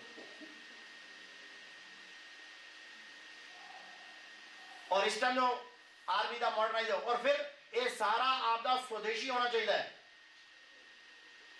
आपकी इस टाइम जो वार टेक्नोलॉजी चल रही है, अगर उसके आपका अपना वो नहीं होया तो सारे का सारा ब्लॉक कोई भी देश कितने भी बैठ के कर सकता है। हमास ने इजराइल ने लेबनान के जोड़े लड़ाके है सी, ये हुणे पिछे जो लड़ाई 1.5 साल तो चल रही ना उनकी, उहदे एक दिन की किया, लेबनान के 3000 लड़ाके सी। उन्होंने को मोबाइल नहीं सी रखते क्योंकि मोबाइल के ना इंटरनेट तो ट्रेस हो जाते सी, वो पेजर रखे हुए सी। लेकिन इजराइल की एक जासूसी कंपनी ने उस कंपनी के नाल जिसने पेजर बनाए सी ਉਹਦੇ ਨਾਲ ਉਹਨਾਂ ਦਾ ਕੋਡ ਨੰਬਰ ਲੈ ਲਿਆ और अपने इतों बैठे बैठे विस्फोट करके 3000 लड़ा के लेबनान के बैठे घायल करते हैं मारते। क्यों? लेबनान वाले को जो पेजर सी उन्होंने बने नहीं सी, उहदे पासिंग कोड किसी और कंपनी से, उस और कंपनी ने पैसे लैके उन्होंने। भारत को अपने रडार, अपने क्या नाम है हवाई जहाज, अपने ड्रोन ये डेवलप करने जो 100% स्वदेशी होने चाहिए। Not only made in India, it should be made by India, by Indian technology. इस कर और सानू खुशी भी होनी चाहिए है कि भारत, आपको पता है कि नहीं पता, डिफेंस प्रोडक्शन दे विच इस टाइम दुनिया के फास्टेस्ट कंट्री है, फास्टेस्ट कंट्री। 2013 के अंदर भारत ने 615 करोड़ का क्या नाम है हार्डवेयर रक्षा का एक्सपोर्ट किया सी, लेकिन लास्ट ईयर 23,725 करोड़ का एक्सपोर्ट किया है, 300 गुना ज्यादा केवल 10 साल के अंदर। भारत का इंटरनल प्रोडक्शन, सिपरी की रिपोर्ट है जो वर्ल्ड वाइड सब तो ज्यादा डिफेंस के उत्ते काम करती है, वो संस्था है सिपरी की रिपोर्ट है। भारत ने इंटरनल प्रोडक्शन टोटल इस टाइम 180 गुना प्रतिशत डोमेस्टिक कर लिया है। तेजी दे नाल। साडा 2013 के अंदर जो जितना भी सानू आर्मामेंट्स और टैंक हवाई जहाज वटएवर जो भी चाहिए सी ਉਹਦਾ 65% निर्भरता सी साडी दुनिया के उत्ते। सिर्फ असी 35% बनाते सी असी। जो सिपरी की पिछली रिपोर्ट आई है, भारत हुण इस टाइम अपना जो है 72% अपना बना रहा है, अपना केवल 28% केवल बाहर तो है। इंटरनल सुरक्षा हो या एक्सटर्नल सुरक्षा, भारत को दुनिया के सर्वोच्च अभेद्य तंत्र होना चाहिए। ये कोई ना कर सके, इस करके चौथा है जो रिसर्च जारी है। फिफ्थ पिलर है साइंस एंड टेक्नोलॉजी के लीडर होना जरूरी है। कोई भी कंट्री अगर साइंस एजुकेशन एंड टेक्नोलॉजी के पीछे रह गया, वो कभी भी दुनिया के अगे नहीं हो सकता, अपना भी सर्वाइवल कठिन हो जाएगा। यूरोप अमीर क्यों है आप जानते हैं? अमेरिका अमीर क्यों है जानते? उसके दो कारण हैं। जो मैं यूरोप कहना, इंग्लैंड सही था, इंग्लैंड EU तो अलग है लेकिन यूरोप का एक पार्ट है। अमेरिका और यूरोप इतने अमीर है, इसके दो कारण हैं। एक तो भारत सहित अपने कॉलोनियल देशों की लुटी हुई संपत्ति के नाल यूरोप और अमेरिका अमीर होया एक। लेकिन दूसरा कारण है पिछले 300 सालों के जितने भी वड्डियां साइंस दी रिसर्च एंड डेवलपमेंट हुए ने, वो अधिकांश यूरोप और अमेरिका हुए। आप देखिए भाप का इंजन का आविष्कार ये किसने किया? यूरोप ने। प्रिंटिंग मशीन आविष्कार किसने किया? यूरोप ने। बल्ब का आविष्कार किन्होंने किया? एडिसन वगैरह सब यूरोप दे। न्यूटन किथे दा? यूरोप दा। हवाई जहाज ये राइट ब्रदर्स किथे दे? यूरोप दे। रेडियो के बाद रेडियो आया किन्होंने किया? उन्होंने यूरोप ने। रेडियो के बाद टेलीविजन आया किन्होंने? उन्होंने। कंप्यूटर उन्होंने, IT उन्होंने, हुण रोबोटिक और AI आ गया वो उन्होंने। हर साइंस एंड डेवलपमेंट जो पिछले 300 साल जारी है, ये मुख्य रूप नाल यूरोप और अमेरिका तो आ रही है। इस करके सारी दुनिया तो पैसा जो है वो खिंच के अपने को ले जाते हैं। अमेरिका की कमाई का ध्यान करना, उसका 34% that comes from the IPR intellectual property rights. जो बनाते हैं पेटेंट कराते हैं सारी दुनिया फिर भेज देंगे ने, चलो हम अपना बाकी तो नंगे होकर समुद्र के तट सारा कर देने। एक बार रिसर्च करा, एक पेटेंट करा रहा, जिंदगी पार। अंदर की कमाई लखों करोड़ों डॉलर। भारत नूं अगर दुनिया की सब तो बना इकोनॉमी वधिया बनना है, ग्रेट कंट्री बनना है, तो एजुकेशन साइंस एंड रिसर्च के सानू तेजी नाल प्रोग्रेस करनी पेगी। हाले कर रहे हैं असी, लेकिन साड़ी स्पीड बहुत स्लो है इस एरिए। साड़ियाँ यूनिवर्सिटियाँ वर्ल्ड की 200 क्या नाम है बड़िया यूनिवर्सिटियाँ ने, साड़ियाँ सिर्फ 3 है ने। IIC Bangalore, institute Indian institute of Bangalore, IIT Madras और IIT दिल्ली, बस पहली 200 के ओनली 3 यूनिवर्सिटियाँ इंडिया दिया, बाकी 197 बाहर दिया, मोस्टली अमेरिका यूरोप दी, थोड़ी बहुत चीन और जापान तो आ रही है। बस पेटेंट एब्सोल्यूट नंबर के साडा है, असी चौथे नंबर पे है, बट एक्चुअली प्रोफेशनल पेटेंट की कमर्शियल पेटेंट के वी आर नोवेयर। इस करके अगर भारत नूं लीड करना है, वर्ल्ड लीडर बनना है, तो साइंस टेक्नोलॉजी एंड एजुकेशन के भारत नूं लीड करना पेगा। साडी यूनिवर्सिटियां नूं इहदे बड़ा परिश्रम करने की जरूरत है, साडे IITs नूं, साडे NITs नूं इसनूं बड़ा इहदे काम करना है, इंक्लूडिंग यू सेल्फ आल्सो। और इस वजह से देखिए, लेकिन कुल मिलाकर एक बड़ा वर्टिकल है। छठा है पर्यावरण हितैषी भारत। मैं जरा टाइम जरा हो गया है, मैं तो हुण देखा अपना मेरा वो घंटी भी बजनी शुरू हो गई है। You are not getting bore ना? May I should continue some 10 minutes more? हां ठीक। क्यों तुसी दस दो इधर तो इन्होंने बिठा के रखना कि 10-15 मिनट चलन देवां या इतने स्टॉप करा? हाँ जी करो, देखो तेजपाल की तरफ देख के कहना भाई करिए कि ना करिए। एनीवे चलो एक 10-12 मिनट पूरा करेंगे। पर्यावरण हितैषी भारत, मेरा ख्याल है इस क्या नाम है इतनी एकेडमिक दे इतनी बड़ी सभा नूं ये दसन की बहुत जरूरत नहीं है कि पर्यावरण की कितनी आवश्यकता है। यूरोप और अमेरिका ने विकास तो किया, लेकिन उन्होंने प्रकृति का विनाश कर दिया। चीन ने सब तो बड़ी इकोनॉमी जनरेट की थी, लेकिन चीन ने पर्यावरण का विनाश कर दिया। भारत 1500 साल तक गया, असी कभी पर्यावरण का विनाश नहीं किया। नो, साडी जीवन दृष्टि, भारतीय जीवन दृष्टि ये कभी भी पर्यावरण का विनाश की सिखाती ही नहीं। ਅਸੀਂ छोटे ਹੁੰਦੇ ਸੀ, मां ਸਾਡੀ ਕਹਿੰਦੀ ਪਹਿਲੇ ਕਾਕੇ ਤੈਨੂੰ क्या नाम रोटी ਤਾਂ जाएंगी, पहले उत्ते जाके क्या नाम बाजरा पा के आ कबूतरां वास्ते और क्या नाम पानी पा के आ, तुलसी का पौधा है इहनूं पानी पा के दिओ, ਜਦੋਂ कोई ਵੱਡਾ ਹੁੰਦਾ ਤੇ ਪੀਪਲ ਨੂੰ ਪਾਣੀ ਪਾ ਕੇ ਆ। ਸਾਡੇ ਤੇ ਮਾਂ ਬੱਚੇ ਨੂੰ ਸਿਖਾਉਂਦੀ ਹੀ पर्यावरण और पेड़ पौधे जीव जंतु ਇਹਨਾਂ ਦੇ ਨਾਲ ਸੀ ਹੈ। ਇਹ ਵੈਸਟ ਦੀ ਦ੍ਰਿਸ਼ਟੀ ਨਹੀਂ ਰਹੀ ਕਦੀ, और इस करके उन्होंने जो विकास किया संपूर्ण प्रकृति का विनाश करके किया। इस करके आज कहते ओ पर्यावरण इको COP2 COP30 फलाना ठिकाने आज उन्होंने करने पड़ रहे, अरबों डॉलर खर्च करने पड़ रहे, ताकि काबू नहीं आ रहे। भारत ने डेवलपमेंट करनी है, लेकिन भारतीय जीवन दृष्टि के नाल करनी है, वो है पर्यावरण हितैषी विकास ही होना चाहिए है। पर्यावरण हितैषी नहीं है उस विकास का कोई मतलब नहीं। उसको थोड़ा घट कमा लिया, अच्छा पंजाब कोई मैनू वड्डी कहने की जरूरत नहीं, जिस तरह बुरा हाल असी पंजाब किया है और हम कर रहे हैं और करने की होड़ लगी है। मार यूरिया पा, पोटाशियम पा, ये पा वो पा, अधिकांश साढ़े क्या नाम मालवे के क्या नाम है जो है ब्लॉक्स जो है वो पानी के वाटर लेवल तो डेंजर जोन चले गए हैं, ब्लैक लिस्ट कैंसर की जो वट एवर मैं रोज इतने रोज ही बोले जाते हैं पंजाब सब जानने क्यों। ये चावल की प्रोडक्शन सब तो ज़्यादा पर्यावरण का विनाश, पानी का विनाश कर दी है। पर्यावरण का असी हिसाब ही नहीं रखा है। जेकर सानू अगर एक्चुअल विकास चाहिए है, जेकर धारणक्षम विकास है, समृद्ध और महान भारत, समृद्ध और महान पंजाब चाहिए है, तो सानू पर्यावरण हितैषी के हिसाब से अपनी पॉलिसी और अपनी जीवनचर्या जो रखनी पड़ेगी। इसमें ध्यान करना, डिटेल बात करी करा। सतवां वर्टिकल है वैश्विक दृष्टिकोण वसुधैव कुटुंबकम। किसी भी देश का महान बनने का सपना कदों पूरा होता है, जदों वो वर्ल्ड वाइड किवें अपने बाकी के देशों नाल संबंध संपर्क रखता है। आप सोसाइटी के अंदर, पिंड के अंदर या अपने महल्ले के अंदर बड़े कदों बनते हो, जेकर तुसी अपना अपना ध्यान रखते हो, पर मैं अमीर हो जावा, मेरे बच्चे ठीक ठाक पढ़ाई कर जान, मेरा घर सुख शांति नाल हो जाए, बाकी महल्ला की करता पिंड की करता मैनू कोई परवाह नहीं। आप महल्ले पिंड इज्जत नहीं खड़ी कर सकते।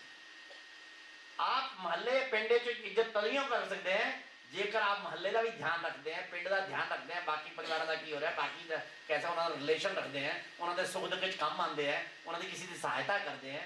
ये आपका अपने महल्ले पिंड पड़ोसियों को देखने का दृष्टिकोण है, अपने रिश्तेदारों को देखने का दृष्टिकोण। विश्व की है, विश्व एक परिवार है। असि तो कहते हैं वसुधैव कुटुंबकम। साढ़े इधर G20 की कॉन्फ्रेंस हुई सारे विश्व की, असि उसका बेसिक नारा रखा वसुधैव कुटुंबकम। ये वसुधा ही एक कुटुंब है, एक परिवार है। वेस्ट की दृष्टि अलग है, पश्चिम की दृष्टि मंदी है, ये विश्व एक बाजार है। साढ़े दत्तोपंत ठेंगड़ी कहते सी, पश्चिम कहता है विश्व एक बाजार है जिसको लूटने का हमारे को अधिकार है। भारत कहता है विश्व एक परिवार है जिसमें जीने का सबको अधिकार है। इस करके असी जो ये अपनी ये दृष्टि रखांगे कि वसुधैव कुटुंबकम, ये वर्ल्ड के 200 देश ये साडा एक परिवार है, तां असी संपूर्ण विश्व को हार्मोनाइज कर सकांगे, तां असी सारे विश्व देश शांति जो है वो खड़ी कर सकेंगे। वसुधैव कुटुंबकम। इस करके भारत का जो पुराना वैश्विक दृष्टिकोण है, इस दृष्टि को देखने वाला कि ये विश्व एक बाजार नहीं है। ये ट्रंप महोदय जो टैरिफ लगा रहे सारी दुनिया के ऊपर, कितने 15%, कितने 50%, कितने 30%, ये क्यों है? वो मंदे हैं, अमेरिका बंदा है, विश्व एक बाजार है। बस इतों लुट के मैं अमेरिका को अमीर बनावा, बस बाकी सारे मरदे हैं, उनकी प्रॉब्लम होती है दुकान, मैंने कोई परवाह नहीं। भारत ऐसे नहीं सोचता कभी। एक उदाहरण दसदा, कोरोना होया, 4 देशों ने 6 वैक्सीन कढ़िया केवल, बाकी दुनिया तो कोई तो है नहीं सी। अमेरिका ने 2 कढ़िया, मॉडर्ना और फाइजर, वो क्या नाम 2 ने कढ़िया अमेरिका ने, एक यूरोप ने कढ़ी, एक चीन ने कढ़ी, और असी 2 कढ़िया कोविशील्ड और कोवैक्सीन। अमेरिका की दृष्टि की सी कि मैं पेटेंट करा लिया, मैं वैक्सीन कढ़ ली सब तो पहले, और देखा उन्हें एक की कीमत रख दी $16। $16 का मतलब समझ दिया? $16 का मतलब है एक वैक्सीन की कीमत उन्हें रखी 1500 रुपया। 1500 रुपया, चीन ने रखी 450 रुपया, भारत ने खास मोदी ने किया या किया, लेकिन कुल मिलाकर भारत की दृष्टि की सी एक बीमारी है, इस तो पैसा नहीं कमाना।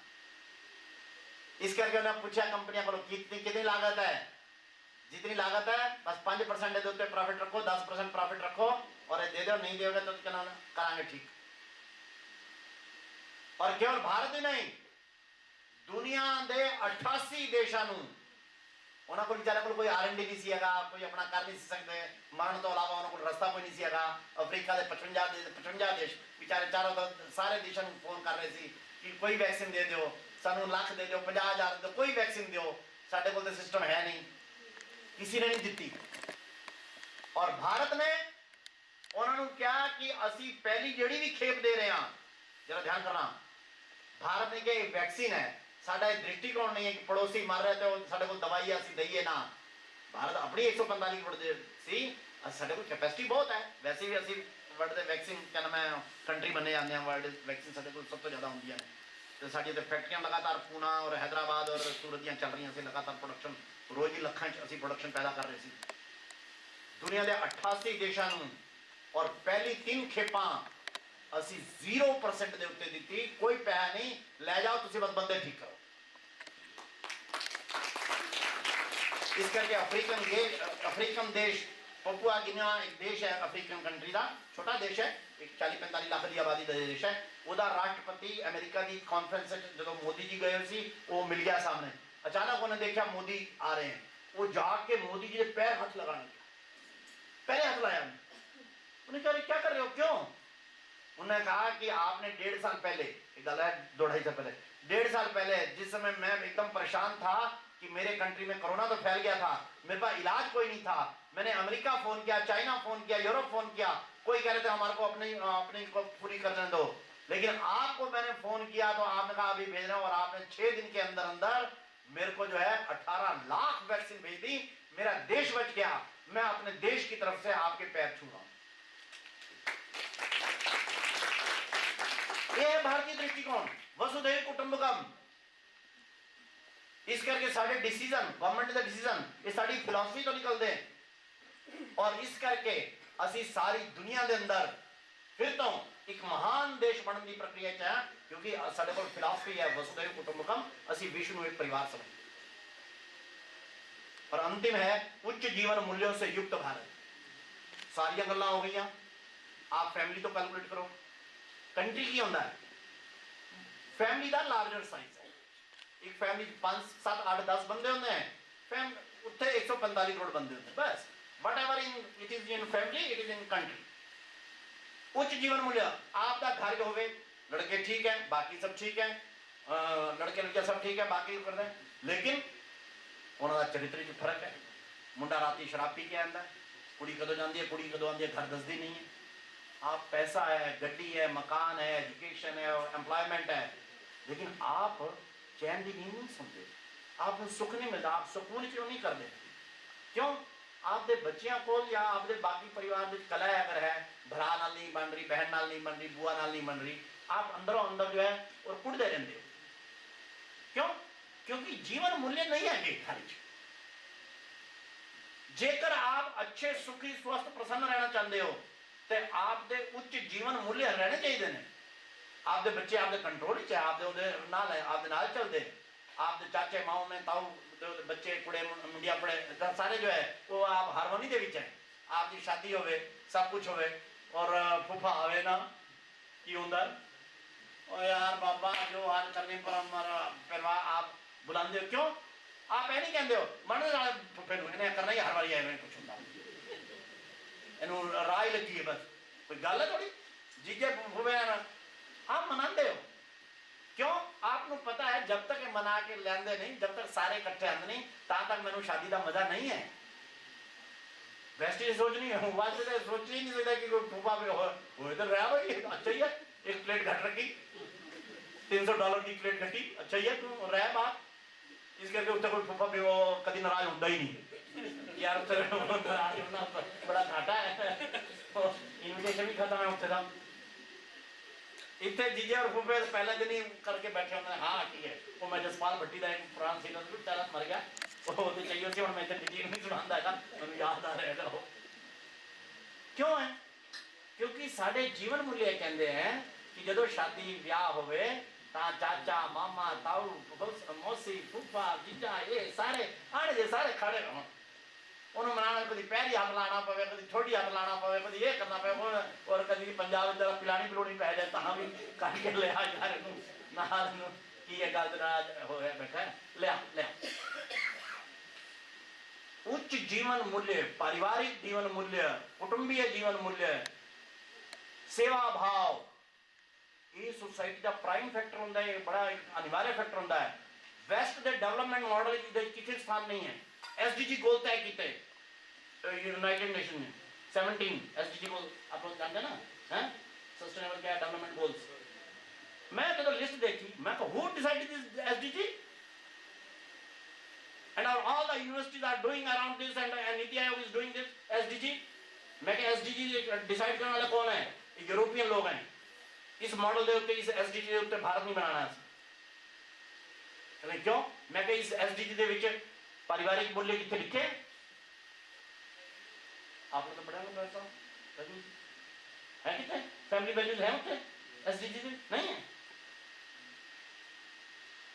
इस करके भारत में अगर महान होना है भारत के पैरामीटर से होना है European parameter American parameter Chinese parameter Bharat नहीं चलाएंगे दिस इज स्वदेशी थॉट इसलिए इसमें असं स्वदेशी विकास मॉडल बोलते हैं भारत की जीवन मूल्य भारत की जड़ा जुड़ा है जो विकास का मॉडल है वही भारत में वो कर सकता है यूरोपियन मॉडल के उत्ते चला विकसित भारत ये भारत को शांत और समृद्ध नहीं कर सकता है इस करके भारत अपने जीवन मूल्य के हिसाब से चले इसकी चिंता परिवार तो लेके सरकार की पॉलिसी प्रोसेस तक रिफ्लेक्ट होनी चाहिए रिसर्च होनी चाहिए कि नहीं परिवार और मनुष्य और देश और प्रदेश ये कदों शांत और वो हो सकता है जो लोग जीवन मूल्य भी उच्च स्तर के बने हो एक दूसरे के सुख दुख काम आने वाले हो एक दूसरे को सहायता करने वाले हो एक दूसरे को कोऑपरेशन करने वाले हो एक दूसरे पारिवारिक जीवन मूल्य समझने वाले हो दुनिया भर में जो कॉन्फ्लिक्ट हो रहे हैं वो क्यों है क्योंकि उन्होंने जीवन मूल्य का ह्रास अमेरिका है हुणे लड़ाई करने वाला किहड़े देश के उत्ते किथे लड़ाई की तैयारी हो गई है वेनेजुएला हाँ साडे जरा वेनेजुएला नची स्टडी कर क्यों वो कर रहे हैं क्योंकि जीवन मूल्य है नहीं वेनेजुएला को पेट्रोल है वो खिंचना है मन उत्ते 2 लाख लोग भी मार जाने उन्होंने परवाह नहीं इस करके भारत को समृद्ध और महान बनाना ते 8 वर्टिकल के आधार के उत्ते इदे टॉपिक्स और इदे सब टॉपिक्स के उत्ते अगर रिसर्च भारत की 1200 यूनिवर्सिटी चलती है अगले 5-7 वर्ष उस हिसाब से पॉलिसी मेकिंग होती है तो 2047 तो पहले कोई ताकत नहीं जो भारत को दुनिया का महानतम देश बनने तो रोक सके फेमस बात मैं कई जगह बोले आज भी इतने बोल रहा है विक्टर ह्यूगो क्योंकि मैं स्वदेशी का पता स्वदेशी मॉडल की क्या कर रहे हैं विक्टर ह्यूगो एक वेस्टर्न दार्शनिक है उसका एक बड़ा प्रसिद्ध वाक्य है nothing can stop the idea which time has come उस विचार को कोई नहीं रोक सकता जिसका समय आ गया हो इस करके मैं कहना भारत स्वदेशी का समय आ गया है और दुनिया भारत का समय आ गया और इस करके आज नहीं कल साडा अमृतसर एजीसी बोलते हैं बोलते हैं अमृतसर ग्रुप ऑफ कॉलेज खाली एजीसी नहीं सारा अमृतसर नहीं सारा पंजाब नहीं सारा भारत और सारा भारत नहीं दुनिया के 204 देश है दुनिया के 204 देश अगले दिन एक ही जयकारा बोलने वाले हैं और वो जयकारा होएगा भारत माता की जय भारत माता की जय भारत माता की जय आज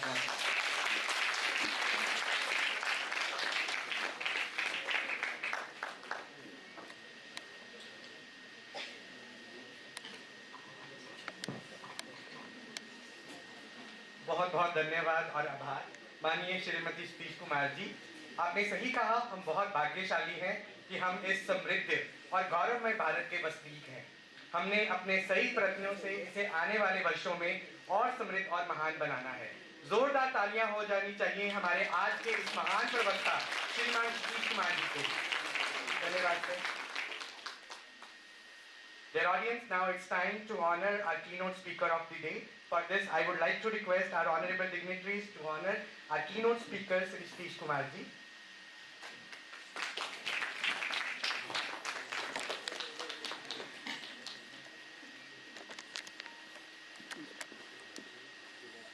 बेटा साइड पे।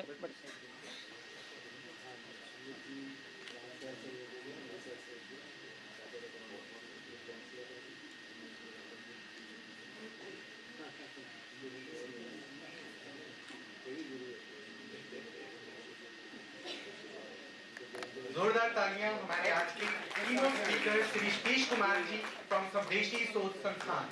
तो सामने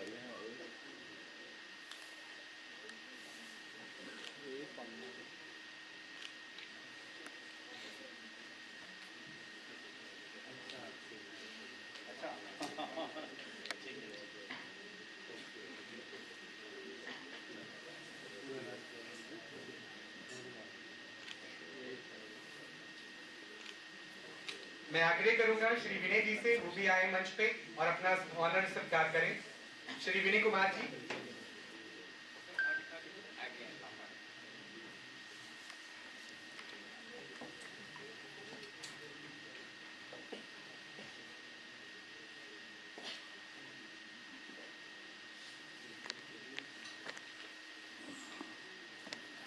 जोरदार तालियां हो जाए श्री विनय कुमार जी।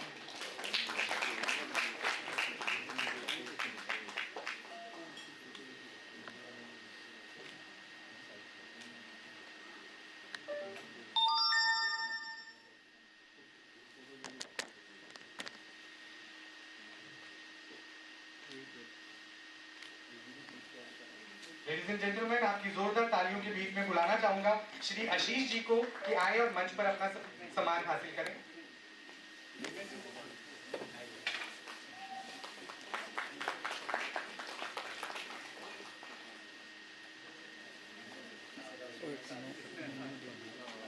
सर सर आप ही आ रहे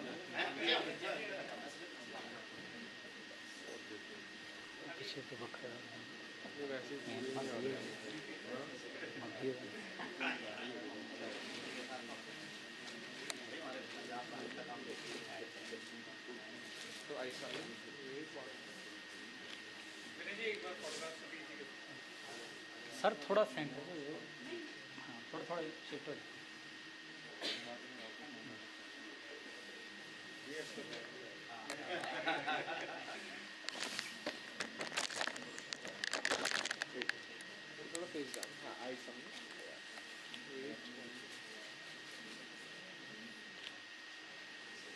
thank you very much respected dignitaries, बहुत बहुत धन्यवाद।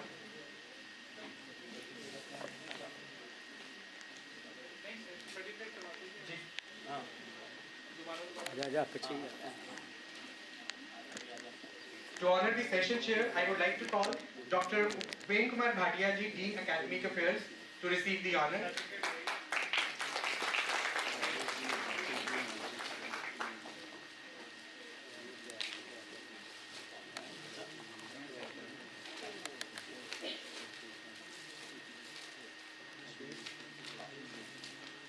Next, I would like to call Dr. Paramjeet Singh Pannu sir, Registrar, Amritsar Group of Colleges. Dr. Mohit Tyagi ji, PEC, Chandigarh. Dr. Manoj Kumar ji, ABES, Ghaziabad, to kindly come and receive the honor.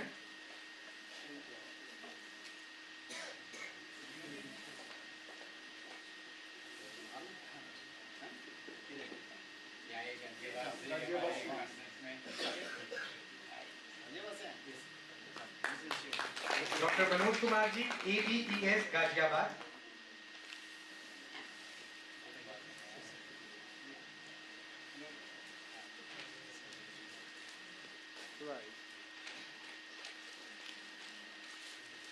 Moving to honor session co-chair, would like to call Dr. Dipti Malhotra ma'am to kindly come and receive the honor.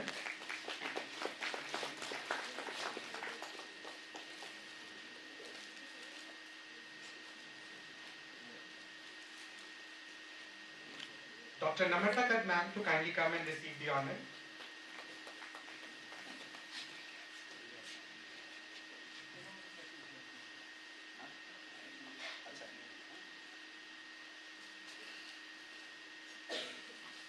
Next, I would like to call Dr. Sanjay Sharma sir to kindly come and receive the honor.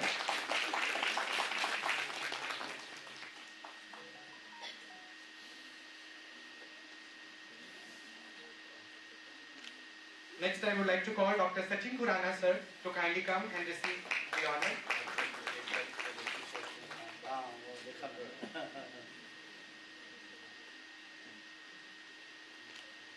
Now my call to Dr. Pooja Puri ma'am to kindly come and receive the honor.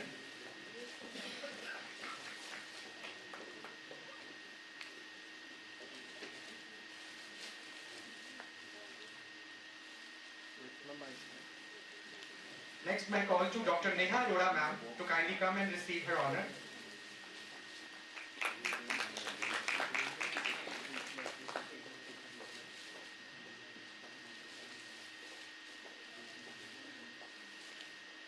Next, I would like to call Dr. Harpal Paras sir to kindly come and receive the honor.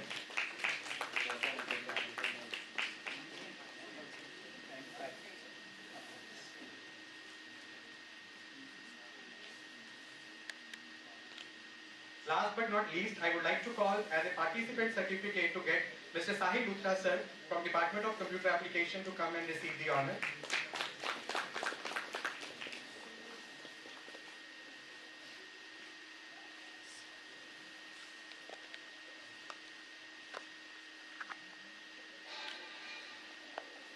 Thank you very much, respected dignitaries.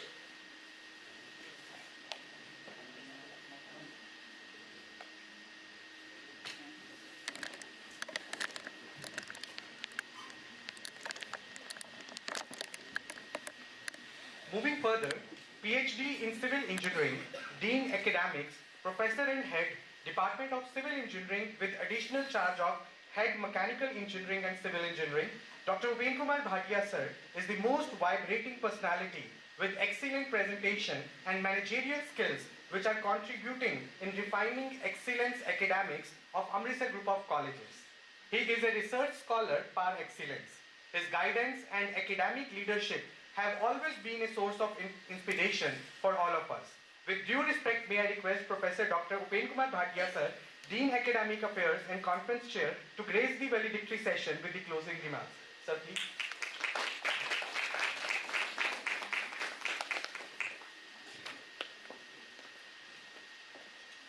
Thank you so much, Varun sir, for such high words. Thank you. सबसे पहले नमस्कार to the dignitaries on the dais and off the dais, all distinguished guests, keynote speakers, session chairs and co-chairs, delegates, faculty members, and dear students. It's my privilege to present the valedictory report of this international conference on additive manufacturing and emerging material processing, in short, Icammp 2025. It is organized on 11th and 12th of December 2025 at the Sacred Campus of AGC Amritsar. This conference has been organized by the Center for Innovation and Research, AGC Amritsar, in collaboration with Swadeshi Shod Sansthan and Vigyan Bharati.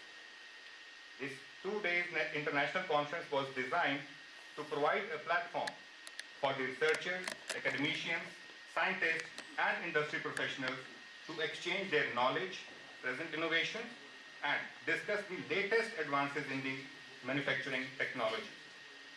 And this conference has served its purpose well. The conference was enriched by the insightful keynote and the invited lectures delivered by the renowned experts from academia, research laboratories, industry, and the national and state bodies. Their contribution provided deep insight into the ongoing global research, industrial needs, and future directions in advanced manufacturing, emphasizing our ambitious vision of Make in India. And I promise Satish sir that next we will be organizing an event for Make in India, Make by India, and Make for India. Make for the world. Make for the world. Right. The conference has received an excellent response from the research community spread across 2 major continents, 5 countries, 10 states of India, and 10 districts of the state of Punjab. A total of 140 research articles were received, and all papers underwent a double blind peer review process to ensure the technical relevance, research quality, and academic integrity. Finally, 80 papers were accepted for the presentation during this conference. This has resulted in the acceptance ratio of approximately 57%. The accepted papers were distributed across 7 different technical sessions covering a wide spectrum of the contemporary themes. And each session, active engagement and meaningful technical discussion were witnessed. Overall, 63 papers were presented out of 80, making the presentation ratio to be 79%, which is a tremendous ratio. At the end, I extend my heartful gratitude to all the keynote speakers, session chairs and co-chairs for their intellectual contribution, reviewers and the technical committee members for ensuring the quality of the conference, and delegates and presenters for their active participation. Your collaborative support and participation ensure the successful execution of Icammp 2025, and we look forward to your continuous participation in future events and hope to host you again in the next edition. Thank you so much. Clarity, continuity, or collaboration be done.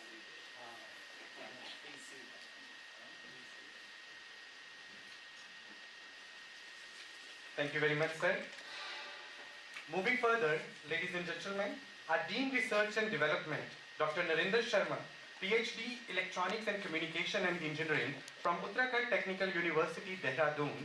To his credit, sir has vast experience of more than 30 years in industry and education. Dr. Narinder Sharma, sir, authored 2 books and published more than 120 research and review papers. May now call upon Dr. Narinder Sharma, sir, Conference Chair and Dean R&D Amritsar Group of Colleges, on the dais to present the vote of thanks. Sir.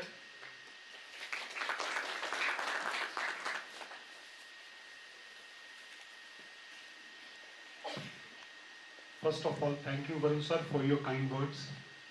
Delegates and respecteds on the dais and off the dais. I, Dr. Narinder Sharma, feel privileged and honored to deliver vote of thanks on successful conclusion of first international conference on advances in additive manufacturing and emerging material processing, short abbreviated as Icammp 2025, at Amritsar Group of Colleges in collaboration with Savdeshi Shod Sansthan and Vigyan Bharati. First and foremost, I express my gratitude to our chief guest, Dr. Rajneesh Arora ji, Managing Director and former Vice Chancellor, IKG Punjab Technical University, for gracing the inaugural ceremony with his esteemed presence. Sir, your inspiring presidential address highlighted the tremendous potential relevance of additive manufacturing and emerging technologies. I extend my heartfelt gratitude to our Honorable Chairman, Advocate Shri Amit Sharma ji, Rebel Director Finance, Madam Ragini Sharma ji, Worthy Principal Dr. Gaurav Tejpal ji, and Dr. Yvonne Kumar Vaid, Principal, Amritsar Law College, for their constant encouragement, unwavering support, and visionary leadership. Their guidance has been instrumental in making the international event a grand success. My sincere thanks to all registrars, deans, heads of the department, faculty colleagues, and staff members for their cooperation and support throughout the conference. I express deep appreciation to our distinguished keynote speakers, Professor Dr. Harpreet Singh, IIT Ropar, Professor Dr. Ravinderjeet Singh Walia, Punjab Engineering College, Professor Dr. Hitesh Vasudev, Lovely Professional University, Fagwada, Shri Satish Kumar ji, Savdeshi Shod Sansthan, for enlightening us with his vision of Viksit Bharat at 2047. Sir, in this regard, what you have told about the TFR, employment, entrepreneurship, economy, we are committed for that. And we will definitely want your dream true and up to 2047, sir. Thank you. Your insightfulness and inspiring talks is significantly enhance the academic value of the Icammp 2025. A special word of thanks goes to our all reviewers, both from AGC and from esteemed institution external esteemed institutions for their rigorous evaluation of submitted manuscripts. Your time, expertise, and constructive feedback ensured the high academic quality and integrity of this conference. My heartfelt thanks to all the session chairs and co-session chairs of the online and offline tracks for guiding the technical sessions with excellence and ensuring productive and engaging discussions. A very special appreciation goes to our organizing secretary, Dr. Gurpreet Singh, and co-convener, Mr. Harmandeep Singh, for their dedicated planning, coordination, and commitment that ensured the smooth and flawless execution of entire event. I also thank the hotel management team for excellent hospitality and venue, IT, registrations, logistics, and coordination teams for their outstanding support.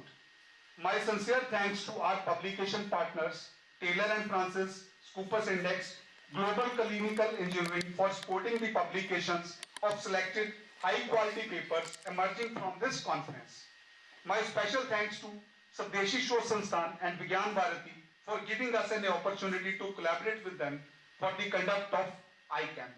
My heartfelt appreciation to Team Fashion Design for beautifully decorating the venues and enhancing the overall ambience of this event. I also acknowledge the efforts of our anchors, media persons, technical staff, volunteers, and backstage teams for their professionalism, discipline. Finally, extend my heartfelt thanks to every individual who contributed directly or indirectly for the success of this event. Your collaborative efforts have made this conference truly memorable. Dear colleagues and participants, once again, thank you very much.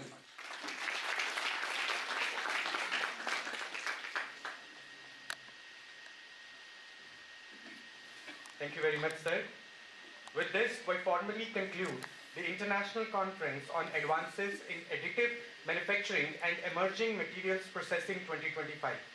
We extend our heartfelt thanks to all the speakers, presenters, delegates, organizers, volunteers, and supporters who made this conference a grand success. Dear audience, here I would like to make one more announcement that in the month of March, upcoming year 2026, on 12th and 13th March 2026, Amritsar Group of Colleges is going to organize or witness one more international conference on artificial intelligence and information security by the Center for Research and Innovation of Amritsar Group of Colleges in the year of 2026. For this conference, we are also in the process to collaborate with Taylor & Francis and Springer. And we also look forward to your contribution and support for that international conference. In the end, as we draw the curtains on these enlightening 2 days, let us pause and reflect. 2 days of ideas, innovations, and inspirations. Now we carry them forward. May the knowledge shared here light your path to discoveries yet unseen. Thank you for being part of this journey of learning and excellence. We now come to the final moment of our ceremony. I humbly request all of you to please stand up for national anthem.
बहुत धन्यवाद और भारत माता की जय, भारत माता की जय, भारत माता की जय। धन्यवाद।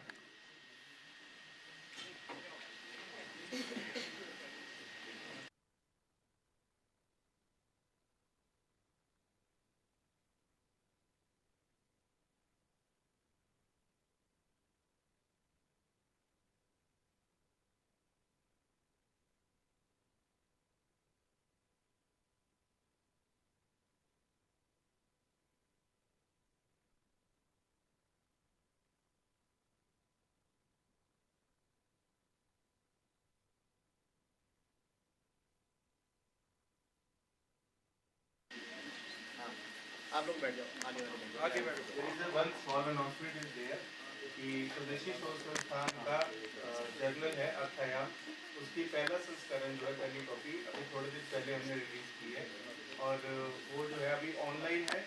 आप स्वदेशी शोध संस्थान की वेबसाइट पे जाएंगे तो वहाँ पे आप अर्थायाम जर्नल के अंदर जैसे open access online journal is there, आप उसको एक्सेस कर सकते हैं। तो आज एक कॉपी जो है वो अमृतसर ग्रुप ऑफ कॉलेज जो हमारे कोलैबोरेटर हैं हमारे स्वदेशी शोध संस्थान के, उनको प्रेजेंट करें। तो कृपया तालियों के साथ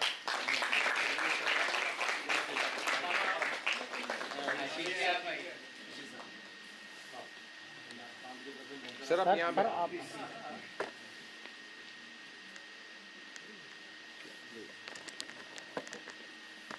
So wait one more.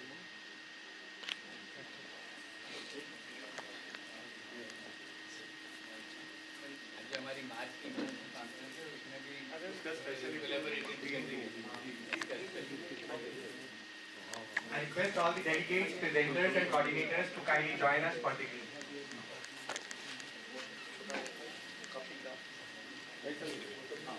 पूजा में